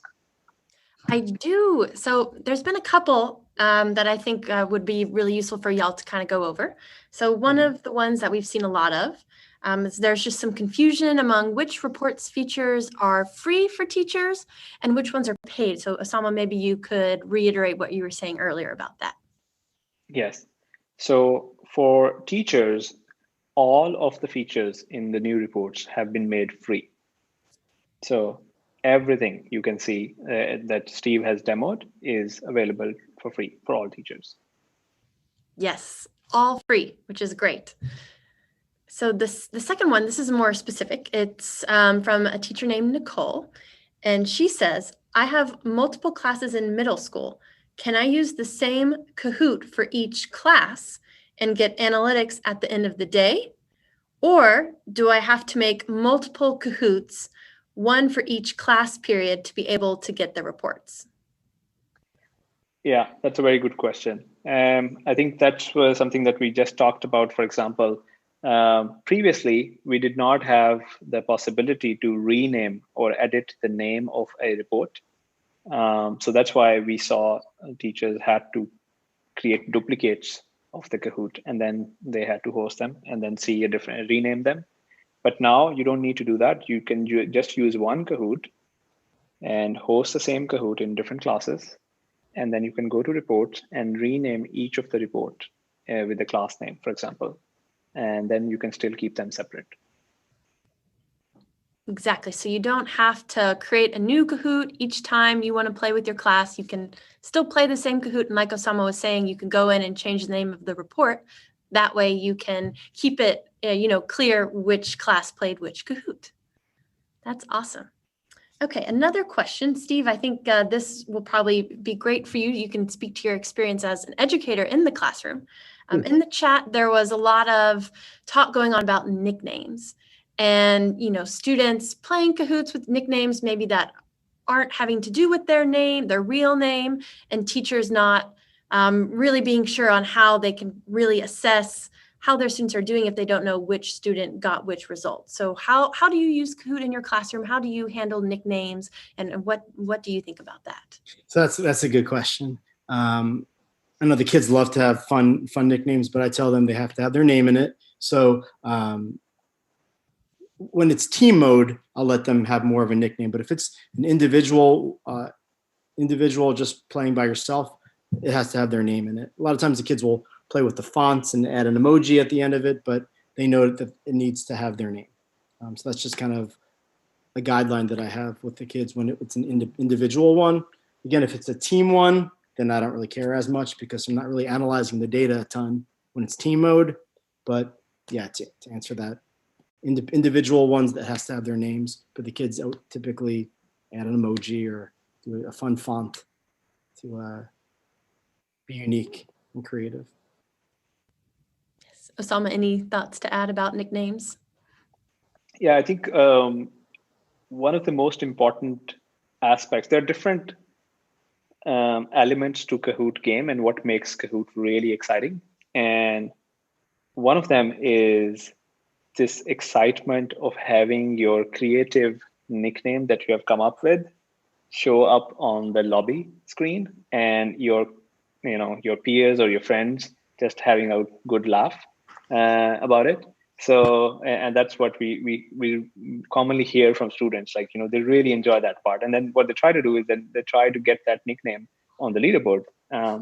So, and sometimes, of course, that can be in stretching either direction, but like Steve mentioned, he still gives the possibility or flexibilities to students to be creative a little bit, at the same time making sure that teachers can also see at the end of the game who was the person who was answering them, so they can identify them itself. But yeah, nickname is an important element of the Kahoot experience, and that's why we keep it alive. Yeah.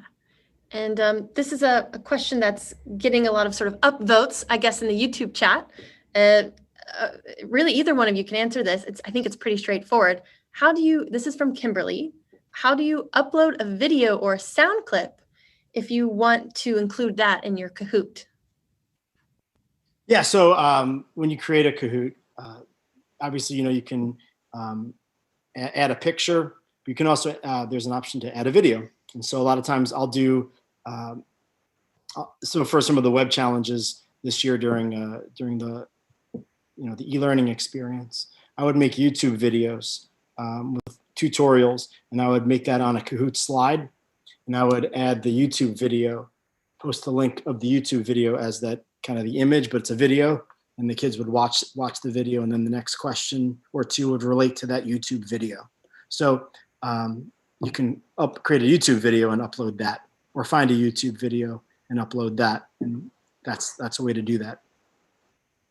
Exactly. So you can embed any YouTube video into your Kahoot. You can even have it start and stop at a certain time. It's a really useful feature. If you could film yourself, say, reading the question or reading the answers. You can, like Steve was saying, he likes to include videos and often ask questions about the video afterward.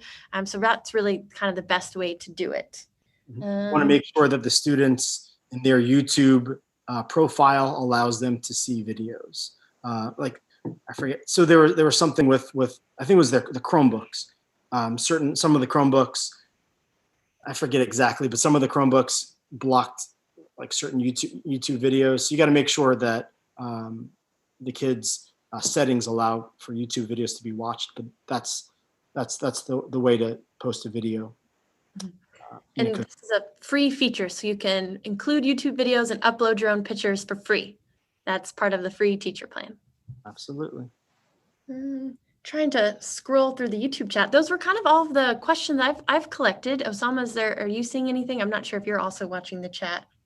Yeah, I was keeping an eye on while Steve was answering the question. I was keeping an eye on the chat, and it's going really fast. It's hard to keep a track of it in live. But for example, I noticed, like you reiterated that uploading an image is free, so you don't have to pay for that. And we also have an image library from Getty Images that there are some images that are free included in the free plan, and then there are some premium image library as well. But uploading your own image is absolutely free. Yes, I just saw a bunch of these teachers and their families on Friday at my next Family Kahoot Friday event, and you can just use that hashtag Family Kahoot Friday. You can see the link to register, and it's a really fun way to play with other families around the world. Yes, so that's those are all the major questions. I'm still seeing a couple of really technical questions in the chat. Someone asked how you can change the deadline of a challenge. We could show that real quick. That's a new feature. So that's easy. So yeah, so say this one right here that ends in 2 days. If I go ahead and click on that, off to the side it says change deadline. So I'll go ahead and click that deadline change. Let's say I wanted to move it to Sunday, the 21st. Boom. Now the deadline has changed, and it's just an easy way to go ahead and do that. So through the report screen, it's sorted by live games and challenges. Find the challenge you want to extend, and now you see it ends in 4 days. Click on it and change the deadline right there. You can also end the challenge before the deadline as well. So if you want to end it right away, if you see that all of your students have answered and you don't need to wait and you want to finish the report, you can end it now. And one thing which we have also added as part of the new reports is that once you have ended a challenge, you will see the podium screen on the reports. This did not exist before. So previously, you could not go back to the podium and share it with the students. So now, let's say if you go to a challenge that has already finished, you will be able to see that there is a new podium. So for example, we saw that some of the teachers, they were using the challenge mode even inside the classroom. And that's why we call it student-based challenges. So for example, some teachers gave us feedback that the way live game works is that all the students have to follow the pace with the rest of their class, but they wanted to give the ability for students to answer at their own pace. So they used the challenge mode and launched the challenge inside the classroom. They would show the pin code, so students are still inside the classroom, but they're playing it at their own pace. And after everybody has answered, they will end the challenge, and then they will click on View Podium, and that will be the moment where they can celebrate the winners in the same classroom and celebrate just like they do in a live game setting. And if they are not in the same room, they can also share this podium through the Google Classroom, Microsoft Teams, or other social media channels, or they can copy the link and send it over email, for example. That's neat. It's a neat feature.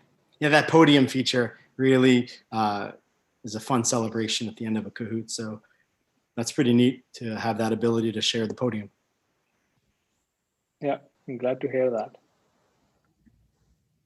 I see another question about challenges just popped up. This is from Dina. Can a student enter and exit a challenge multiple times with the same nickname while it's open? So it depends on where the student is playing the challenge. For example, today, if the students join using our app, whether on the Chromebooks or Android phones or iOS, iPad, they have the possibility to enter their nickname. And if they are not ready to finish it yet, they can click on maybe later, and they can come back and resume with the same nickname. They can resume the same challenge from where they left off. And we have recently also introduced that on the web as well. So because not all students have the possibility to download the app. So we have also included this possibility on the web that as long as the students are using the same browser, if they drop out of the challenge while they were playing it, or for some reason they had to close it, they come back, open the window in the browser and enter the same nickname, we will prompt them to resume the progress from where they left off.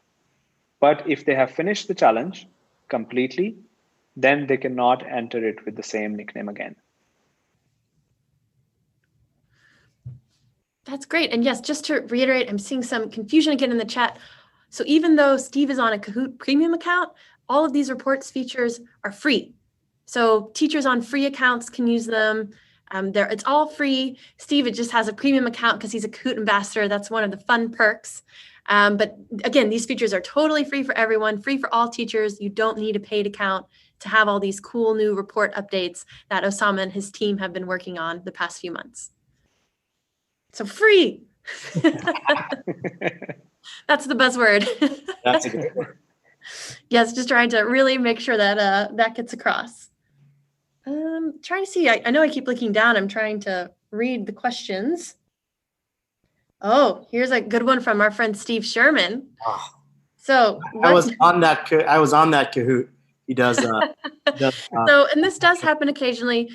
Sometimes it usually depends on internet, but Steve is wondering, what happens if my live quiz crashes during a class?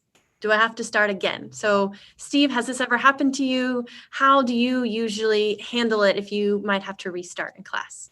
So I was actually on Steve Sherman's. So he created a connected Kahoot, a global one, a couple weeks ago, and it was great. And all of a sudden it just crashed for whatever reason. I'm not sure why. Usually And internet connection. it was right. It might have been his internet connection. Who knows? But what he did, which I thought was brilliant, was he just loaded it again and just kind of fast forwarded through, just clicking next. And so the part where we left off.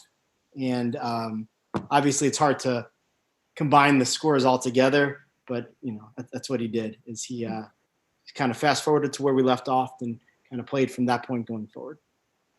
Yes, so if it does crash, it's probably an internet problem, but don't panic. Like Steve was saying, you can kind of skip through the rest of the questions and restart, but you can still look at the data later from the Kahoot.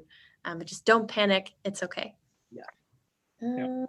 Another question that I noticed was that people were wondering, is it possible to still export it as a CSV? So yes, maybe Steve, you want to show, you can still download the report. It's still available.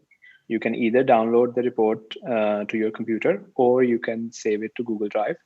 You need to make sure that you are logged into your Google Drive account, and it's not supported in all browsers, but the browsers that it does support, you will have the possibility to do that. And some people asked, can we import it to some learning management system or some other platform? As long as the other platform where you want to import into supports the Excel or a CSV format, it should be able to possible, although you might need to match the fields. So you might need to assess whether the fields that you will get exported into match the fields where you want to import into.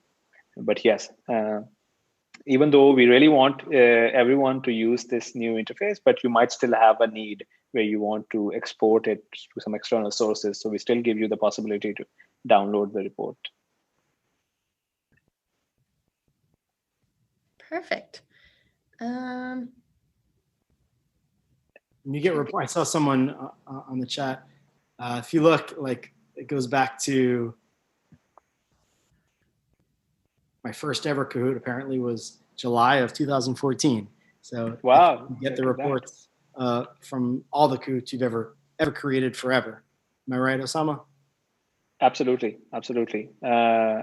We as long as you have created an account and first day you hosted a game, we keep this information for you available for as long as, and you don't lose access to it.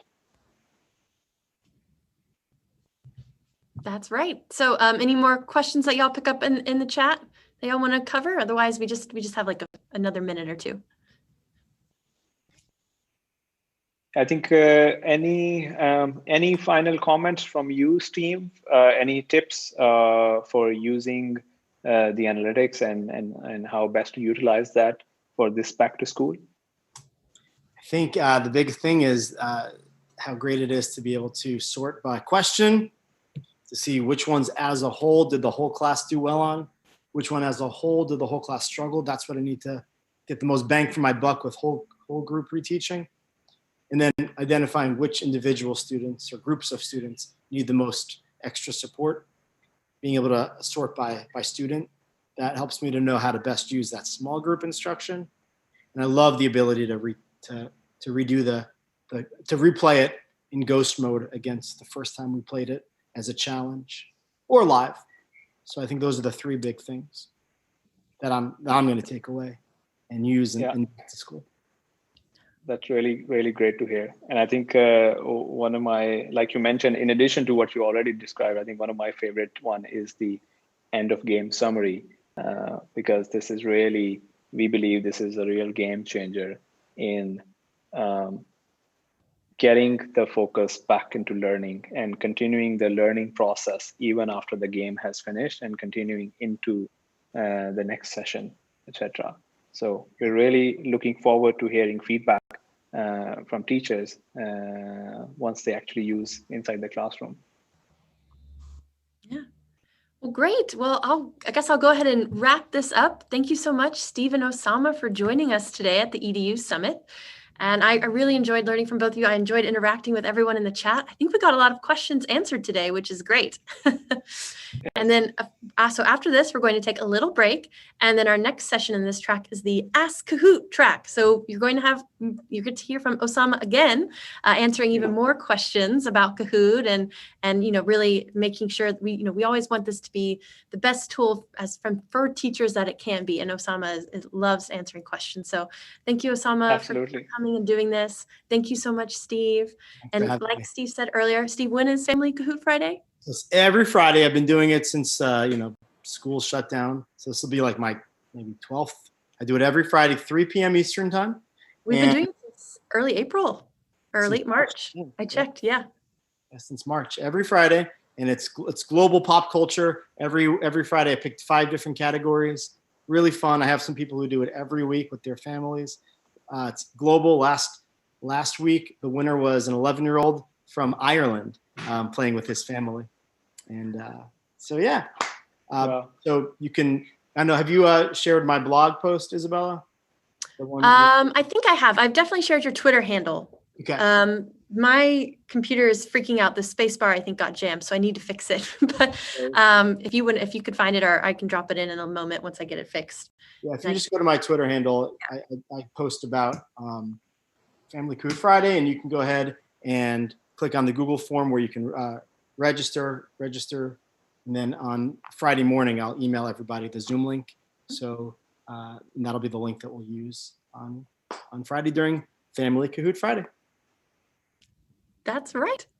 Well, in the resources, you will find the summary of how the Kahoots reports we have done, all the changes in the Kahoot reports.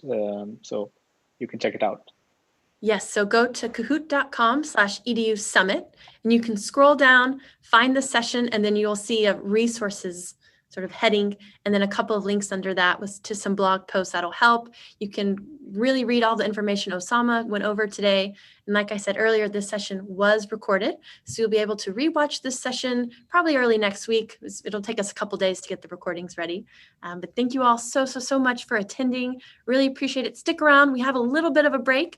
And then, like I said, we have our Ask Kahoot session. And then after that, Leslie Fisher is in the house. All right. Woohoo! Well, thank you so much, everyone. And I'll see y'all soon. Thank you. Thanks so much.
Okay, we got one last question. We're going to call it good for today. Right.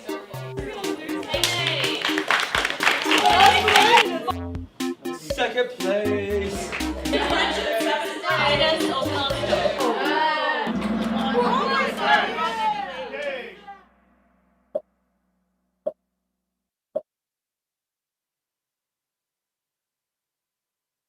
Hello, Kahooters. It's me. I'm back. Hanging out in the chat like I like.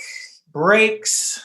Who's got time for breaks when you got such a great day like this? There's so much action happening in the chat. Hey, I was a little distressed here. I saw something just now. Helena Barakosha.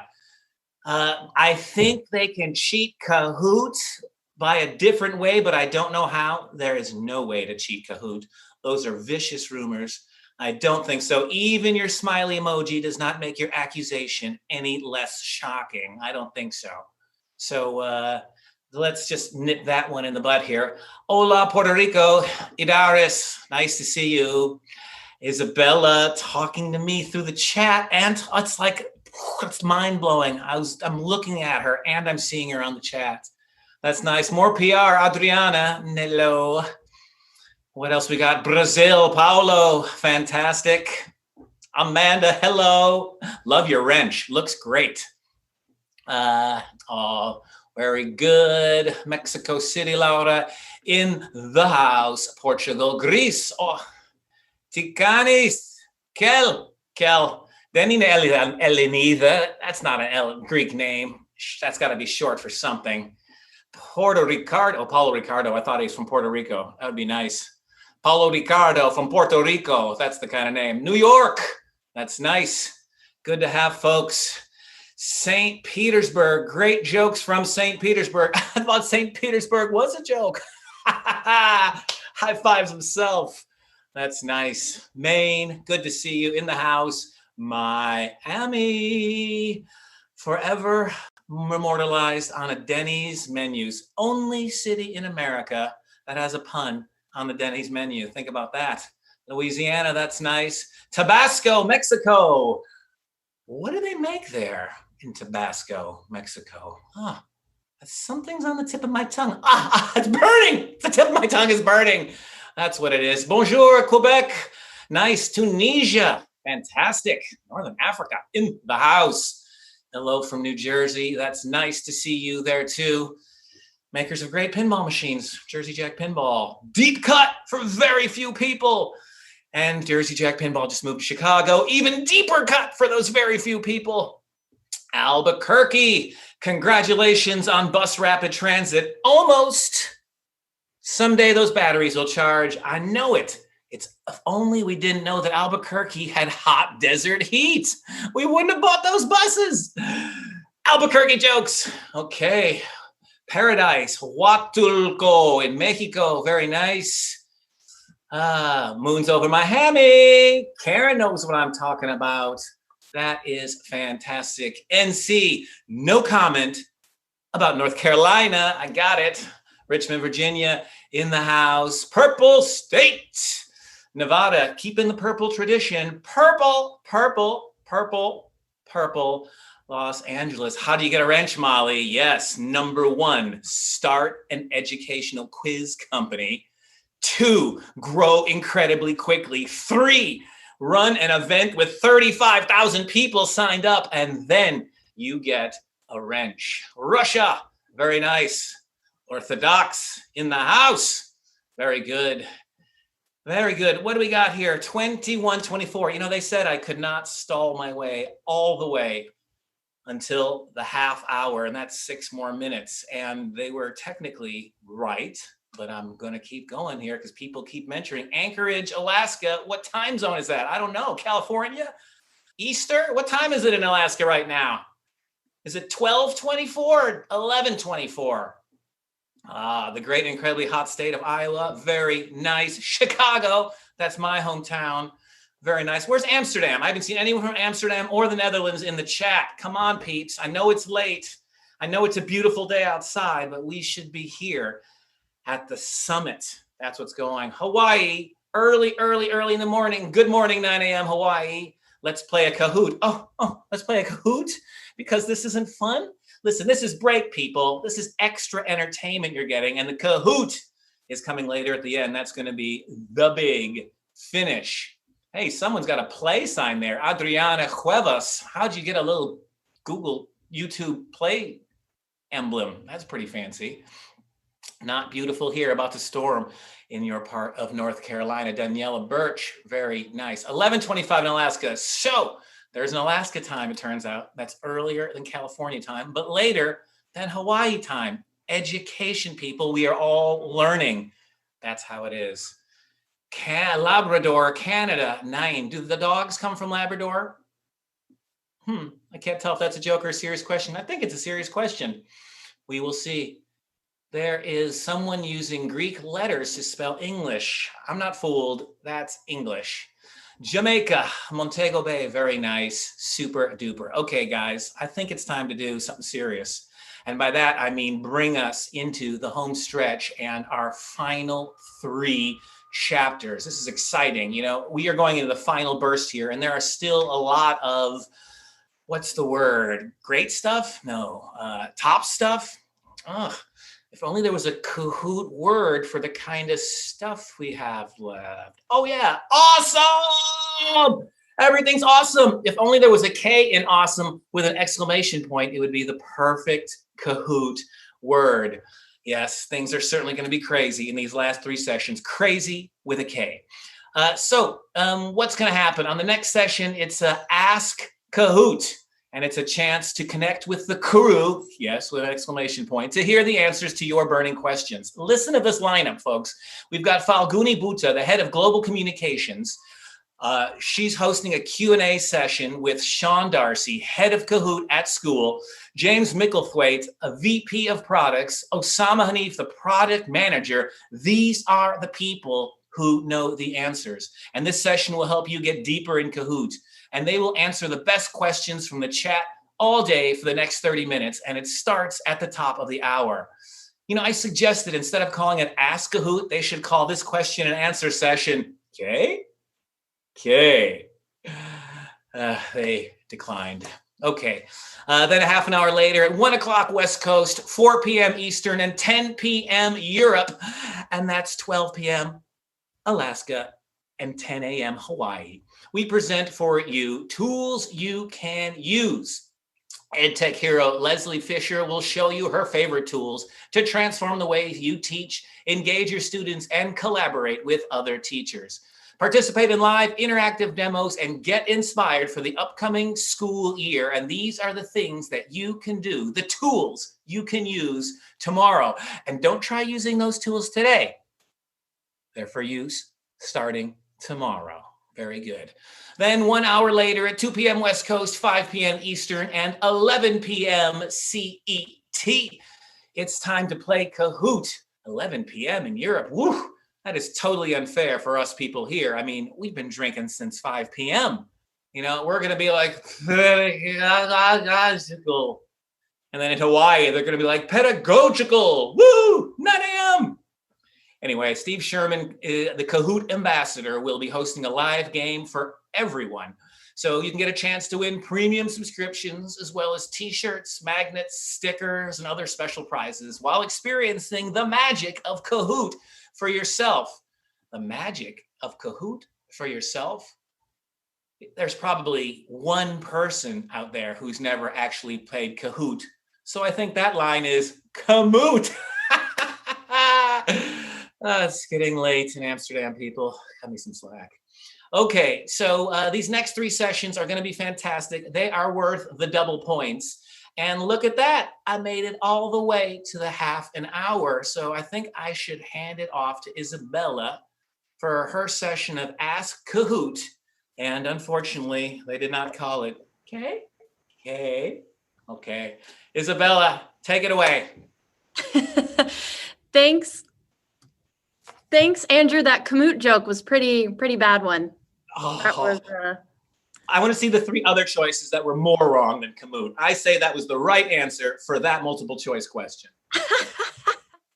I don't know about that. Well, thank you for keeping us entertained. I know everyone was loving the comments in the chat. And hello to everyone. I'm Isabella. I've been hosting the Kahoot track live from Austin, Texas today, and I'm really excited about this next session. Before we get started, I want to go over a few housekeeping things. So yes, this session is being recorded, and you will be able to view it next week on our website, so you can rewatch it and get all of your questions answered again, which is pretty fun. And that being said, thank you for submitting questions throughout the day to the forum. I know everyone is really excited to take a look at them and give y'all some feedback. A couple of us will be in the chat, engaging with y'all, answering any more technical questions, but I think y'all are really going to enjoy this session. And keep tweeting, please keep using the hashtag Kahoot EDU Summit. We trended on Twitter for a little bit earlier today, and we're trying to get it going again. So get those tweets, get those selfies in, you can win some Kahoot prizes. All right, that being said, let's get started. So I am so excited to introduce y'all today to Falguni Bhutta, the head of global communications for Kahoot. She's going to be hosting our Q&A today. And Falguni, you can take it away. Thank you so much, Isabella. And hi, everyone. It is so great to be part of the first ever Kahoot EDU Summit. And I'm Falguni. I'm coming to you from San Francisco, representing the West Coast here. And I will be hosting today's Ask Kahoot Q&A session with members of our fantastic crew. Sean Darcy, who is the head of Kahoot at school, James Micklethwaite, VP of Products, Osama Hanif, Product Manager, and Agneta Pedersen, head of Kahoot Academy, which we just launched this morning, who are all joining us from sunny Oslo, Norway, the land of the midnight sun. It's still sunny out there, actually, so late at night. But thanks so much for submitting all of your questions through the event. And I've picked out the most frequently asked, the most relevant ones, and I'll be directing them towards our magic answerers, Sean, James, Osama, and Agneta, who will be answering those for you. And we will try to answer as many questions as we can. Treat it like a speed round, because we've gotten like hundreds of questions. And so we have a lot to cover. So we had a bunch of questions, like I said, and without further ado, we're going to get started. So here goes. Our first question comes from Maria Bradley, who is from the state of New York. And her question is, to confirm, Kahoot Academy and resources from partners are available in the basic version of Kahoot. Is that correct, Agneta? Yes, there will always be access to free content on Kahoot Academy for all users. This goes both for partner content and content from verified educators. The content that you see currently live from the partners and the ones that you saw today in the session is already free and available on Kahoot's platform and on Kahoot's website. Thank you so much, Agneta, for that. Okay, so moving on, we have a question from Cindy, who is in Indiana. And she asks, will teachers be charged to use Kahoot? I do not have a school supporting my finances. Sean, do you want to take that one on? Yeah, sure, absolutely. And it's a question we get, I've seen a lot today, actually, in the comments. And I just wanted to underline that our mission here at Kahoot is to make learning awesome. And as part of that commitment, we will forever have a free version of Kahoot for teachers and students. When I say free version, I don't mean like kind of an okay version. I mean a fully functional free version that we're continuing to build out and make better. A good example of that was the announcement we made earlier today with our brand new all reimagined reports, which are now free for educators to go ahead and use. So yes, to answer your question, Cindy, we do have a free version and we continue to make it better for all educators. Awesome, thank you so much, Sean. Moving on, we have a question from Christian LaCour from Milpitas, California, which is not far from where I am right now. She's an elementary school teacher, and she asks, how do you become a Kahoot ambassador? So that's a question we get asked a lot, and we have an amazing crew of ambassadors as well. And they enjoy benefits like exclusive goodies, unique opportunities, direct contact with our team, and the ability to share and shape the future of Kahoot. To apply to become an ambassador, just go to kahoot.com/ambassadors and go ahead and apply there, and you can become part of our ambassador crew. So I'll move on to the next question, which is from the UK, from Carrie Ann.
about the little glitch we had, and it's life. That's how it goes in this pandemic times. But we're back now, and I was about to ask this question from Carrie Ann Barron from the UK, and she was asking, how can you add YouTube videos to a Kahoot without it showing the song title and artists? Osama, do you want to take that one on? Yes, so you can upload a YouTube video when you are creating a Kahoot by clicking the YouTube link. And what we do is that when you actually play the game, we put a black overlay on top to cover the title so that it doesn't show. And if you want to test it, what you can do is when you're creating, you can just click preview and you can see it for yourself what part of the video is visible. Thank you so much, Osama, for that. Moving on. So this is a question from an unknown attendee, and they asked, students find it difficult to switch between Google Meet and Kahoot to see questions and answers while playing live. Would be great if students could see the questions and answers all on one screen in live mode. James, do you want to take that one? Sure. Yeah, this is a great question, and we get this request quite a bit, particularly in recent times as people are playing remotely. Before I answer, it's probably worth explaining why, in the first place, we have questions and the answers on a different screen, and students answer with a different device rather than doing everything all on one screen with the challenge mode.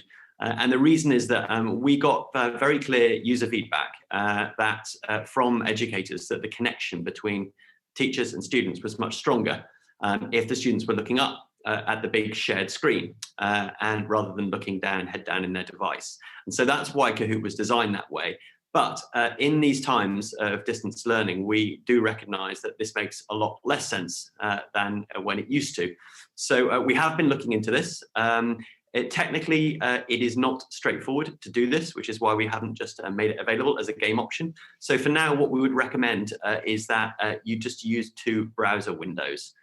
So if you want the best example of what this can look like, then try any of our demo games on Kahoot.com, and you'll see the questions and answers screen, and then there's the screen to answer the questions on, all laid out in the way that kind of works best. And then that will work for either Google Meet or any other way that you want to host a live game remotely. Perfect. Thank you very much, James. So the next question comes from, again, an unknown attendee, and they ask, does study leagues that we just announced or just talked about this morning, do they allow for kids to chat with one another? And they say, LOL, I hope not. James, that one's for you again. Yeah, sure. So I think, I don't know how serious this question was. The short answer is no. That is not part of our planned functionality. On a more serious note, we take data privacy very, very seriously. And so for students of a younger age, this is something that we would never do because of the seriousness of the data privacy issues around doing that. So what study leagues are is the ability for students to play challenges together. So they can share challenges together, just in the same way as they can share challenges today on the Kahoot platform. And what's unique about it is that when they play more than one game, the study league adds up the scores from all those games. So they get like a running leaderboard. So that's the functionality that's in study leagues initially. No chat, I'm afraid. Perfect. Yes, privacy is super important for us at Kahoot. The next question is, how many hours of professional development credits do we get for attending Kahoot EDU Summit? And that's a question we get a lot. So you do get credit for professional development. You get 6 hours, and you will receive a certificate in your email following the summit in the next few days as proof of your attendance. So keep an eye out on that one. The next question is, how do you get rid of Kahoot bots that are unknown users who are crashing into a game? Osama, do you want to take that one? Yeah, I think this is one of the most commonly asked questions. I've been following the chat as well. And like all applications, we know that we are constantly facing this challenge. And what we have been doing is that we have given teachers different options. For example, a recent addition is that you can lock a Kahoot. You might have noticed if you have been attending some of these demos today, that the hosts are locking the game. And what it does is that when you lock the game, nobody else can join. So that is one way to do that. We also have a couple of other options. For example, you can enable nickname generator from the game option screen before you launch the game, or you can select a two-step join. That adds an extra layer of steps that the students need to do manually, which is very hard for bots to replicate. In addition to that, we also do a lot of under the hood improvements. Our engineering team has been trying to mitigate these bots, and we are constantly doing that. But we are giving more options to teachers to do that themselves as well. Yes, thank you, Osama, for that. The next question is, what ages and grades are Dragonbox apps for, and are they free? This is something that our crew member Jean-Baptiste mentioned this morning, and we have a really good offer for all the teachers who are attending this event. So James can answer more of that. Sure. Yeah, so Dragonbox apps, as you know, you will have heard earlier, Dragonbox is all about making math awesome. And Dragonbox have a range of apps that cater for kids of different ages. So they start at preschool age. I personally have two daughters who are big Dragonbox users. And so there's an app called Numbers, which is designed for ages 4 to 8. But then there are other apps as the kids get the hang of that. So you can go straight into big numbers after that. And that's ages roughly 6 to 9. There is an algebra app aimed at 5+ age group. And then again, once they've got the hang of that, they can graduate into the 12+ algebra app. And then finally, there's also an app called Elements, which is all about geometry, which is aimed at 9+ students. So quite a range of age groups covered by the Dragonbox apps. The Dragonbox apps are normally paid for, and you can see them today at any point in the App Store. But as Falguni alluded to, there's some great news. All attendees of the Kahoot EDU Summit today will get access to the Dragon apps for free. And just watch out in your inbox and you will hear more from us about how to redeem that offer. Perfect. Thank you, James. Next question comes from Manohar, who is from a remote village in the state of Tamil Nadu, India, which is my home country. And he's an elementary teacher. And he asks, how do I convert, when I'm duplicating Kahoots, how do I convert them into my native language? And Osama, do you want to take that one? Thank you, Manohar. That's an interesting question. The way you can do today is that because Kahoots are created by the creators in their own native language, if you have the ability to duplicate a Kahoot, you can duplicate it and then go on and edit it. Once you edit it, you then have the chance to edit it and translate it into your own local language. We do have heard from teachers that they use sometimes Google Translate or Microsoft Translator to help with some of those translations. But yeah. Great, thank you. Next question is, we are remote for the fall. Again, this is from an unknown attendee.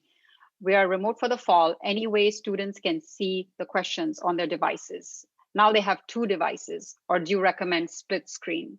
James, do you want to take that one? Sure. Yeah. So as I mentioned before, I recommend split screen. So taking 2 browser windows, and you size the screen so that the questions and answers screen that normally is shared in the classroom, that takes up the majority of the space.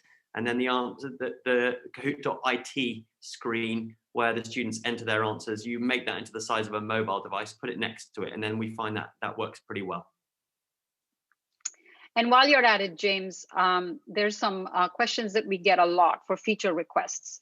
So some of those that came along in those questions was, integration with Google Classroom or using pictures and text as answers, things like that. Do you want to talk a little bit about featured requests? Sure. Yeah. So in the product team, we always wish that there's never quite enough time to do all the great things that we'd like to do and all the great ideas that everyone has. So we just spend a lot of time picking the things that we think will deliver most value to most of our users. So the one thing I wanted to say to everyone, and we're exploring lots of different opportunities in lots of different areas, But the one thing you can do positively to influence the outcome here is to use the Kahoot suggest a feature. Now, if you simply Google Kahoot suggest a feature, number one in your search results will be the link to the right page in our support section. And if you suggest a feature there and others suggest a feature there, we see it bubble up. And just before back to school last year, actually, we were just really pleased to be able to announce that we'd literally systematically worked our way through that list of feature requests. And we'd really made fantastic progress against that list. So keep the requests coming. That's the way to let us know what would be most useful to us. And then we'll do our best to meet whatever your needs are. Yes, and keep James and team super busy with feature requests. Absolutely. Another one that comes along, James, is while you are talking about feature requests, is integration with other LMSs, such as Canvas, etc. If you want to just dive into that super quick. Sure. So integrations, they are also feature requests. So same thing as I just said in relation to that kind of thing. With regards to integrations, we've talked about some of our integrations today with Microsoft, for example, and Microsoft Teams. So we're absolutely prioritizing these. We've heard a lot of requests today also for Google Classroom integrations as well. We continue to have those conversations. Google are a great partner of ours. I don't have any firm updates to give you at this point, but we do consider integrations, and like with everything else, we will prioritize those things that we feel our community, our community needs most. Thank you so much, James. So I will move along, and there's this question from Audra from Utah, and she asks, when will word cloud be included in educator accounts? Sean? Well, if you're a higher education educator, word cloud is already available for your account. And we are looking at ways that we can, of course, bring word cloud to school teachers. But of course, as James has already mentioned and Falguni has also brought up, data privacy is extremely important for us here at Kahoot. So we really need to have a solution that's going to work alongside student data privacy. So just keep following our blog, and when it's available, we'll of course make a lot of noise about it. We look forward to bringing that to you guys. There's another question here, Sean, that comes from Bogota, Colombia, but by Christian, and he asks, what is the greatest challenge for you, the crew, to come once the pandemic is over? Well, the pandemic is unfortunately still going. I think the thing that the word challenge is actually really a good one, because what we've done this year, back in January, is we launched something called Student Paced Challenges. And I don't know if you heard it at the beginning of the day, but we actually already had 100 million participating players in a student paced challenge.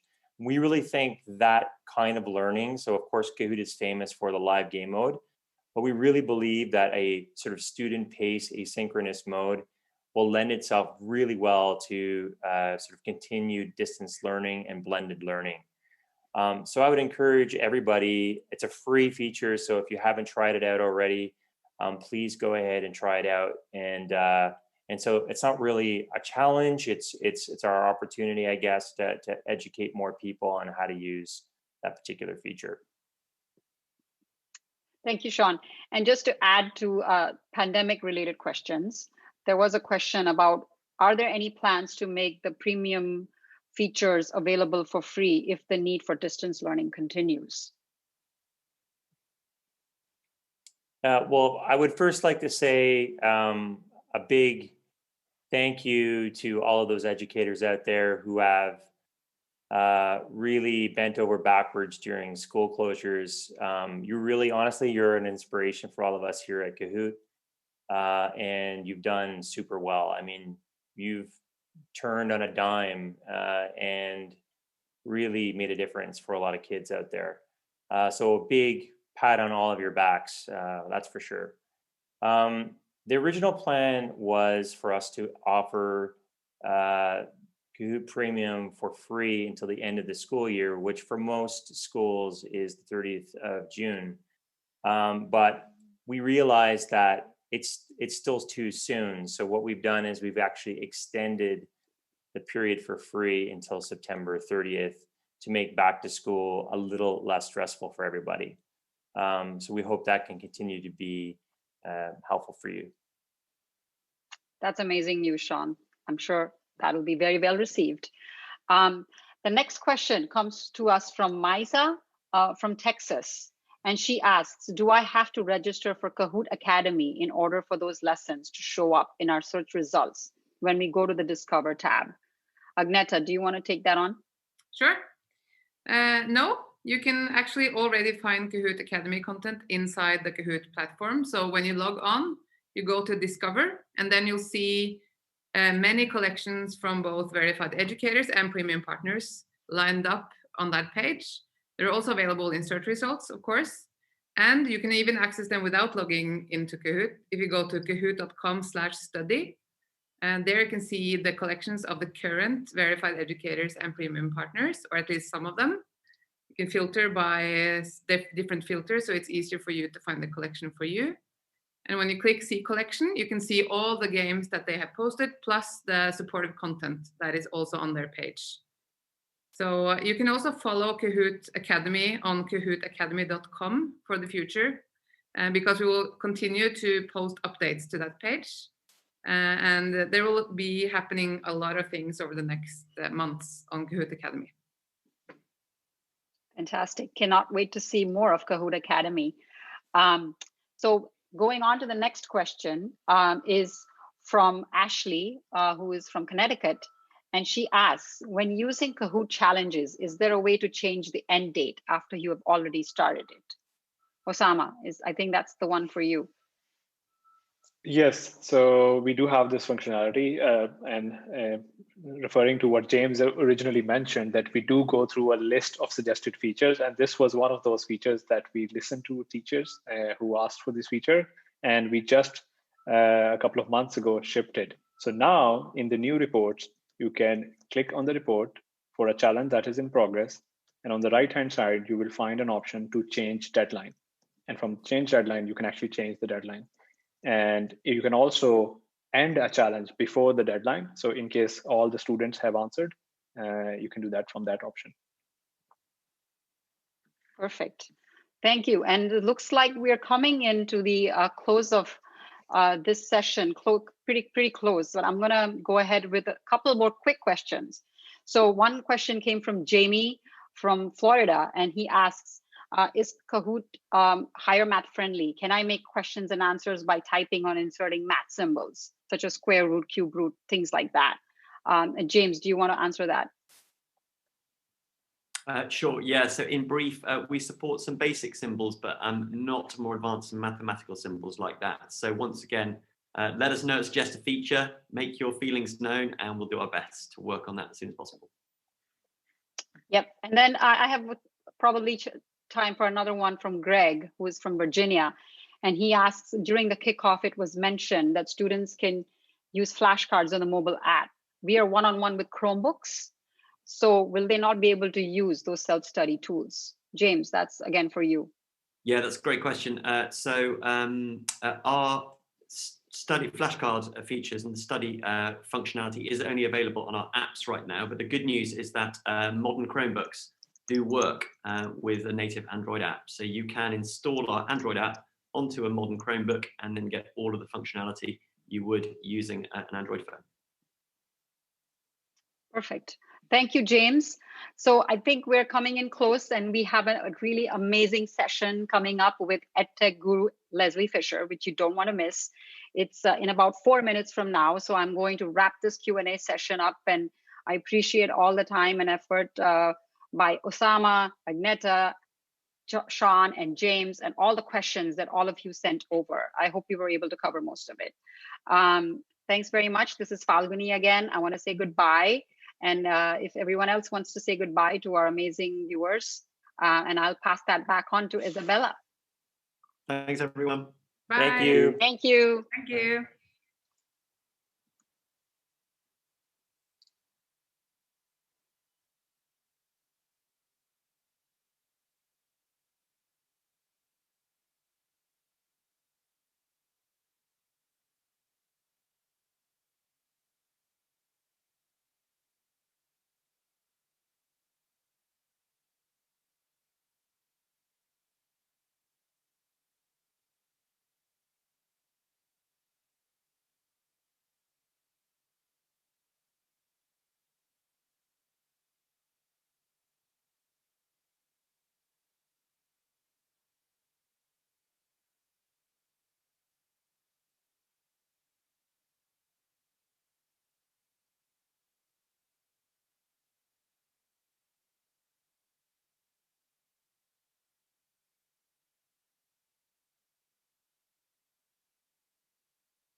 Okay, we got one last question. We're going to call it good for today. Right.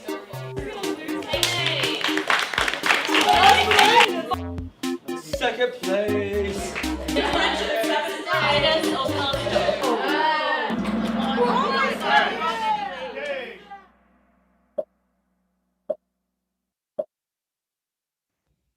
Hi, everyone. So I'm Isabella. I've been hosting the Kahoot track today, and I am so excited about this next session. And before we get going, I want to cover a few housekeeping things. So first, yes, this session is being recorded. So you'll be able to watch this recording early next week once we get it uploaded to the website. And so you can totally rewatch it and relive all the fun we're about to have. Second, yes, there is a badge that you can download to share that you attended this session. So if you go to the kahoot.com/EDU Summit page, you can scroll down, find Leslie's session, and you can download the badge there. Okay, super easy. That being said, I'll be engaging in the chat as much as I can. We both will, because we love the excitement, love the energy. It's so much fun in there. And of course, Leslie is just going to make it even more fun. And thank you everyone for sending your selfies to @GetKahoot with the hashtag Kahoot EDU Summit. I love seeing them. There's been lots of cute pets. Keep it coming. We want to keep the hashtag trending. And so with that being said, I am very pleased to introduce to y'all, who really needs no introduction, the wonderful Leslie Fisher. Ah, thank you, my dear. Hi, everyone. I cannot begin to tell you how excited I am to be part of this. Isabella, good to see your mug. I snuck in early during the question and answer. So I just want to tell you how excited and how thrilled I am. Isabella, like I told you, keep me in the loop with chat and what people are saying. So let's try to have as much fun as possible. If you do not know who I am, I'm going to give you the quick version. My name is Leslie Fisher. I'm based out of Southern California. For those of you that know me but have not seen me in the past few months, I might look a little different. I happened to chop my hair off a few months or about a month ago. So yeah, it's me. I just look a little different. I actually am an anomaly that I was actually never a classroom teacher. I'm a struggling learner. I'm a little bit dyslexic. I have a vision problem, and it makes it super tough for me to learn content. And I think that's one of the reasons I'm so engaged with Kahoot. It was really technology that made me realize I was a lifelong learner. And since I realized that technology helped me, it's been my basic mission to try to help as many educators out there, share with them what I think are some of the cool and engaging things that I think will help them in their classrooms today. I have a super, super big admiration for educators. My education is filled with memories of teachers trying to help me that extra time along the way as I struggled with it. So I like to usually, when I do my webinars, I start with a toast. So I'm going to grab my water. Hold on, there's a split screen. So here we go. I'm going to grab my water. I can toast with you. you. And I'd like to toast two different groups. I want to toast educators because Sean said it great. You guys pivoted so quickly. Where's my friends? Pivot! You pivoted so quickly. You stayed up late. You changed your curriculum. You changed how you were delivering it. You were already doing crazy things and you went supersonic crazy. And if there was ever a time where people began to realize how amazing you are, this is the time. And I think the light is shining on you brighter. Here is to you, educators. The next one, Kahoot. Here's to you guys. You guys, I hear, have put on a magical day. Sean gave the great news that premium is going to be available till September 30th for those of us when we're going back to school. So big kudos to Kahoot. Thank you guys for putting this together, because I've been watching Twitter today and it seems like it's been going really well. So thank you for that. So let's get started. I am going to share my screen. Isabella, you're going to keep me in the loop and let me know if anything accidentally explodes or does something wacky while I'm chatting. So hopefully you can see my screen. I think we can, which is great. If you want to continue to learn more along with me, my website's lesliefisher.com, and feel free to head to lesliefisher.com/follow, and then we can learn more together. I do tend to go quick, so yay to that recording being there. Also, I will make sure that Isabella gets a copy of these slides, so then she can place it wherever she needs be. This is our official outline. So let's get started, and let's get started with something called Immersive Reader. I already told you that I'm a struggling learner, and it was technology that made me realize I was a lifelong learner. And one of the items that I've learned about over the past few years is immersive reader. Isabella, do they have a hand raise feature active? In YouTube? No, that's right. In YouTube, they won't. No, So because it's different than Zoom. well, they No. can No. raise their hands. We're just I not think going they to could type. realize that they did. Yeah, they could type, Oh, raise that's my hand or okay. something. Oh, that's okay. That's okay.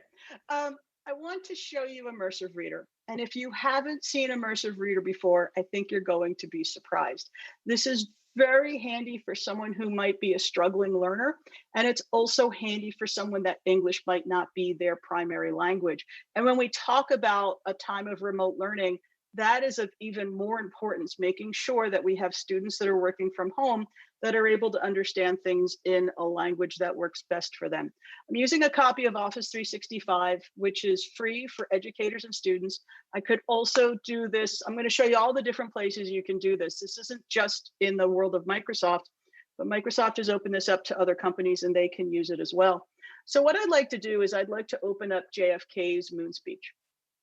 And as a struggling reader, I'm going to tell you right now some of the things that I'm running into. The text is too compact. The interface is in my way a little bit. And of course, I deal with certain words that might not make 100% sense to me. So in Word, as well as a plethora of other products, is Immersive Reader. So what I'm able to do is go into View. And when I go into View, I have an option right here that says Immersive Reader. And I'm going to give Immersive Reader a click.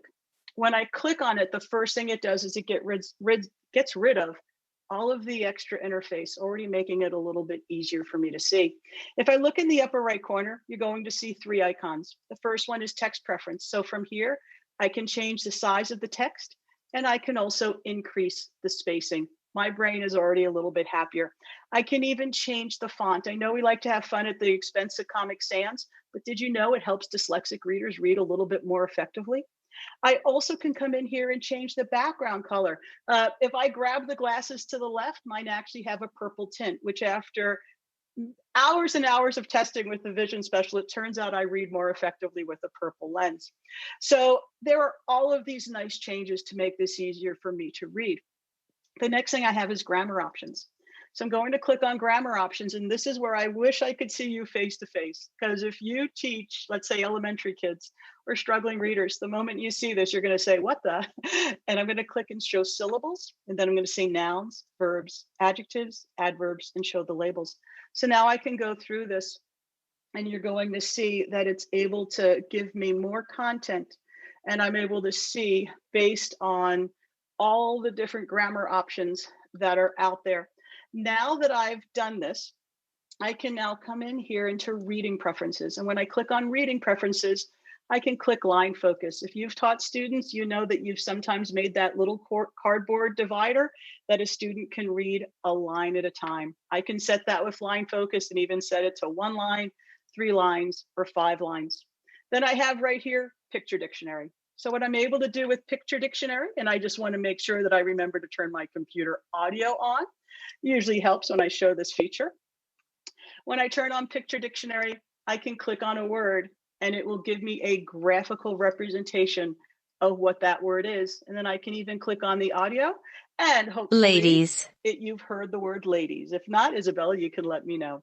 So I'm able to get that content. But wait, there's more. If I head right back into reading preferences, you'll notice there's an option here for translate. When I click on translate, it has over 63 different languages available. So I'm going to head here, Spanish. And when I do that right now, it's by the word, and I can click here and hear that word in Spanish. Damas. But I can then come back here and I can say, translate this entire document. So now this entire document has been translated and I'm able to read it in a variety of languages, and it's still in that immersive reader atmosphere that lets me read it more effectively. Down here at the bottom, voice settings. I can come in here and change the voice speed. I can change the voice selection. I can click on play. Presidente Pitzer, señor vicepresidente, gobernador, congresista. And it will read to me.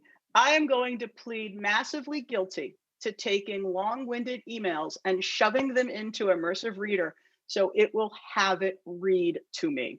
If you are new to Immersive Reader, there are so many different options that are available. I'm even doing a webinar in Immersive Reader in a few weeks. If you're new to this, I have a feeling this will really help your students, heck, even members of your family or even you. So that is the wonderful world of Immersive Reader. Isabella, any specific questions that might have come up that I can address, or just keep flinging along? Just keep slinging along. People are loving it in the comments, especially Immersive Reader. I know that's always one that people love. Especially if you don't know it, it's super exciting. So cool. Yeah, so we're hearing the Immersive Reader just fine. I actually jumped in my seat when I heard. Oh, I'm sorry. Hold on. And that's Yeah. a boo-boo on your presenter's fault. I lowered the volume. So let me know next time. The last thing, I don't want to do this. I do not want to hurt eardrums. No, it's perfect. It's perfect. You're doing great. Thank you, hon. So one of the big questions I get when I show Immersive Reader is, and I heard this question a lot during the Kahoot Q&A, is we have Chromebooks. You can run Office 365 on a Chromebook. That's no problem at all. And so they say, can I run it in a Chrome browser? So I want to show you that there is actually an Immersive Reader Chrome extension. It is not created by Microsoft. It is created by someone who purchased the rights to it. So if you didn't know this existed, I'm going to come here and I'm going to head to my website. I'm going to head to my About page. And I have already preloaded, and I just want to mention this for fun because I catch people off guard every single time. So this is a Chrome extension. So when I say Chrome extension, it should be showing right here. And if you look in the upper right corner, you're only going to see I have one Chrome extension. I'm a clean freak. Also remember that I need very clean visuals to help me read more effectively. So you can hide your Chrome extensions. When you right click on any Chrome extension, there is an option that says hide in Chrome menu. And the minute you select hide in Chrome menu, you go to these three dots and ta-da! Here are all of my Chrome extensions, including the Immersive Reader one. If you didn't know that, I now have you at half paying attention because you're listening to me and you're cleaning up all of your Chrome extensions as you're listening to me, which I just love when I see that happen. So now that I'm running this Immersive Reader Chrome extension, I can right click on any text that I have had selected. So I selected this paragraph of text, I've right clicked on it, and you're going to notice an option that says, help me read this. And here we go again. This loads that exact same environment that you saw in Immersive Reader. And I'm able to come in here and do all of the same things that you saw me do. And I'm able to do this in a Chrome browser, including the ever so important Translate. So it is in a lot of places that you might not know. And I'm actually going to point out a couple other places that you might not know it's hiding in. So there it is, Immersive Reader in the Chrome browser. So let's go ahead and let's move forward. And the next item I want to talk to you about is another product that has Immersive Reader support. And this is one of those products over the summer that I've learned that if you know about it, you love it. And if you don't know about it, you end up falling in love with it. And it's called Wakelet. If you have not heard of Wakelet, I think you are really going to like this. So Isabella, I'm going to crowdsource this one thing real quick. I will do a topic based on a request. So if you don't mind, type in chat if someone here has a topic that you would like me to create a Wakelet on, please let me know. Okay, let's see. Some fun ones. DNA, forces, turtles. Turtles! Italy! How about turtles in Italy? Can we just do turtles in Italy? Yeah, let's combine them. That sounds fun. So, turtles in Italy it is. Let's see how I do. If you haven't heard of Wakelet before, Wakelet gives you the ability to tell a visual story, and it lets you use all different forms of media to do so. If you remember a product called Storify, this is like Storify to another level. And just like Kahoot, I have been very impressed with the changes that Wakelet has made, the new features they've added because of remote learning. And once again, a salute to these companies that have listened and have deployed changes to help educators and students. It's just been an amazing thing. I try to chat with these guys quite a bit. They are definitely, like you, not on as much sleep as they used to be. And once again, just cheers to what I think is a beautiful group effort with this. So I'm going to come in here and I'm going to create a new collection, because what you do in Wakelet is you create a collection. And I'm going to add a cover image. I can add my own images. I'm going to use ones from Wakelet, and I'm going to say upload, or let's choose from the library. And let's go with turtles. I'm not sure who gave the turtle idea, but I got to give, I'm a fan. So let's go with, look at this. This is like, us all learning together. So we've just added these turtles, and then we're going to say, when turtles visit Italy, which I don't know makes much sense at all, but I'm just going with this. And now I'm going to click here on plus.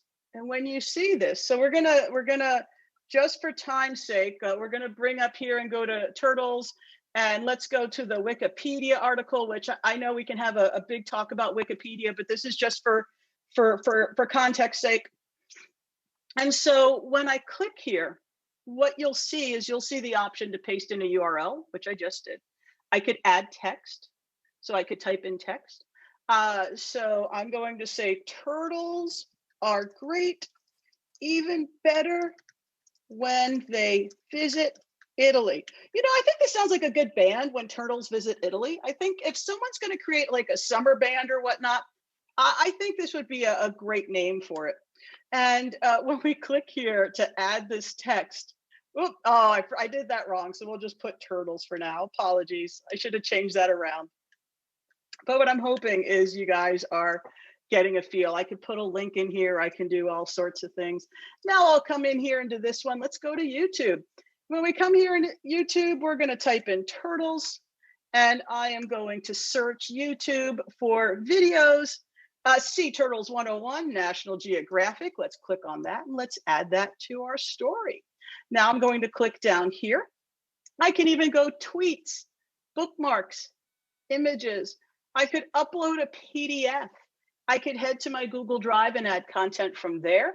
I can even go to OneDrive and add OneDrive content, and I can add a Flipgrid video.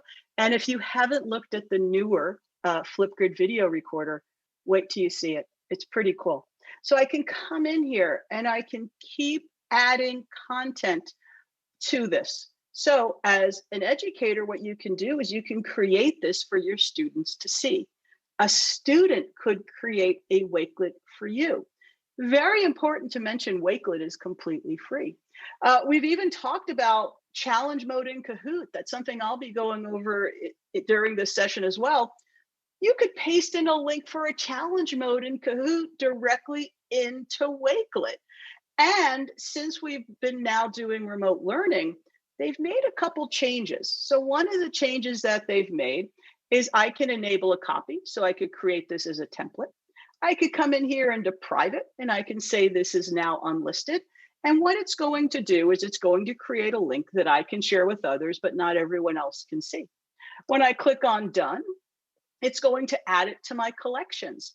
So when it's added to my collection, you're going to see a new invite option. So I have the ability to share this link with students, with other people, and I can even manage their access. And a super cool thing about that is a student doesn't need an email address to be able to add to this Wakelet. So now you can look into doing things like group sourcing Wakelets, where you could have a group of students create something together. And when you do that, it will put whatever name the student chose to use on the Wakelet.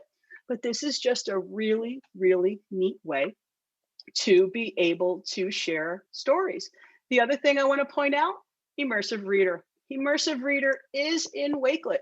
So wherever there's text in Wakelet, you will be able to use Immersive Reader and help those struggling readers, as well as, once again, those people that English might not be their main language.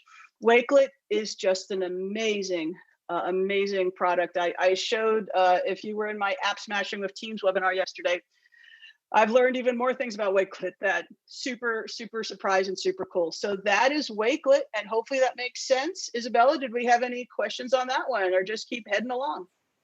Just keep heading along. So a lot of people hadn't heard of Wakelet before. So they're oh my gosh. And they want to learn more, which is great. Oh my gosh. Okay. Sorry. So if you didn't figure out that I'm a little silly, but hopefully that'll keep things entertaining. Okay, so let me head back here. And if you are new to Wakelet, I'd like to point out they added something brand new called Surf School. You got to give them kudos when they call it Surf School. So Surf School is a place to start learning how to use Wakelet. And so you have all of these different ways where you can learn how to use Wakelet. And you'll notice you could download an educator's guide. And so this is a great place to start. The other thing is there is a showcase. So when you click on showcase, it will bring up here's a word again, plethora of Wakelets that you can learn, and add to your collections. So there's lots of ways. If you're new to this, I really feel Wakelet will be of good help to you. So go to Surf School and you can learn a little bit more about Wakelet when you head to Surf School. So that is Wakelet. All right, so next up is the wonderful world of Flipgrid. Now, we do have limited time together, which is a bummer. I always wish I had more time with you. So I'm going to make the assumption you have heard of Flipgrid and maybe even used Flipgrid. If you have not, Flipgrid is what I would consider to be one of the trios of products or items that I think are very helpful during remote learning. And the other one in that list is Kahoot and then Microsoft Teams. For me, those are like the big three, and I would put Wakelet fourth. So if you haven't heard of Flipgrid before, what it allows you as a teacher to do is it allows you as a teacher to pose a question to your students. And the cool thing is Flipgrid's even talking about how we could involve parents and grandparents and whatnot. And then you pose a question, and then your students can reply with a video reply. And I have heard from a lot of educators that they feel Flipgrid is one of those things that have kept the classroom unit feeling a little bit more like a classroom unit, because you can click here on a reply, and then you could take a look at all of the replies from the students, and they could, if you give them the access to, they could reply to each other. So there is a lot of fun things you can do in here. So what I want to do is I'm going to come here to my grid. I'm going to come here into my sample grid. I'm going to add a new topic. And I'm going to come in here and I'm going to type best memory of Kahoot EDU Summit. Now, I'm not going to force you into adding a reply, because if you do right now, it gets in the way of you possibly hearing me yammer about stuff, but I'll go through this process so you can see it. I want to point out a couple new features in it, and then I'll share the code. So in case even later on down the line, you wanted to add to this, you are more than welcome to. And I'm going to leave the prompt for time's sake blank. You'll notice I could put in video moderation. We'll leave that unchecked for now. I could limit your recording time. I'm going to give you guys 3 minutes. And then I can add something to help with content. And one of the things I want to show you is their new video recorder, because if you haven't seen it, it's amazing. And this is what your students could use when they're recording a reply. This is also obviously what you can use. And a lot of the features I'm about to show you are also available in the Flipgrid app on iOS as well as Android. So I'm coming here to record a video. And this is, hi everyone. Oh, no background. Leslie's office exposed. So this is the Flipgrid recorder. And if you haven't seen it in the past few months, they've made some wonderful changes. So what I'm going to do is I'm going to start recording my intro to help you with this grid. So let's go in here and count it down. But when I do this, I'm going to describe some cool features that are hiding in here. So if you haven't seen the Flipgrid video recorder lately, here it is. One of the things I have is the ability to add filters. And if I'm shy, this one's easily my favorite filter. I can come in here and I have a text tool. I can even type in here and it will create the text for me. So, and when I've added it, I can easily move it as well as resize it if I wanted to. If I come back out here, you'll notice there are stickers. This is a great way to be able, if you don't want your noggin to be seen, this is a great way to be able to cover up your noggin, change the size of that. Now I'm going to head here. I have a little drawing area. So I can come in here and I can draw, change the color of those items. And I even have a whiteboard. So if I wanted to, I can toggle on this whiteboard and then I can come in here and I can do all sorts of stuff here. As you can see, my creativity is just flowing. And then I can cross that out. And then another new feature is I can come up here and add a photo sticker. So I could drag this in. And when I drag this in, I can add that sticker to whatever I'm doing. So now what I'm going to do is I'm going to hit the pause key. So I hit the pause key. And what I'm going to do is I'm going to click on, let me lower the volume. I'm going to click on next. So if you haven't seen the Flipgrid video recorder lately, here it is. And I'm going to hit pause because something really cool is here, the add more feature. So I can actually come in here and I can add additional video. So maybe this is me prepping something to show the camera, or I want to do a different clip. I can even bring in a video clip from elsewhere. So I can add more and create a multi-scene in Flipgrid, which I think has a lot of nice power. And with this, I want to show a newish feature, just came out about a month ago. And this is available on the web browser like Chromebooks and whatnot. It's not available on iOS or Android, but this is another great example of a company that realized teachers were going to need an assist during remote learning. Here it is, add more. And I'm going to click here. And I've been in this great debate with people about what those three dots are called. I've heard them called all sorts of things. Please feel free to put it in chat if you call it something. I have in the past few months have gone with the term napping snowman. So I am going to click on the napping snowman.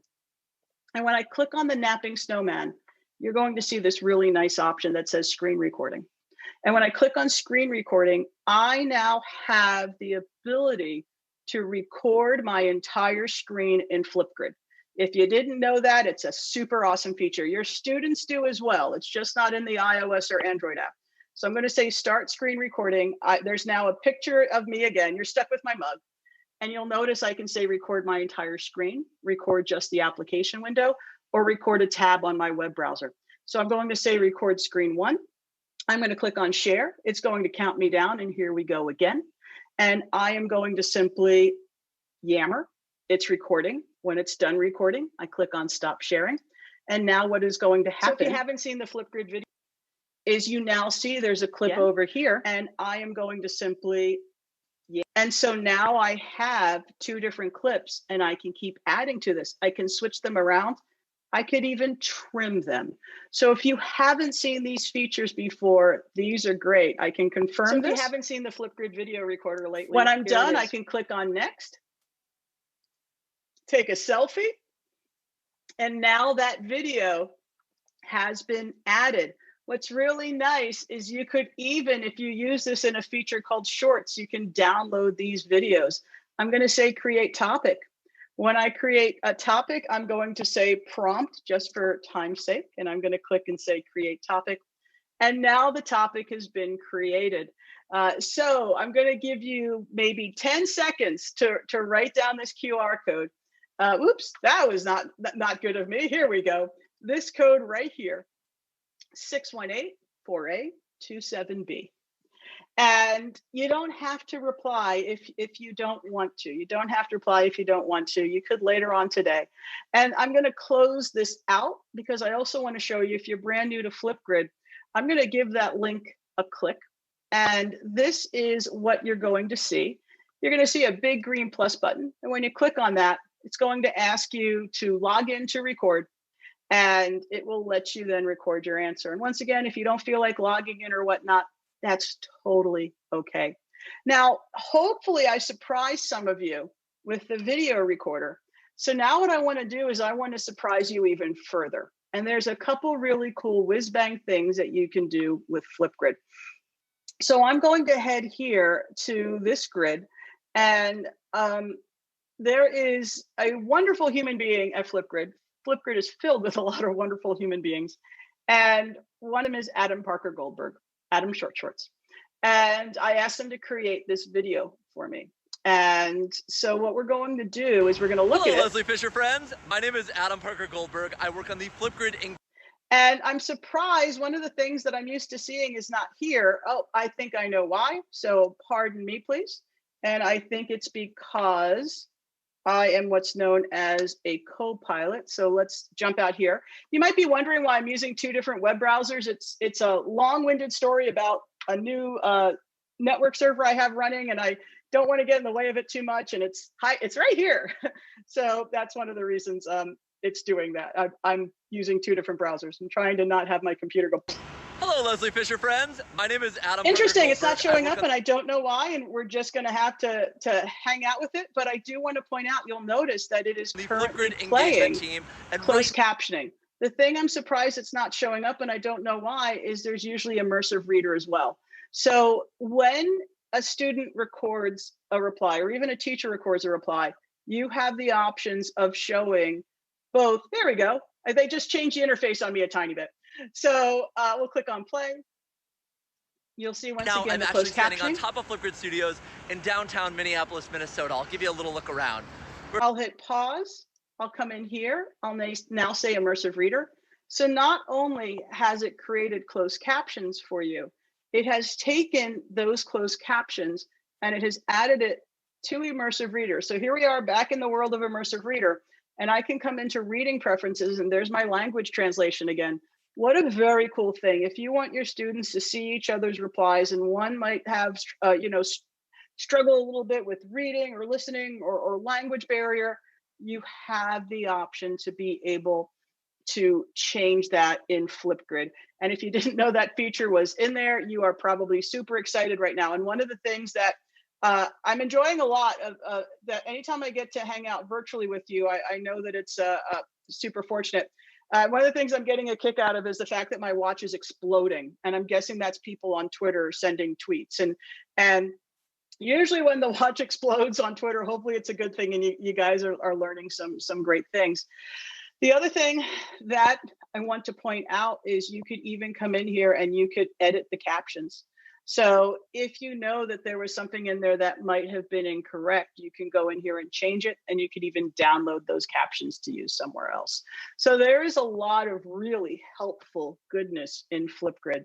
If you didn't know that, there's just a lot of fun stuff. So Isabella, checking in. How are we doing, my dear? Doing great. Yay. Awesome.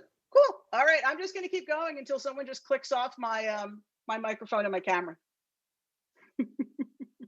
How are we doing on time? We're hanging in there.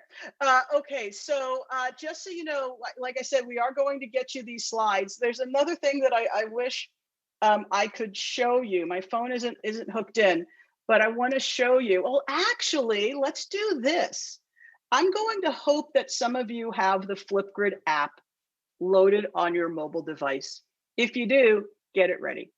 There is a feature in Flipgrid that says print QR codes. And I'm going to click on print QR codes. And what it's going to do is it's going to take every single response to a topic that I asked, and it's going to create a QR code for it. So open up the Flipgrid app if you have it. And then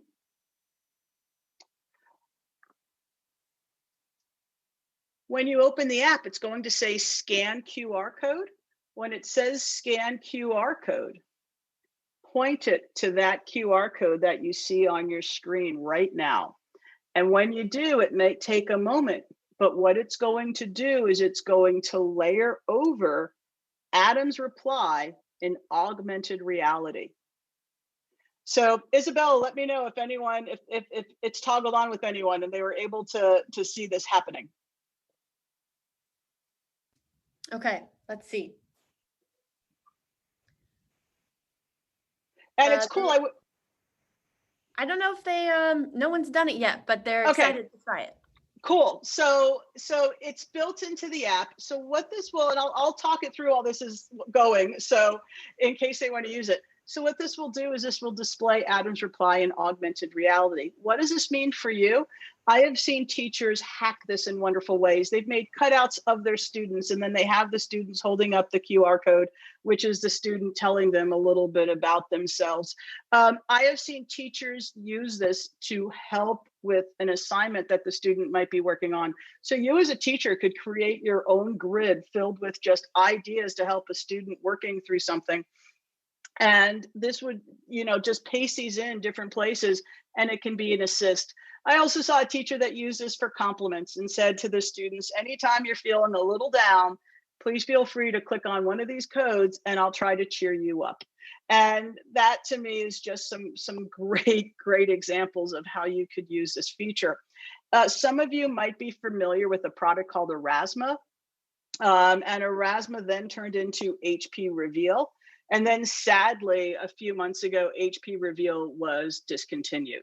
So if you said to me that you like the idea of HP Reveal / Erasma, I think Flipgrid AR fills into that spot really nicely. So hopefully a couple of you tried it out. It works great. You just open the app, point to it, and everything will be layered. And once again, even think about that connection to parents or whatnot, or a teacher connection to a parent. There's all sorts of ways that you could use this. So that is Flipgrid AR. And as you see, there's a lot of great features in Flipgrid. And we will be getting you these slides. And I do talk to you about the screen recorder. So you'll get those slides available to you. So you'll get all of that content available to you. Okay, so let's move on. And let's talk about a product. I'm not sure if you guys heard of it. It's called Kahoot. I'm not sure if you guys heard of Kahoot. I'm hoping you had a fun day. I've popped in and out. It looks like it's just been a lot of fun. And what I want to do is, and first of all, another thank you to Kahoot. What I want to do is I want to share with you some of my favorite features that are in Kahoot. And once again, just another thank you for putting on what I think has just been a really fun day. And thank you, Kahoot, for the opportunity to be part of it. It's great. I'm loving. I think I'm getting a great workout just on my watch. So thank you for that. So let's come in here. I'd like to log into my Kahoot. And I want to share with you when I'm presenting at conferences or doing webinars or whatnot, here are some of the things that I want to make sure that people know that are available in Kahoot that a lot of times I surprise them with. So what I'm going to do is I'm going to go in here and I'm going to click on the Discover tab. When I click on the Discover tab, I just want to point out that there are hundreds of Kahoots that have been created by Kahoot as well as their content partners. So if you're looking for a kickstart, and there are so many millions of Kahoots that are out there, this is a great place to be able to head to and see all the different Kahoots that you could play right away. So that is one thing I want to make sure you know about. The next thing that I want to do is I'm going to create a new Kahoot because I want to show you a couple features that you might not know about. So I'm going to come in here and I'm going to click on Create a Kahoot. And I'm going to say select both a turtle and Italy. And now I'm going to come in here and let's head to the image library. I really don't think we are going to be able to find a picture of a turtle and Italy. I just don't think we have that ability. So I am going to put in other options. One of the things, if you didn't know this, is did you know that you can now use images to have? So we're going to come in here and say we're going to go to image library and let's start with our friendly turtle.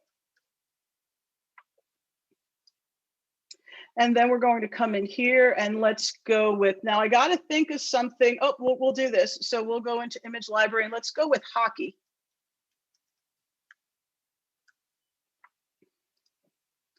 And then we're going to come in here and we're going to then say, go back to image library. We'll go back to Italy.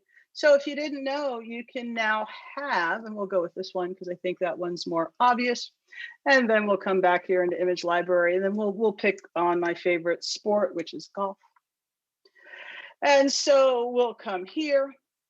And so that's one feature that I want to make sure you know about. You can now have images as answers in Kahoot. The next one is you also can say multi-select. So you could ask them to select multiple answers. And so now with that toggled on, I now have the option to multi-select. So the students would have to click on each of them. So that's another feature I want to make sure you know is hiding out in Kahoot. Another feature, let's come here into the question bank. And this is something I was impatiently waiting for Kahoot to add. And when they did, I just got super happy. So I'm over here on the question bank. And the reason I'm saying this is the other times I've shown this, people are like, where was that again? I'm over here on the left on the question bank. And I'm going to click on question bank. And I'm going to type in simply the word Italy. And what it's now going to do is it's going to ping all across all the different Kahoot questions and all the different Kahoots. And it's going to find the individual questions on those Kahoots. So I no longer have to like take a Kahoot and delete part of it and add part of it. I just find the questions. And when I find the questions, what's the capital of Italy? Boop, click add, that is now added. What colors does the Italy flag have? Boop, added that. And so now I'm able to come in here and I'm able to add this and I'm able to create from it my own Kahoot. I just love that feature because it just simply makes a teacher's life a little bit easier with that. So I'm going to click here and I'm going to say close. A couple other things that I want to point out is there is also now the ability to have a 240-second time limit when you are answering questions. And that's another feature that I personally really like. So now I'm going to come in here and I'm going to click on done. Turtles in Italy. I just love that. You know what? If we ever see each other in the future, please come up and just look at me and say turtles in Italy. And then I'll know what moment we had together. All right, so we'll click on and we'll say continue. It's going to look at the Kahoot. And now I have the options to play the Kahoot. So I want to point out something else that's in Kahoot. And I think you're aware of this, but just in case you're not, because for me, this is, as a struggling learner, this feature is awesome. And it's challenge mode. This feature is also great for remote learning. So I'm going to come in here and I'm going to say play it now. And one of the things that teachers obviously are grappling with right now is the idea of synchronous versus asynchronous learning. And there was a great point made during Q&A that there is something really great about the togetherness of taking a Kahoot. And what I've loved hearing are the educators that are using Kahoot still in a synchronous environment because it brings all the students together just like they were in school for a moment of learning together. And it's the same way I feel when I get together with you guys and I present. While it's not perfect and there's no memory like what it used to be when we were in person, there's enough there that it warms my heart. So being able to hear that teachers are using this in a synchronous environment still, and that's this Teach Now where they can play the game live together is great. But we now have challenge mode, and challenge mode has been out for a while, but Kahoot made some changes to challenge mode that makes it even more handy for asynchronous remote learning. So what I'm going to do is I'm going to click on assign. And what challenge mode will allow me to do, or allow you to do as an educator, is it will allow you to challenge the student to work on this Kahoot on their own. So at their own pace, at their own time, they can work on this. And this is great. I love working together as a group, but remember, I'm a struggling learner. If I'm working quickly or I'm working with a lot of conditions around me, my brain matter struggles. So it's really neat to be able to sit there and work on things sometimes on my own. And even neater, they've given the option of turning off the question timer. I don't know about you, but if you put my answers on a timer, I really struggle sometimes with, that timer just starts to get me. And I get the reasons why is there timers, and they're great to have, but sometimes it's nice to be able to work at my own pace. So I could turn that question timer off if I want to.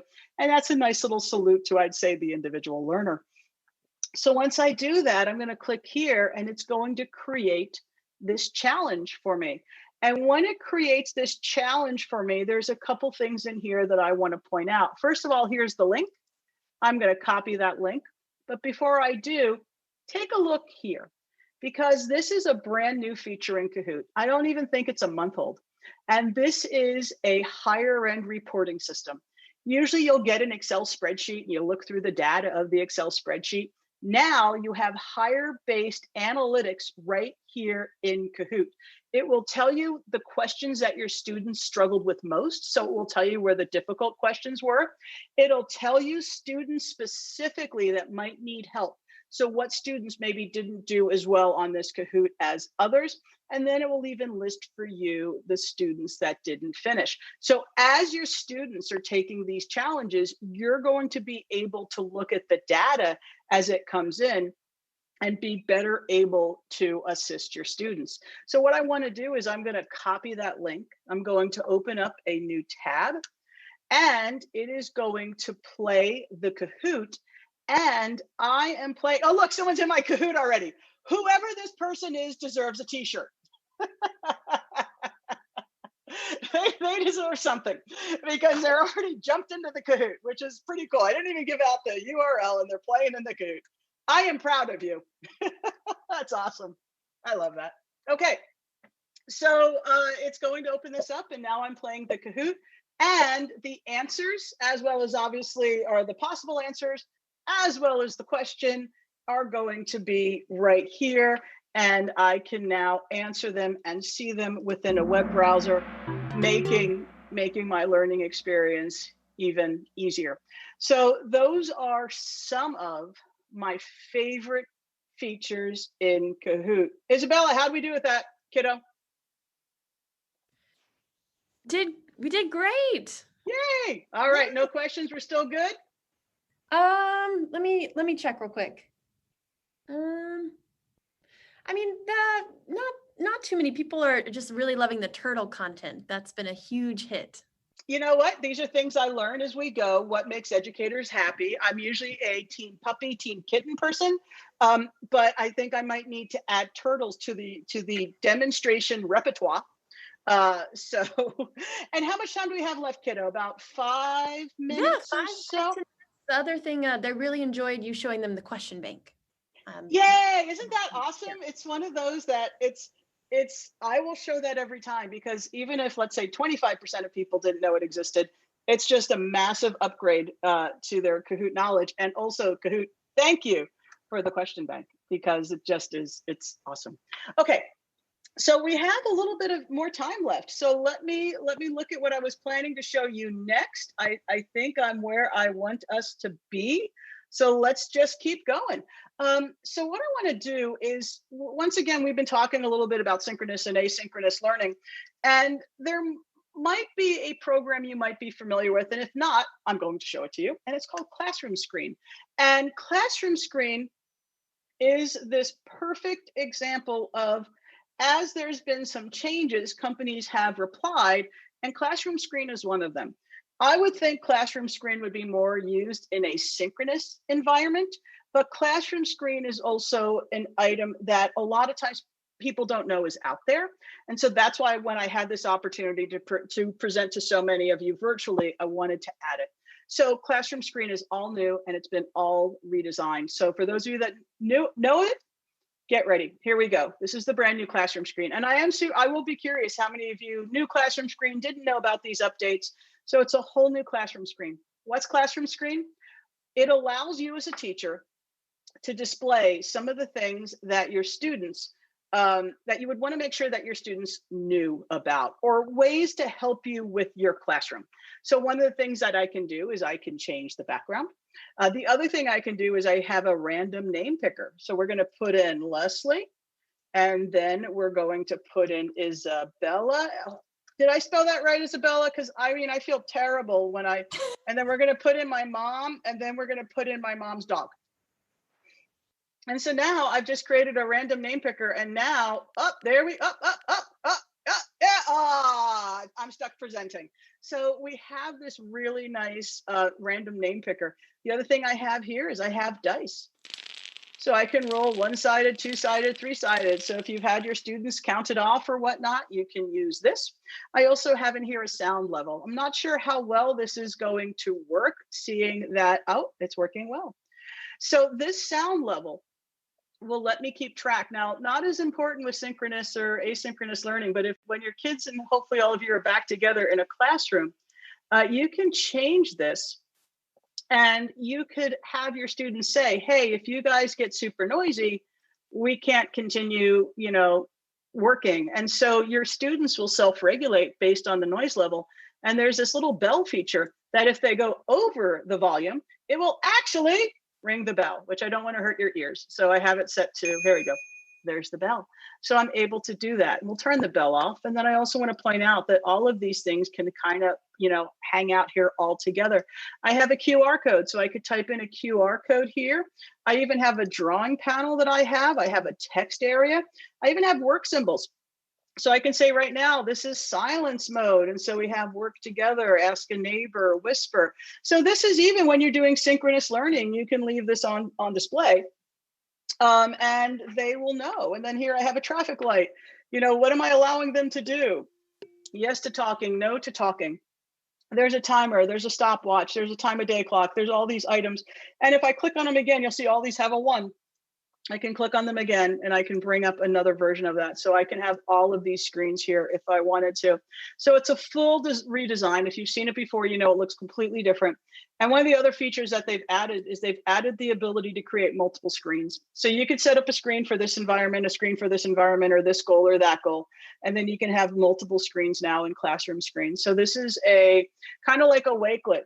If you didn't know about it, you are super happy about it. If you know about it, I probably surprised you with a couple new features that are hiding in classroom screen. So there is classroom screen. Also would like to point out this was created by a teacher and I just love that. So what I think I'm going to end our time together on, and then I do think we have time for Q&A, I'm not sure, we'll find out, is I want to end it on one of my favorites. And I usually mention this, one of the first things I'll mention is Flippity. Because if you haven't heard of Flippity, and you're wondering, I wonder if Leslie has good content. Once you see me show Flippity, you're like, hey, that's pretty cool. Flippity was created by a teacher out of Massachusetts. And he originally created just Flippity flashcards. He was a Spanish teacher. So he used it to help his Spanish students. And then someone asked him to create a quiz show and then other things. And he's still creating. And he is simply trying to create easy ways for you to create interactive items using Google Sheets. And he now has a new feature that you don't even have to use Google Sheets for some of these. So let me show you the basics on how it works. So I'm at flippity.net, and I'm going to go with the Flippity random name picker. And I'm going to come here to demo. And when I click on demo, it is going to bring up this wheel. And here is my little spinny wheel. And there we go. And I could even say show a single name, line everyone up, put them in groups, put them in teams. And so you're letting the internet decide their fate. I can even come in here into more. I can have speed networking, a seating chart, roster, gift exchange. I have all these different things I can do. And when you see a share option, you can share it to Google Classroom, email, QR code. You could even tweet it out if you wanted to. If I come back here to Flippity, how in the world did that happen? It happens with a Google Sheet. So what I'm going to do is I'm going to click on template. It's going to ask to make a copy of that template, which I'm going to do. And that's all it is right here. I can come in here, I can delete this out, and I can type in new names. So I can type in my students' names and then file, publish to the web. It mentions this in instructions, but I know you guys, sometimes people consider it a challenge. You then go to file, you say publish to web, you click on get the link here. And when you click on get the link here, it creates your Flippity link for you. So if we come back, here is a brand new item. This is the Flippity randomizer wheel. So you can put here in the little randomizer wheel whatever you want, and then it will create a quick ray fox launching a nuclear missile tomorrow in La Paz, Bolivia. Okay, this doesn't sound good. My Bolivian friends, look for a quick ray fox. We need to intercept this guy. So that is the Flippity randomizer. Then all you have to do is change the content in the Google Sheet. There's brand new Flippity manipulatives. There's a Flippity timeline. There's all these different Flippity items, bingo cards, crossword puzzles. If Flippity is new to you, I have just given you a lot of content, not only for you to create for your students, but you could have your students to create Flippity content for you. And I think that's a really great way to use Flippity. Another feature somewhat new, skip the spreadsheet. He can't do this with every single one of them. Some are more complex than others, but you'll see there's about 8 or 9 different options. I click on bingo. It takes whatever content was in that square. And now I've created a bingo card. I do this every Halloween for trick-or-treaters. I have a bingo card. Like, you know, I've seen this kid more than once. The kid's crying. I don't know what the outfit is. And I'm simply using Flippity skip the spreadsheet. This would be a very rude game of bingo. And I'm customizing my content there. So if you haven't heard of Flippity, there's Flippity. I think, unfortunately, I am at that I'm out of time kind of place. So I just want to real quick share my website. Let's continue learning together. If you tell me I helped your day at all, and I added to your hopefully enjoyable day of learning with Kahoot, I will be a happy kid. Once again, thank you, Kahoot, for the opportunity. Thank you for looking after educators. Educators, thank you for being you and looking after your students. Thank you, guys. Leslie, hold on, don't go yet. Some people were asking how they can. Oh, I'm not going anywhere. I'm home. Oh, good. Good. Yeah, no, you're staying at home. Some people wanted some clarification on how they can get the slides from your presentation. I'm going to send them to you, and then what do you do with them? So yeah. It's your problem. I'm sorry.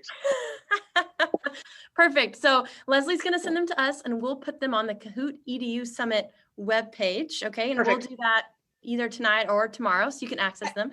And Leslie, real quick before we go, I'm good. I know our designer whipped up another fun surprise for you with your cool Kahoot cartoon. Oh, and if I can tell this story, I hope you don't mind. And this is something I haven't talked about, and I was thinking about talking about it. I've known the gang at Kahoot ever since. When were you found? Let's like 6 years, 7 years or so, right? 2013. Yeah, 2013. So anytime they come out with an avatar, so anyone who becomes an employee of Kahoot, one of the things they get is this really cool avatar. And I have always looked at them and I'm like, gosh, I just think that would be so cool to be so nicely professionally drawn. But it would be a pretty audacious thing to go, hey guys, I have this great idea. Draw a Kahoot of me. And so I've never asked, but it's something I've silently, secretly wanted. And so then Isabella, like a month plus ago, said, hey, could you send us a picture, a 3/4 picture of you? We want to make you a Kahoot. And then poor Isabella was stuck with me on Twitter direct messages, screaming and woohooing at the top of my head for ages. And so thank you. I love this thing. I am over the moon with it. You know, I need a new official avatar. This might end up being my new Leslie Fisher avatar because I have to replace my old one. So I love this. I love the stars. And it was our awesome designer, Lauren. She did all the hard work. I know, but I want to talk to Lauren. And then I've been thinking, like, I think my mom said, so think about this. She had to sit there staring at you for hours. And I'm like, thanks, Mom. Well, you're a superstar, Leslie, and thank you so much for joining today. My absolute pleasure. It's such a pleasure as always. Just it's thank you so much. We love you. Pleasure's on mine. And then great. I think next up, you guys are going to have some massive fun shenanigans. Yes, that's right. So in about 2 minutes, I'll be back on with our ambassador, Steve Sherman, to play some big Kahoots. Lots of prizes, so stay tuned. Awesome. I'm going to hang out and I'm going to sit in the background and enjoy. Thank you guys again. You can play. Okay, I'll play. All right. Well, great. Well, we'll see y'all in 2 minutes. Woo-hoo.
Okay, we got one last question. We're going to call it good for today. Great.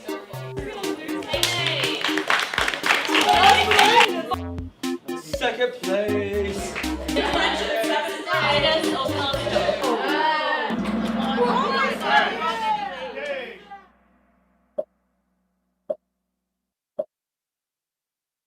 All right. Well, how was that session with Leslie Fisher? Amazing. I love Leslie so much. She does a lot for us and she's just wonderful. So it's always a pleasure to have her do a Kahoot event for us. So I'm Isabella.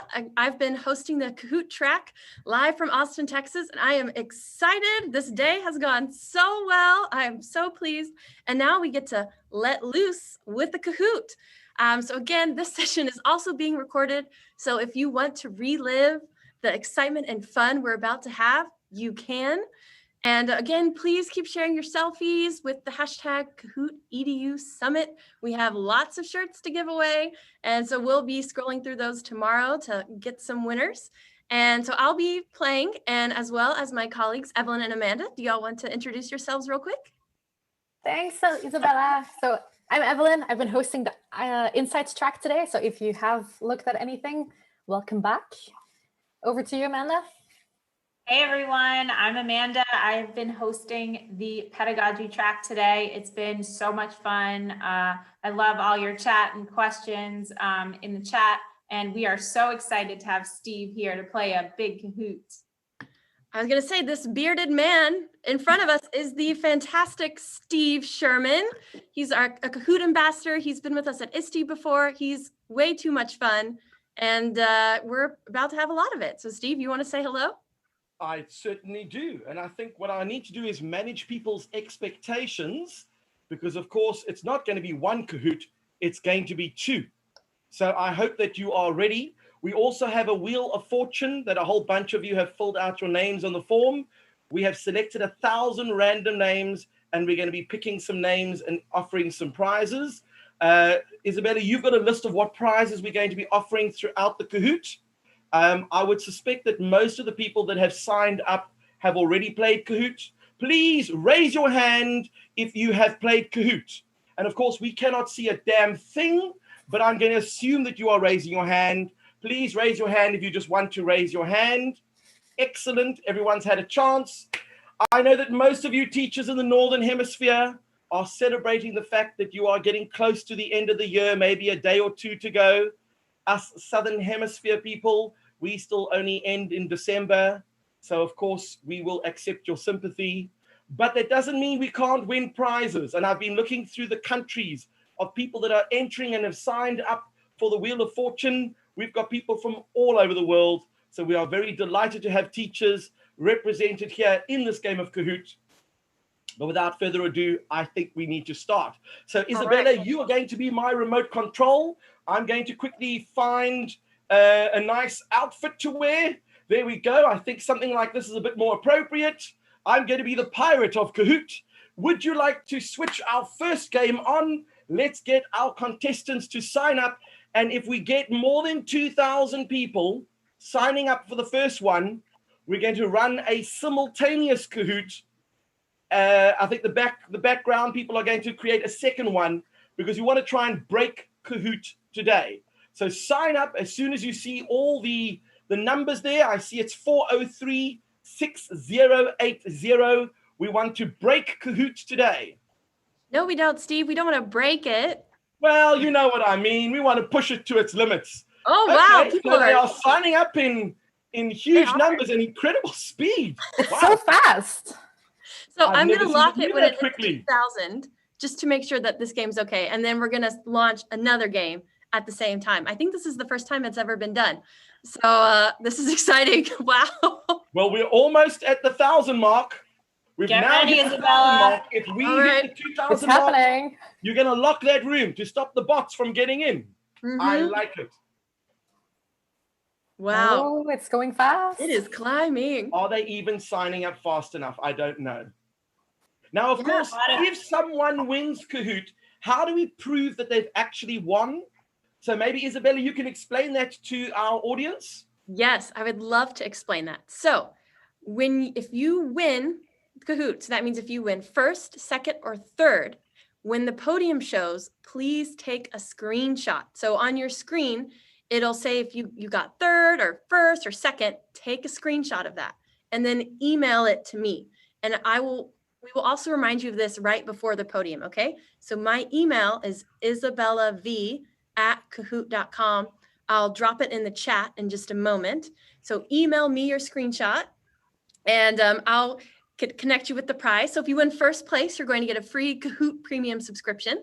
And second and third place, we have t-shirts, and first place gets a t-shirt as well. And then with the Wheel of Fortune, we'll be giving away lots of t-shirts. So hopefully we'll have a lot of winners today. Are we giving away any premium memberships during the Wheel of Fortune? Yes, we can do that too. We have a couple of those. Okay, well, at the moment, we're sitting at 1,000, almost 1,700, and they are still coming in. Whew, I think we might make the 2,000 mark. What do you reckon? Yeah, we might be okay. For sure. We are getting very close, very close. Get ready, Isabella. Just ready to hit that lock button. Will this be the first time we've ever locked it at 2,000? Yeah, I think so. The lock feature is brand new. Yeah. Oh, I'm loving this. We like setting new precedents.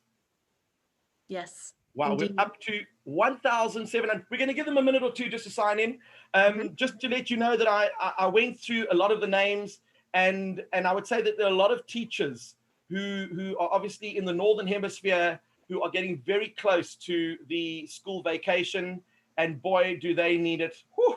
After what we've all been through, you know, doing the remote learning and learning how to cope with everything that's been going on. I know that Kahoot joins me in celebrating all the teachers that are going to be playing along today. I do notice that, of course, we are now up to 1,800 players. We are getting extremely close to the 2,000 mark. They are certainly coming in very, very quickly. It's not like it's slowing down. And sometimes there might be a slight lag depending on which state you are in. You know, certain states like, I think, California, things run a little bit slower. I don't know. Is that true? It's possible. All right. And of course, if you are one of the people that are viewing this, you are welcome to promote and share the YouTube link. Let people join in from wherever they are in the world. We want to try and break the numbers. We're getting ready to start. Whew. We're up to 1,863. I say, are we going to lock it at 2 or are we going to lock it before then? I don't know. Let's see if everyone tweets about it. Let's see if we can get 2 games going at the same time. I know we really want to try that out because that's never been done. Okay. We are getting close to 1,900. I am quite confident we're going to make the 2,000 mark. Tag #Kahoot EDU Summit and tell your friends to join. Absolutely. All right. I see we're getting some instructions that maybe we should hold back a little bit, but you know, what can I say?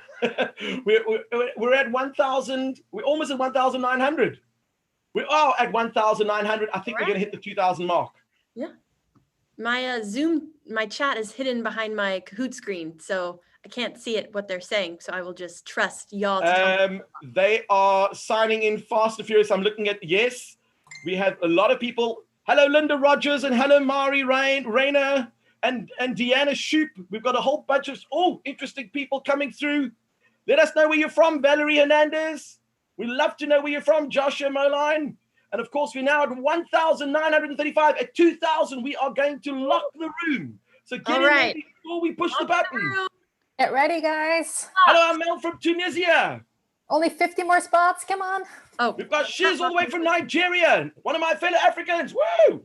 And of course, Tammy Wolf in Nevada. We've only got 40 places left, approximately. Puerto Rico, North Carolina, Jennifer and Anita. Okay, if we hit the mark, we've got Sue over there in the background who says that if we hit the mark, we're going to open up another room. He's confident. I think we're about to get there. We're up to 1,960. I think we're going to make it. Go, go, go. Hovering around the 1,000. Who is going to be number 2,000s? Do you think we're going to get there? Evelyn, are you a betting person? Come on, let's have a look. I want to bet. Rain joining us as well. I want to bet on it. We're going to have it. Come on. We got 10 to go. Come on, 10, 8 to go. Oh, we had some, we lost some. 8 to go, 5 to go. So close. Oh, we're going to get there. We just need 8 more people signing up. Come on. We're going down now. Someone your friends. log their daughter in. Come on, no daughter. We got to get in. We got to go up. Oh no, we're going down. Okay. I think we lost a couple along the way, but we got pretty close. All right. Are we going to get ready to rumble? Yeah, let's do it. I think we're getting ready to rumble. You know that the pin code will stay there, so they can always join in if they can. All right. Let's get ready to rumble. All right. I'll press start. Please be aware that some of these questions will make you think. Okay.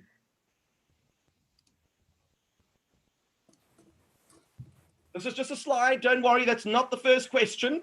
We are going to lock the room. So, Isabella, are you going to lock the room? All right, it's locked. Okay, the room is locked. All right, let's go to our first question. In which country did Kahoot originate?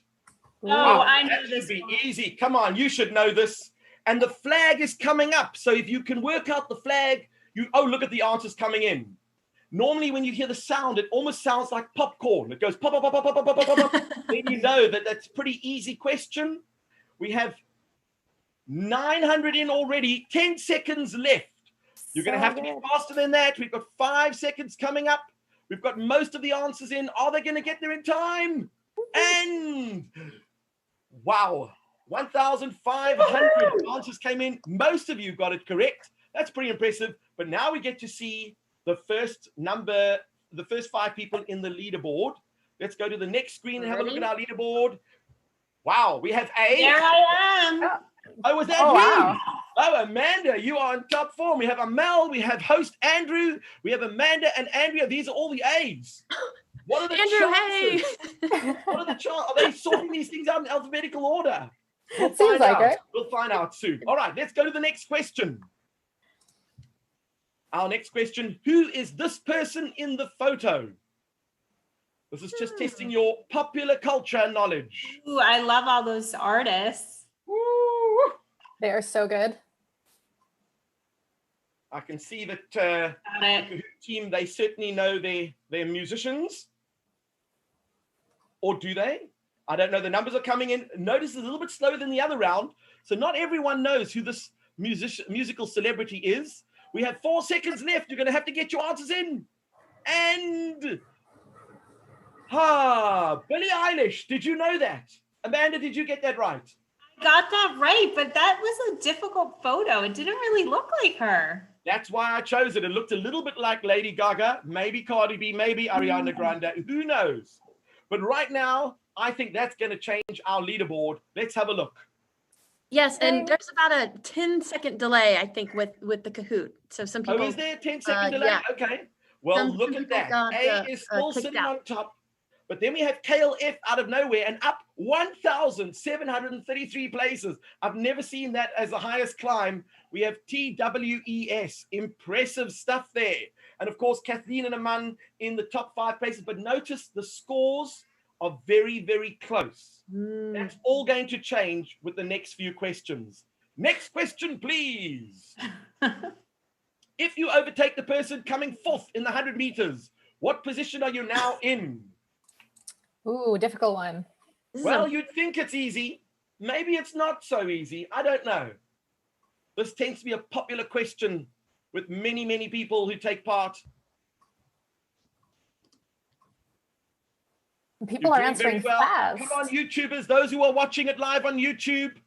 We still got a couple of seconds to go. You're doing extremely well. Clearly, more people are answering this question than previous questions, which means we managed to increase our participation, but look at that.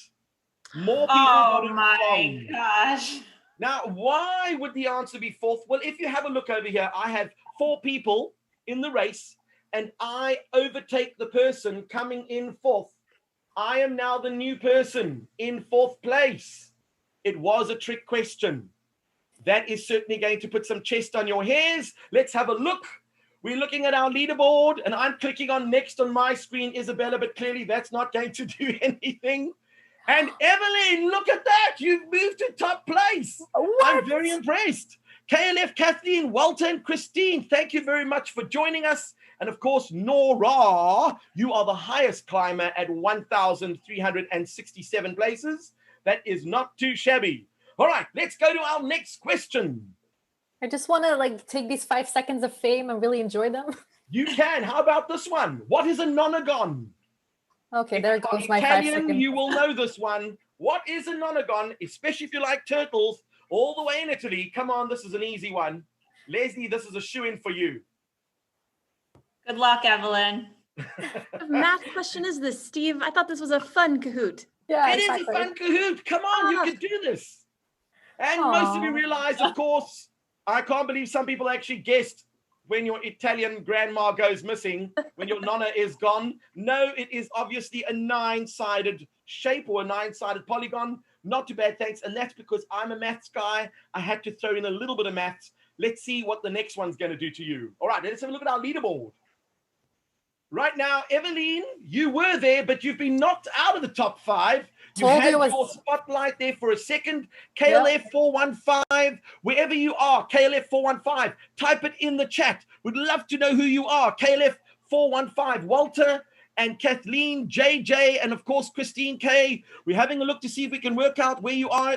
We've got a bunch of people from all over. We're not working out who you all are, because you didn't all use your names, but we're going to trust that you are either playing in the US or somewhere else in the world. How's that for an option? All right, let's go to our next question. Oh, this is an interesting one. These are the puzzle questions. For those of you who have not tried a puzzle question, you are going to get 4 options. You have to arrange them in the correct order and then submit your answer. Don't just put them in the right order and wait. You've got to arrange them and then submit. Let's try our first puzzle question. Arrange the inventions in the order of their ages from oldest to youngest. So starting on the left, which is the oldest, and moving all the way to the right, which is the newest invention out of those 4. That's so difficult. Giving you a lot of time for this one. Evelyn, do you feel confident about this? No, I don't think I'll ever get back on the leaderboard. You never know. Amanda, you were smiling. Does this mean that you know stuff about inventions? No, not at all. I'm just laughing. Not at all. Isabella, maybe Isabella, I think you might have some inkling or some inside information. I have a guess, but I decided my brain's a bit fried, so I didn't want to try to play and, click next for you. But I was going to guess. That seems reasonable. That does seem reasonable. I was going to guess. I have an idea of what I would guess.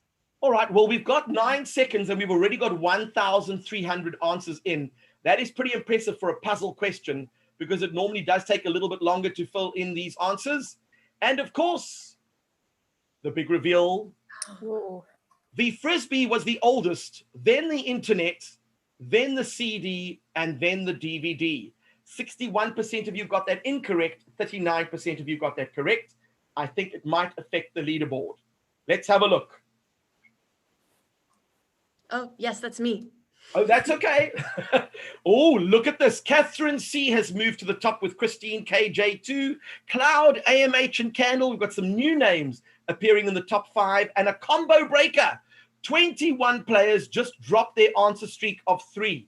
That is certainly going to affect their chances, but you never know. Anything can still happen. All right, let's try for the next question. There are not many left.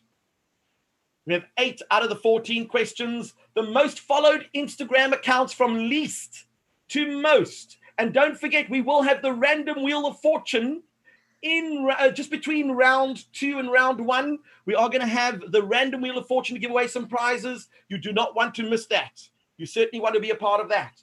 We've got 45 seconds. Do you know who has got the least number of Instagram followers? And do you know who's got the most number of Instagram followers? I see Amanda is she's got that confused look in her face. She's thinking, but I don't know. Is this a trick question? Could it be this is a hard one. It really is. It is a hard one. And it's probably harder than most people think. I was hoping That's that the Kahoot. surprising. I was hoping that the Kahoot Instagram would be on here because Isabella mans that and it's amazing. Honestly, if you're not following it, head over there. And don't forget our TikTok as well. Isabella is like on fire. TikTok. I made a TikTok with my daughter last week, and I think I've had about 100 views. Apparently, I'm now a TikTok superstar. Ooh, That's amazing. That's how it I works. have reconnaissance information about Isabella and TikTok and the work she does behind it. I have really good stories. So next conference, find me live and I'll We are share them. definitely They're chatting awesome. about that. Thank you, Leslie. I like that. Well, look at that. Only 3% got it correct. Taylor Swift, you would think, was high up there, but actually Instagram has the most followers out of all the Instagram accounts. Then soccer seems to be quite popular. Dwayne "The Rock" Johnson, of all people, and Taylor Swift coming in way behind Dwayne "The Rock" Johnson. So that was surprising, and I believe that is certainly going to change our leaderboard. Let's have a look, Isabella. What has happened to the top 5? Nothing. Nothing. Wow, Oh, no. look at that.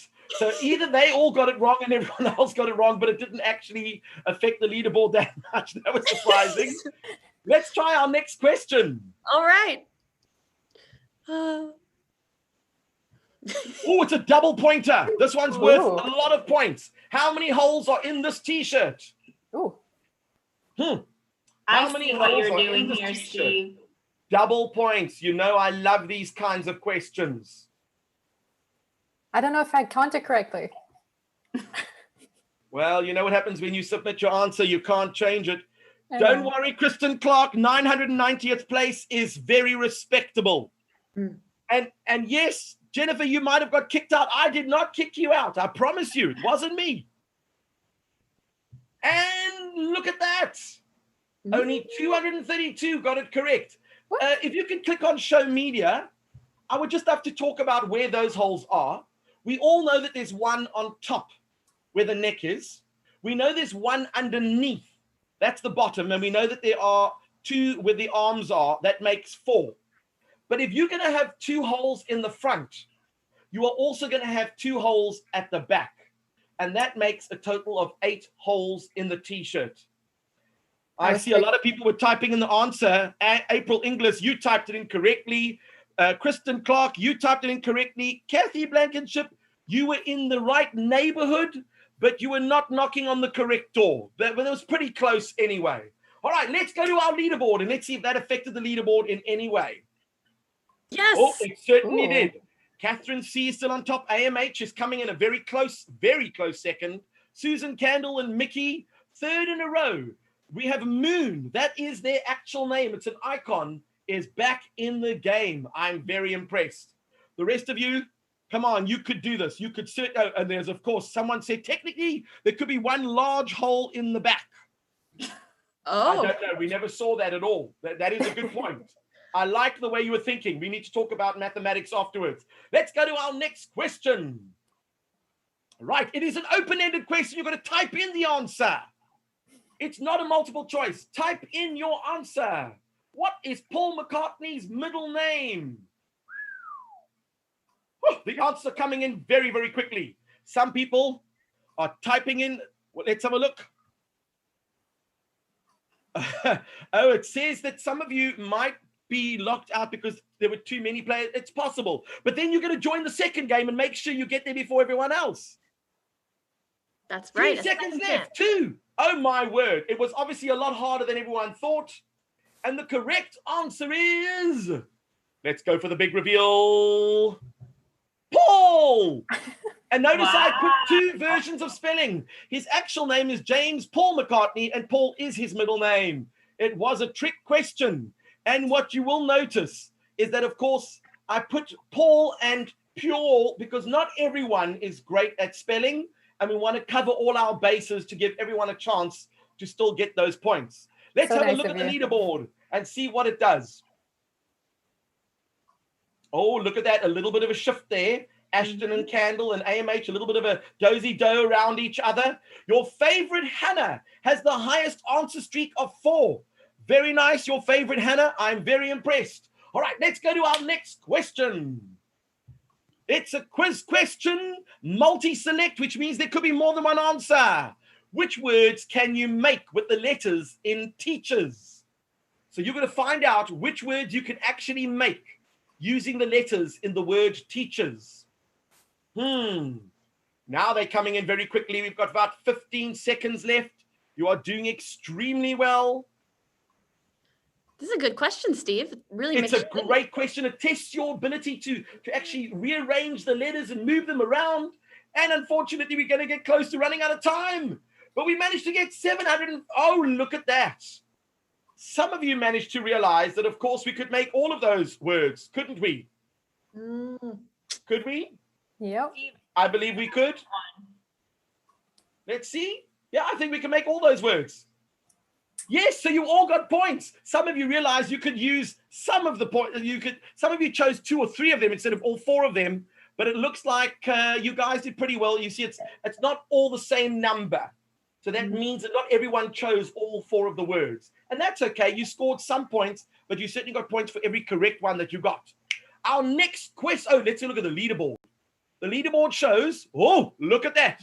Catherine was dethroned. AMH has now moved to the top. Ashton, Sublime, Catherine and Candle. And of course, 3 in a row. Mr. D, 210 is back in the game. Thank you for being back in the game. Of course, Tara Baker up into the 300s. Woo! And then, of course, shame, Kristen Baker, you were timed out. These things do happen. It does involve a little bit of technology. But that's okay. You're going to join us for the Wheel of Fortune, hopefully, and also for our second Kahoot game. Next question, please. Oh, this is an interesting one. It is going to be a toughie. There are 2 questions. These ones are definitely going to sort you out. So think about them very carefully. All right, are we ready? We are. Okay, Isabella, take us to the next question. Second last question for 2 points. Double the points. Where is the world's largest desert? Oh. Where is the world's largest desert? The Kalahari, the Sahara, the Antarctica, or the Gobi Desert? Which one of those is the world's largest desert? I had to guess that one. Incredibly quickly. Woo! Super fast. I had to guess too. Yeah, I didn't know this Jennings, one. I apologize that the Kansas time is lagging. I was at the Kansas Ed Camp, and they are such nice teachers there out in Kansas. You all are fantastic. I want to rate. 445 knew it was the Antarctica. That was a surprising one. I will admit I had to look that one up myself. It was very surprising, but I think it's also going to affect our leaderboard. So let's take a look at our leaderboard. Yep. Oh, there we go. Actually, no. Let's have a look. Look. AMH is still there. Catherine has moved up to second place. Sublime DJ Shex Mix is there, and Cheddar Math. Oh, someone after my own heart.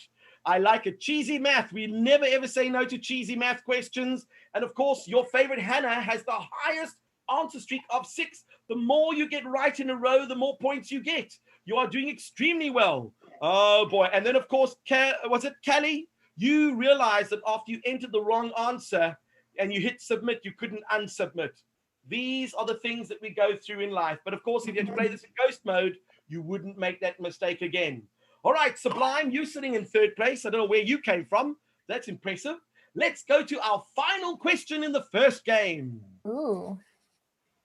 It's an open-ended question for double points. What company is the world's biggest distributor of toys? Huh. Do you know which company is the largest distributor of toys? I don't. And Gunell Argaiva, no, it's not the last session. We're having another session straight after this, but we're first going to have the Wheel of Fortune. And we've got 8 seconds left. Look at them typing in these answers. Amanda, do you have any idea of what it could be?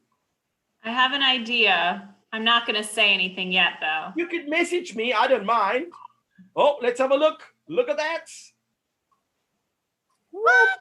And it was McDonald's. They distribute more toys than anyone else. Believe it or not, when you get your Happy Meal, you get those toys. That was surprising, wasn't it? That makes sense. You learn new things every day. Although I think during lockdown, Amazon might be getting pretty close to that. You never know. And let's have a look at our final leaderboard. Drum roll, please. And in third place, we have Cheddar Math.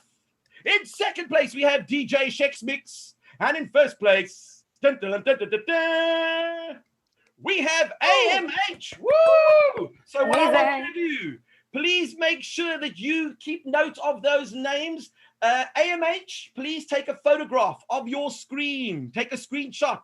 DJ Shex Mix, take a photograph of your screen. And of course, Cheddar Math, take a photograph of your screen to prove that you are first, second, and third in this round. Otherwise, you cannot claim your prize. Oh boy, while you're doing that, I'm going to set up my Wheel of Fortune. We've taken 1,000 names from the people who signed up to our form. And although all 1,000 do not appear on the actual screen, they are going to draw the names out of those 1,000. And let's find out if we can get it to work.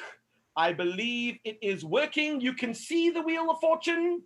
Yes. Okay. Are you ready, Isabella? Amanda, Evelyn, should we give it a spin? So ready. I'm holding thumbs for every one of you here.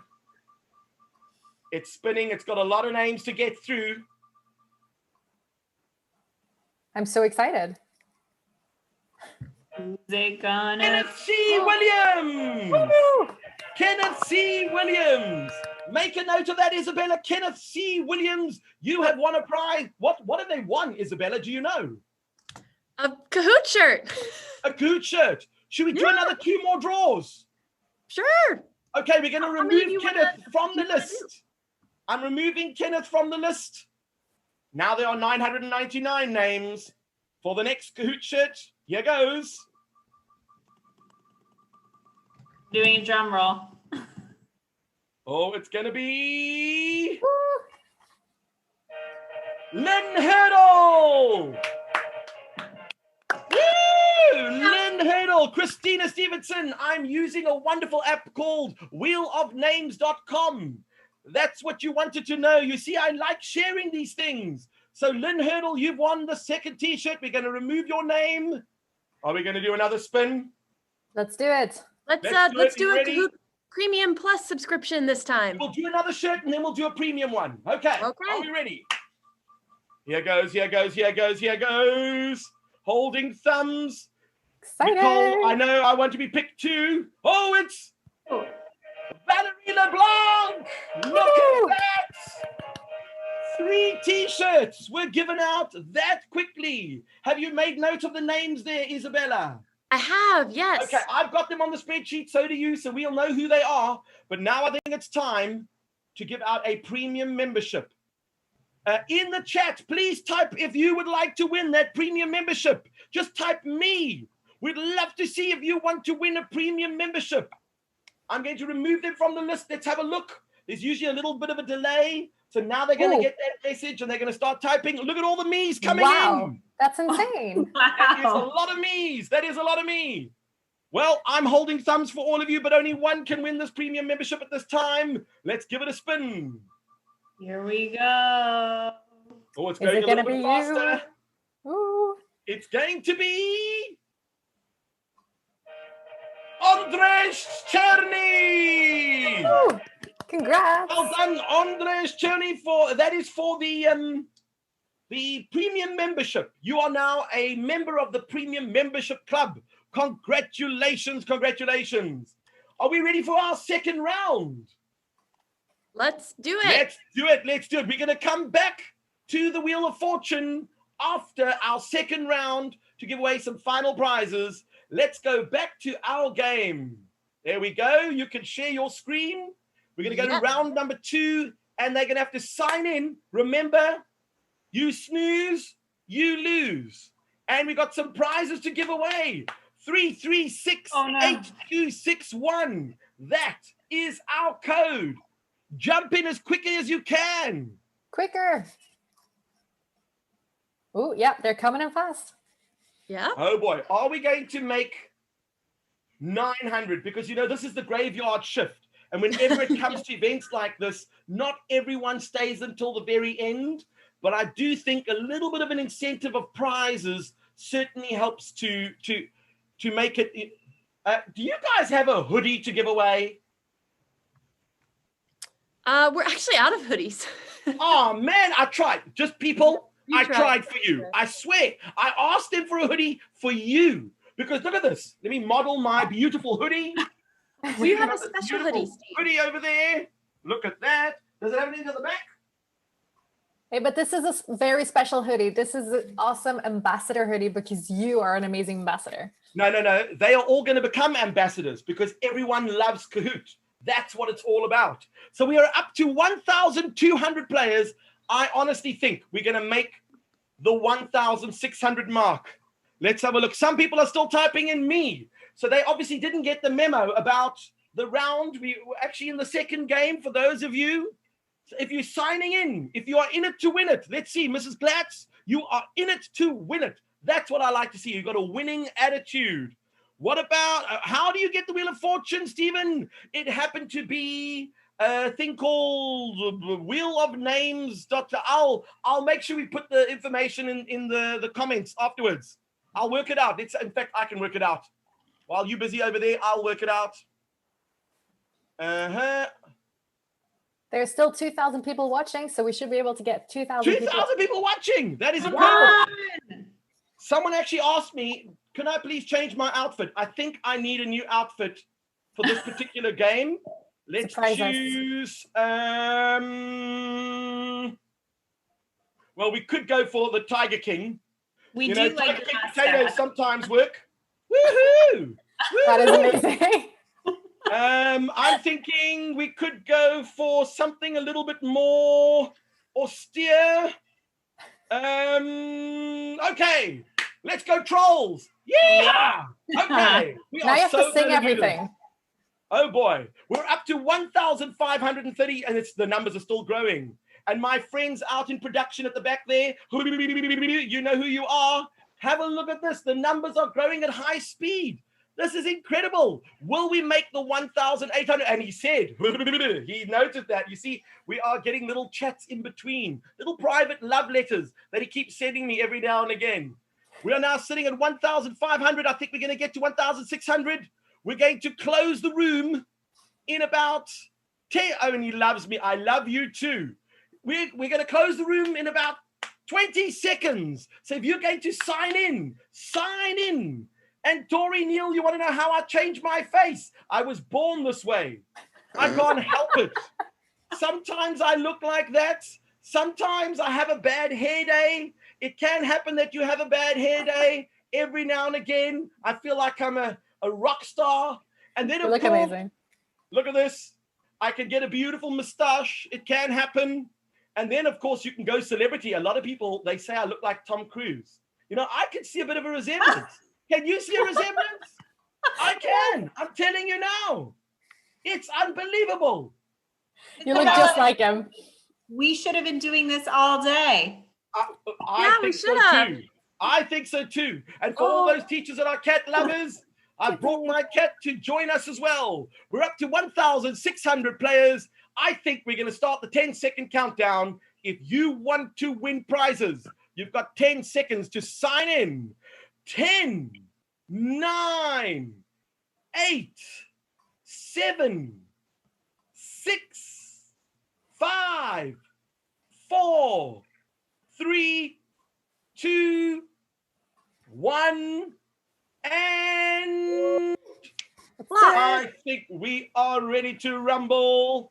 Why don't we lock the room? You snooze, you lose. Sorry about that, everyone. But you can still watch and type in the answers. The cat is in charge, Katrina. Thanks for noticing. Right, could you please start with our first question? Let Loose with Kahoot, version 2. Dun, dun, dun, dun, dun, dun. And of course, it's not a question. This is just to let you know. It's a slide, which is a wonderful feature. In fact, Kahoot's got this amazing feature where they've got lots of slides. So you can do a PowerPoint presentation with questions instead of doing questions with slides in between. I love it. I absolutely love it. All right, let's go with our first question. What does PPE stand for? Ooh. personal protective engineer, private protective equipment, please provide education, personal protection equipment. What is it? This is a very tricky one. Some of you might have heard of this term before. You never know. Some of you might have seen some of these things before. Molly, I would love for you to get a hoodie, but apparently they are out. Hello, Gina Ruffcorn. We love Gina Ruffcorn. Gina Ruffcorn, I've got hair the same color as yours. I'll even switch into that hairstyle a little bit later. And look at that. 1,153 people got it correct. It is, of course, personal protection equipment. And let's have a look. That's the masks and the shields and the things that we had to wear. We're still wearing them. You guys on holiday, so maybe you're just wearing masks over your mouth. Let's have a look at our leaderboard. Oh, look at that. Ooh. Funny Sloth, Brenda Brown, Adriana E. Marina, Ezra. Look at that. All new names. It shows you that these people are hungry for prizes. Sorry for the rest of you. All right, next question. Who is the person in the photo? Oh boy, you've got to know your popular culture for this one. Who is this person? Is it Michael B. Jordan? Is it James Earl Jones? Is it Nick Cannon or Marlon Wayans? Who could it be? I know. Oh, you know this one? Oh yeah, I recognize People him. are big fans, very big fans. I know this one too, Evelyn. Yep, he's great. Oh, look at that. The answer coming in incredibly quickly. 2 seconds. 1 second. And only a few of you knew that it was Michael B. Jordan. An interesting fact that in the movie, you know which one I'm talking about? Black Panther? The Black Panther. They spoke a language that was an African language and actually happened to be Xhosa, which is a local language that is only spoken in the Western Cape where I live. So they had 1 or 2 South African actors and they were coached to speak Xhosa as their local language, which I thought was pretty cool. Oh. And whatever they did say actually did mean what they were saying in the movie as well. That's All right, really cool. next, we're going to look at our leaderboard. Let's see if that affected the leaderboard. Sorry, Funny Sloth. We have Ostrich Time, Brenda Brown, Lai, and Jamie Nichols, and Oliver May. You're doing so well. Oh, boy. You're doing so well, but that doesn't mean anything. But, of course, Kimmy, you are the highest climber, Kimmy A, 1,261 places. That's a lot of places to climb. That's a lot of places. You deserve a prize just for that. All big right, jump. let's go to our next question. If you overtake the person coming last in the 100 meters, what position are you now in? Now, Ooh, another one of these. Too much. These are tough. A little bit Yeah. less. I'm reading the chat there. Thank you, Pat. I won't speak as much. I'll speak a little bit less. But they know I'd struggle to keep quiet. But we love your commentary. Well, sometimes you've got to give a running commentary, and especially on a problem like this, you always need running commentary. If you overtake the person coming last in the 100 meters, what position are you? And look at that. Most of you got that wrong. Why? Amanda, do you know why it's none of these? Well, you're already in last. No, because there is nobody behind person in last, because that is a person last. The other last 3 didn't person sound has right. got no one behind them. So you cannot overtake the person coming last because they have no one behind them. It's actually impossible. So many trick very questions. sneaky question. All right, let's see what happened in our leaderboard. Pat, am I speaking less? I hope I am. Let's have a look. Well, obviously it didn't affect this much because these are the people that also got it wrong. So you never know. Let's go to our next question. It's me. Yep, clicked. Ooh, this is an easy one. A quick math question. 1,000 plus 10 plus 1,000 plus 20 plus 1,000 plus 30 plus 1,000 plus 40. And while you're doing that, I'm going to quickly change my outfit, put on something a little bit more appropriate. Bye, Kitty.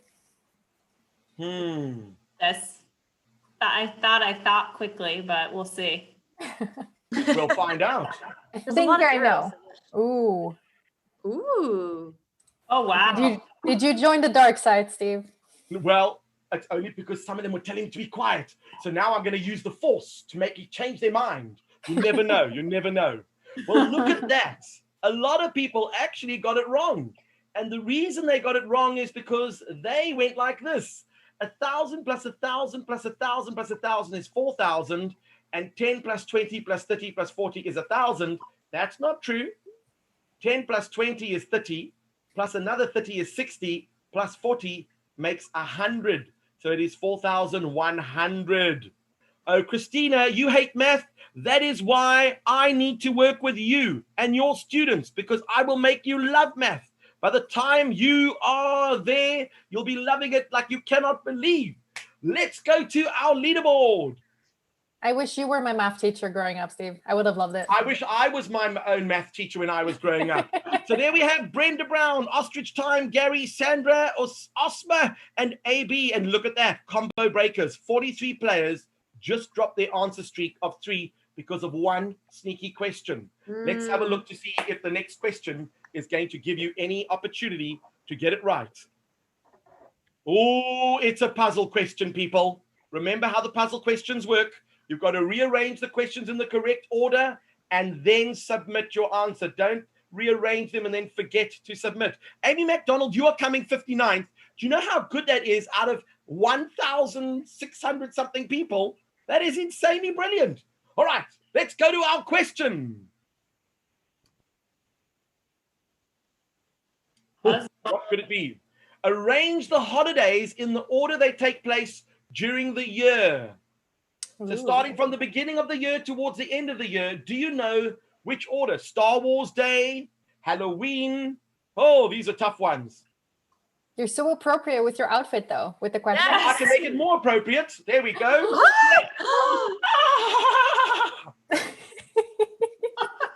Steve, I love one. He loves taking part in these games. It's amazing.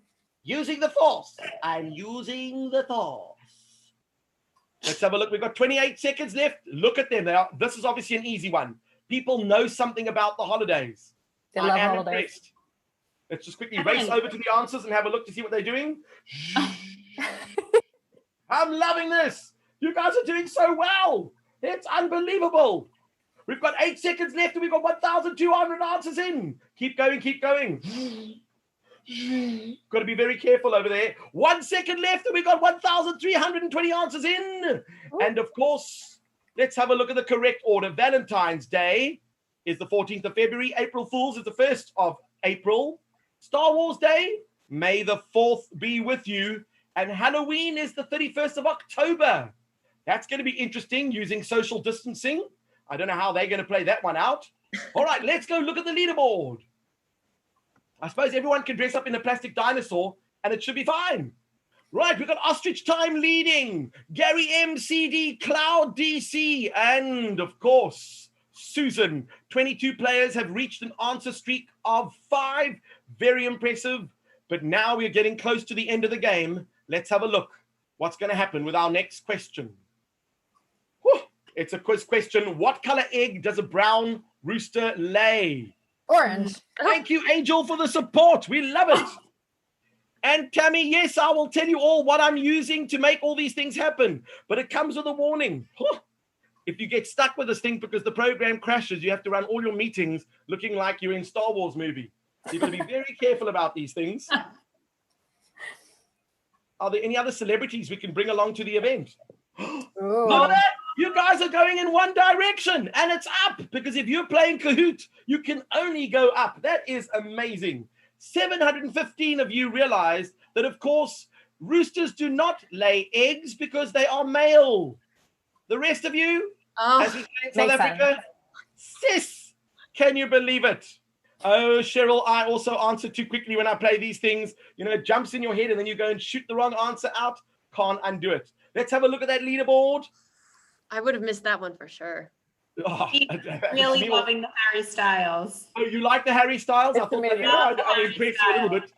Gary M, Ostrich Time, CD, Susan, and Robin. Very impressive. But of course, Sherry, with 3 R's, let's not kid, you counted yourself up 431 places. I mean, you've got gear on and you are just climbing and climbing. But will you make the top 50 or the top 10 or the top 5, anything can happen. All right, next question. Some people say, I must go faster. Some of them are saying I must go slower. To get the emoji below, you need to type what into your phone? Ho, ho, ho. This is a tricky one. These are like the original emojis. You're just so used to typing in, clicking on the bit emojis and things on your phone. You don't actually type this code in. This is old school. Some of the teachers who are like years old, you would probably know how to do this. We're of that age where we still used to use those Nokia to type the button 3 times to get 1 letter. And look at that. It turns out that most of you actually knew the correct answer. It's all those young first-year teachers. They only know how to push the icons. They don't know how to type in the actual codes. All right, let's go to our leaderboard. We are almost complete with our final game. Look at that ostrich time. Gary, CD, Susan, and Kelly. Kelly, nice of you to join us. Bonnie C, she's back in the game. Let's have a look. What's going to happen next with our question number 10. We've got 4 more questions to go. It's a multi-select. Famous movies about a teacher starring the late Robin Williams. Oh, these are all classics. Maria, I'm sorry that it keeps timing you out. It wasn't our plan to do that. We're trying to break the internet. Right, kids, you are in 2nd place. That is impressive. Ashley, I like your codes there, Ashley Jenkins. Keep going. We've got about 5 seconds left. These answers are coming in. Which ones did he star in? And of course, there were only 2 movies that he starred in. He starred in Good Will Hunting and Dead Poet Society. Precious, definitely not. And Stand and Deliver, that was Edgar James Olga, something like that. That was a much older movie. All right, let's go to our leaderboard. Let's see. Edgar J. Olmos, I think his name was. Gary M has moved to the top with CD, Susan, Kelly, and Darcy. Hello, Darcy. A combo breaker. 76 players just dropped their answer streak of 3 because of that sneaky question. All right. We've got only a couple questions left. Let's go for it. It's a quiz question. Multi-select again. Which words can you not make with the letters in teachers? So this is the word that words that you cannot make with the letters in teachers. Edward J. Olmos. Is that what it is? Hi, Cynthia. Thank you very much. I did not know that. In Good Will Hunting, Amy, he was a psychologist. He was absolutely brilliant in that movie. And of course, you can't make starters because there are not 2 S's.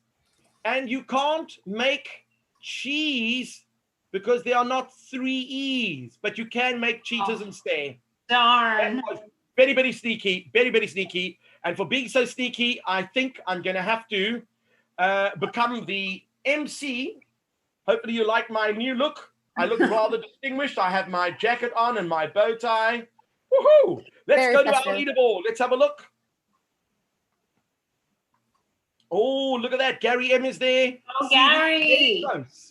I must just tell you that the number of points between them, anything can go wrong in the next 2 or 3 questions. And those are the tough questions. Oh, let's find out what's going to happen. All right. Next question. Here it comes. Question 12 out of 14. Another multi-select. Which of these choices below are part of the 7 wonders of the world? Oh. Hmm. Do you guys notice? They're Do all you know the 7 wonders of the world? Hmm. Maybe you do, maybe you don't. I don't know what I know or don't know anymore. Mr. Smith, I'm happy to share these quizzes with pleasure. That's why I make them, for you guys to use them. We'll make sure that they are public. Absolutely. These are too hard, Steve. These are so good. Well, you see, this is interesting because these are worldly questions. Mm-hmm.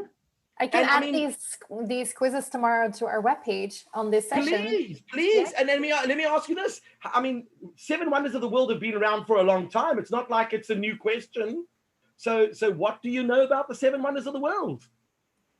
We do have one in Cape Town, one of the 7 natural wonders of the world, and that would be Table Mountain. So, of course, the Eiffel Tower is not one of the 7 wonders of the world, but the big statue in Rio, the Taj Mahal, and, of course, the Colosseum in Rome, those are the part of the 7 wonders of the world.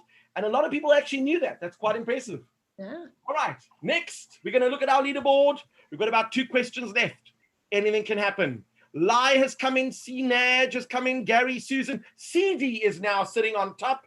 Look at that. I told you there was going to be a change. And Tilly, you are making a comeback with 3 in a row. And it says Christina was up 127th. Fallon, 195 place. That is respectable out of a couple of thousand people. You keep going. What's it? Christ the Redeemer. That's the one. Sophia, are you from Brazil? Are you from Rio? Okay, let's go with the next question. We're almost there. Oh. This is an information one. It's going to tell you that it's a toughie. We've only got one question. One question. Let's do it. Isabella, was that you? Yeah. A multi-select, and it's a double pointer. Ooh. Which of the following categories fall under Bloom's taxonomy? A good teacher question. You guys should know this one. I learned this today in Carol Salva's session. I learned about the Blooms thing. See, I have to look at the recording then tomorrow because I don't know. Yeah, what not this is. fair. No. Yeah. Well, I can see some teachers actually know. And yes, I must say that Tay Patterson, yes, I know it's not fair that there's a little bit of lag and some of you are only getting to answer a little bit after the others. And perhaps in retrospect, we make it an extra 10 seconds on each question to give everyone a fighting chance. But of course, create, evaluate, and analyze, those are part of the Bloom's taxonomy, but not technology. And our leaderboard. Drum roll. Podium. Oh, it's a podium. In third place, we have Lai. Woo! Second place, we have CD. Woo! And in first place, we have... Exciting. CNAJ. Please take a photograph of yourselves on your screen. It'll tell you if you came first, second, or third. Please get those photos in. And then, of course, Jackie's already voting for a third game. I'm afraid we won't have time for a third game, but can we do a Wheel of Fortune to give away another premium membership? Of course. Yes, you know I love giving away prizes. Let's do that. We're going to switch over to our Wheel of Fortune, and we are going to share my screen for how many T-shirts and how many premium are we allowed to give away? Let's do 2 shirts and 2 premium pluses. 2 shirts and 2 premiums. If you want to win a shirt and premium, type me in the chat. Let's go, let's go, let's go. All Well, right. they can all be shirts, I guess, and then 2 premium pluses. Yeah. Okay, so we'll do. Premium So plus how others many shirts win we doing? shirts. We're doing 2 shirts first, Yeah, 2 shirts first. and then 2 premium. Okay, let's go. Oh, and it's spinning. Oh, who's it gonna land on? It's like nail bitingly. Oh, Brittany Beckler! Yay! You've won yourself a T-shirt. We'll be in touch with you. And now we're going to spin again for the second T-shirt. Here we go. It's coming, it's coming, it's coming. It could be you. I'm holding thumbs for all of you. And it's going to be Rosemary Sperling. You've got yourself a T-shirt too. This is amazing. And now we've got 2 premium memberships. If you want to, Corinne, I want you to win this premium membership. Let's do it. Okay, are we ready? Come on, let's go, let's go, let's go, let's go. It's happening, it's happening, it's happening. And... oh, Delega! Delega has won the premium membership, and we've got one more premium membership to give away. Whew, I'm holding thumbs for all of you. I wish you could all get one, but here goes. Are you ready? You still got one until September, though, don't you? They do until the 30th of September. That's what I heard in the previous chat. Okay, Yes. let's go. It's coming, it's coming, it's coming. Me, I can see all the me's. Everybody's so excited. Amy! Amy, I don't know who you are, Amy, but you have won a premium membership. We will be in touch with you because we've got your email addresses. You filled out the forms. We'll know how to get hold of you. And of course, ladies and gentlemen, my fellow teachers, I want to just say before that brings us to an end that I want to wish all of you, those who are taking a vacation or time off, a well-deserved vacation. Please enjoy it.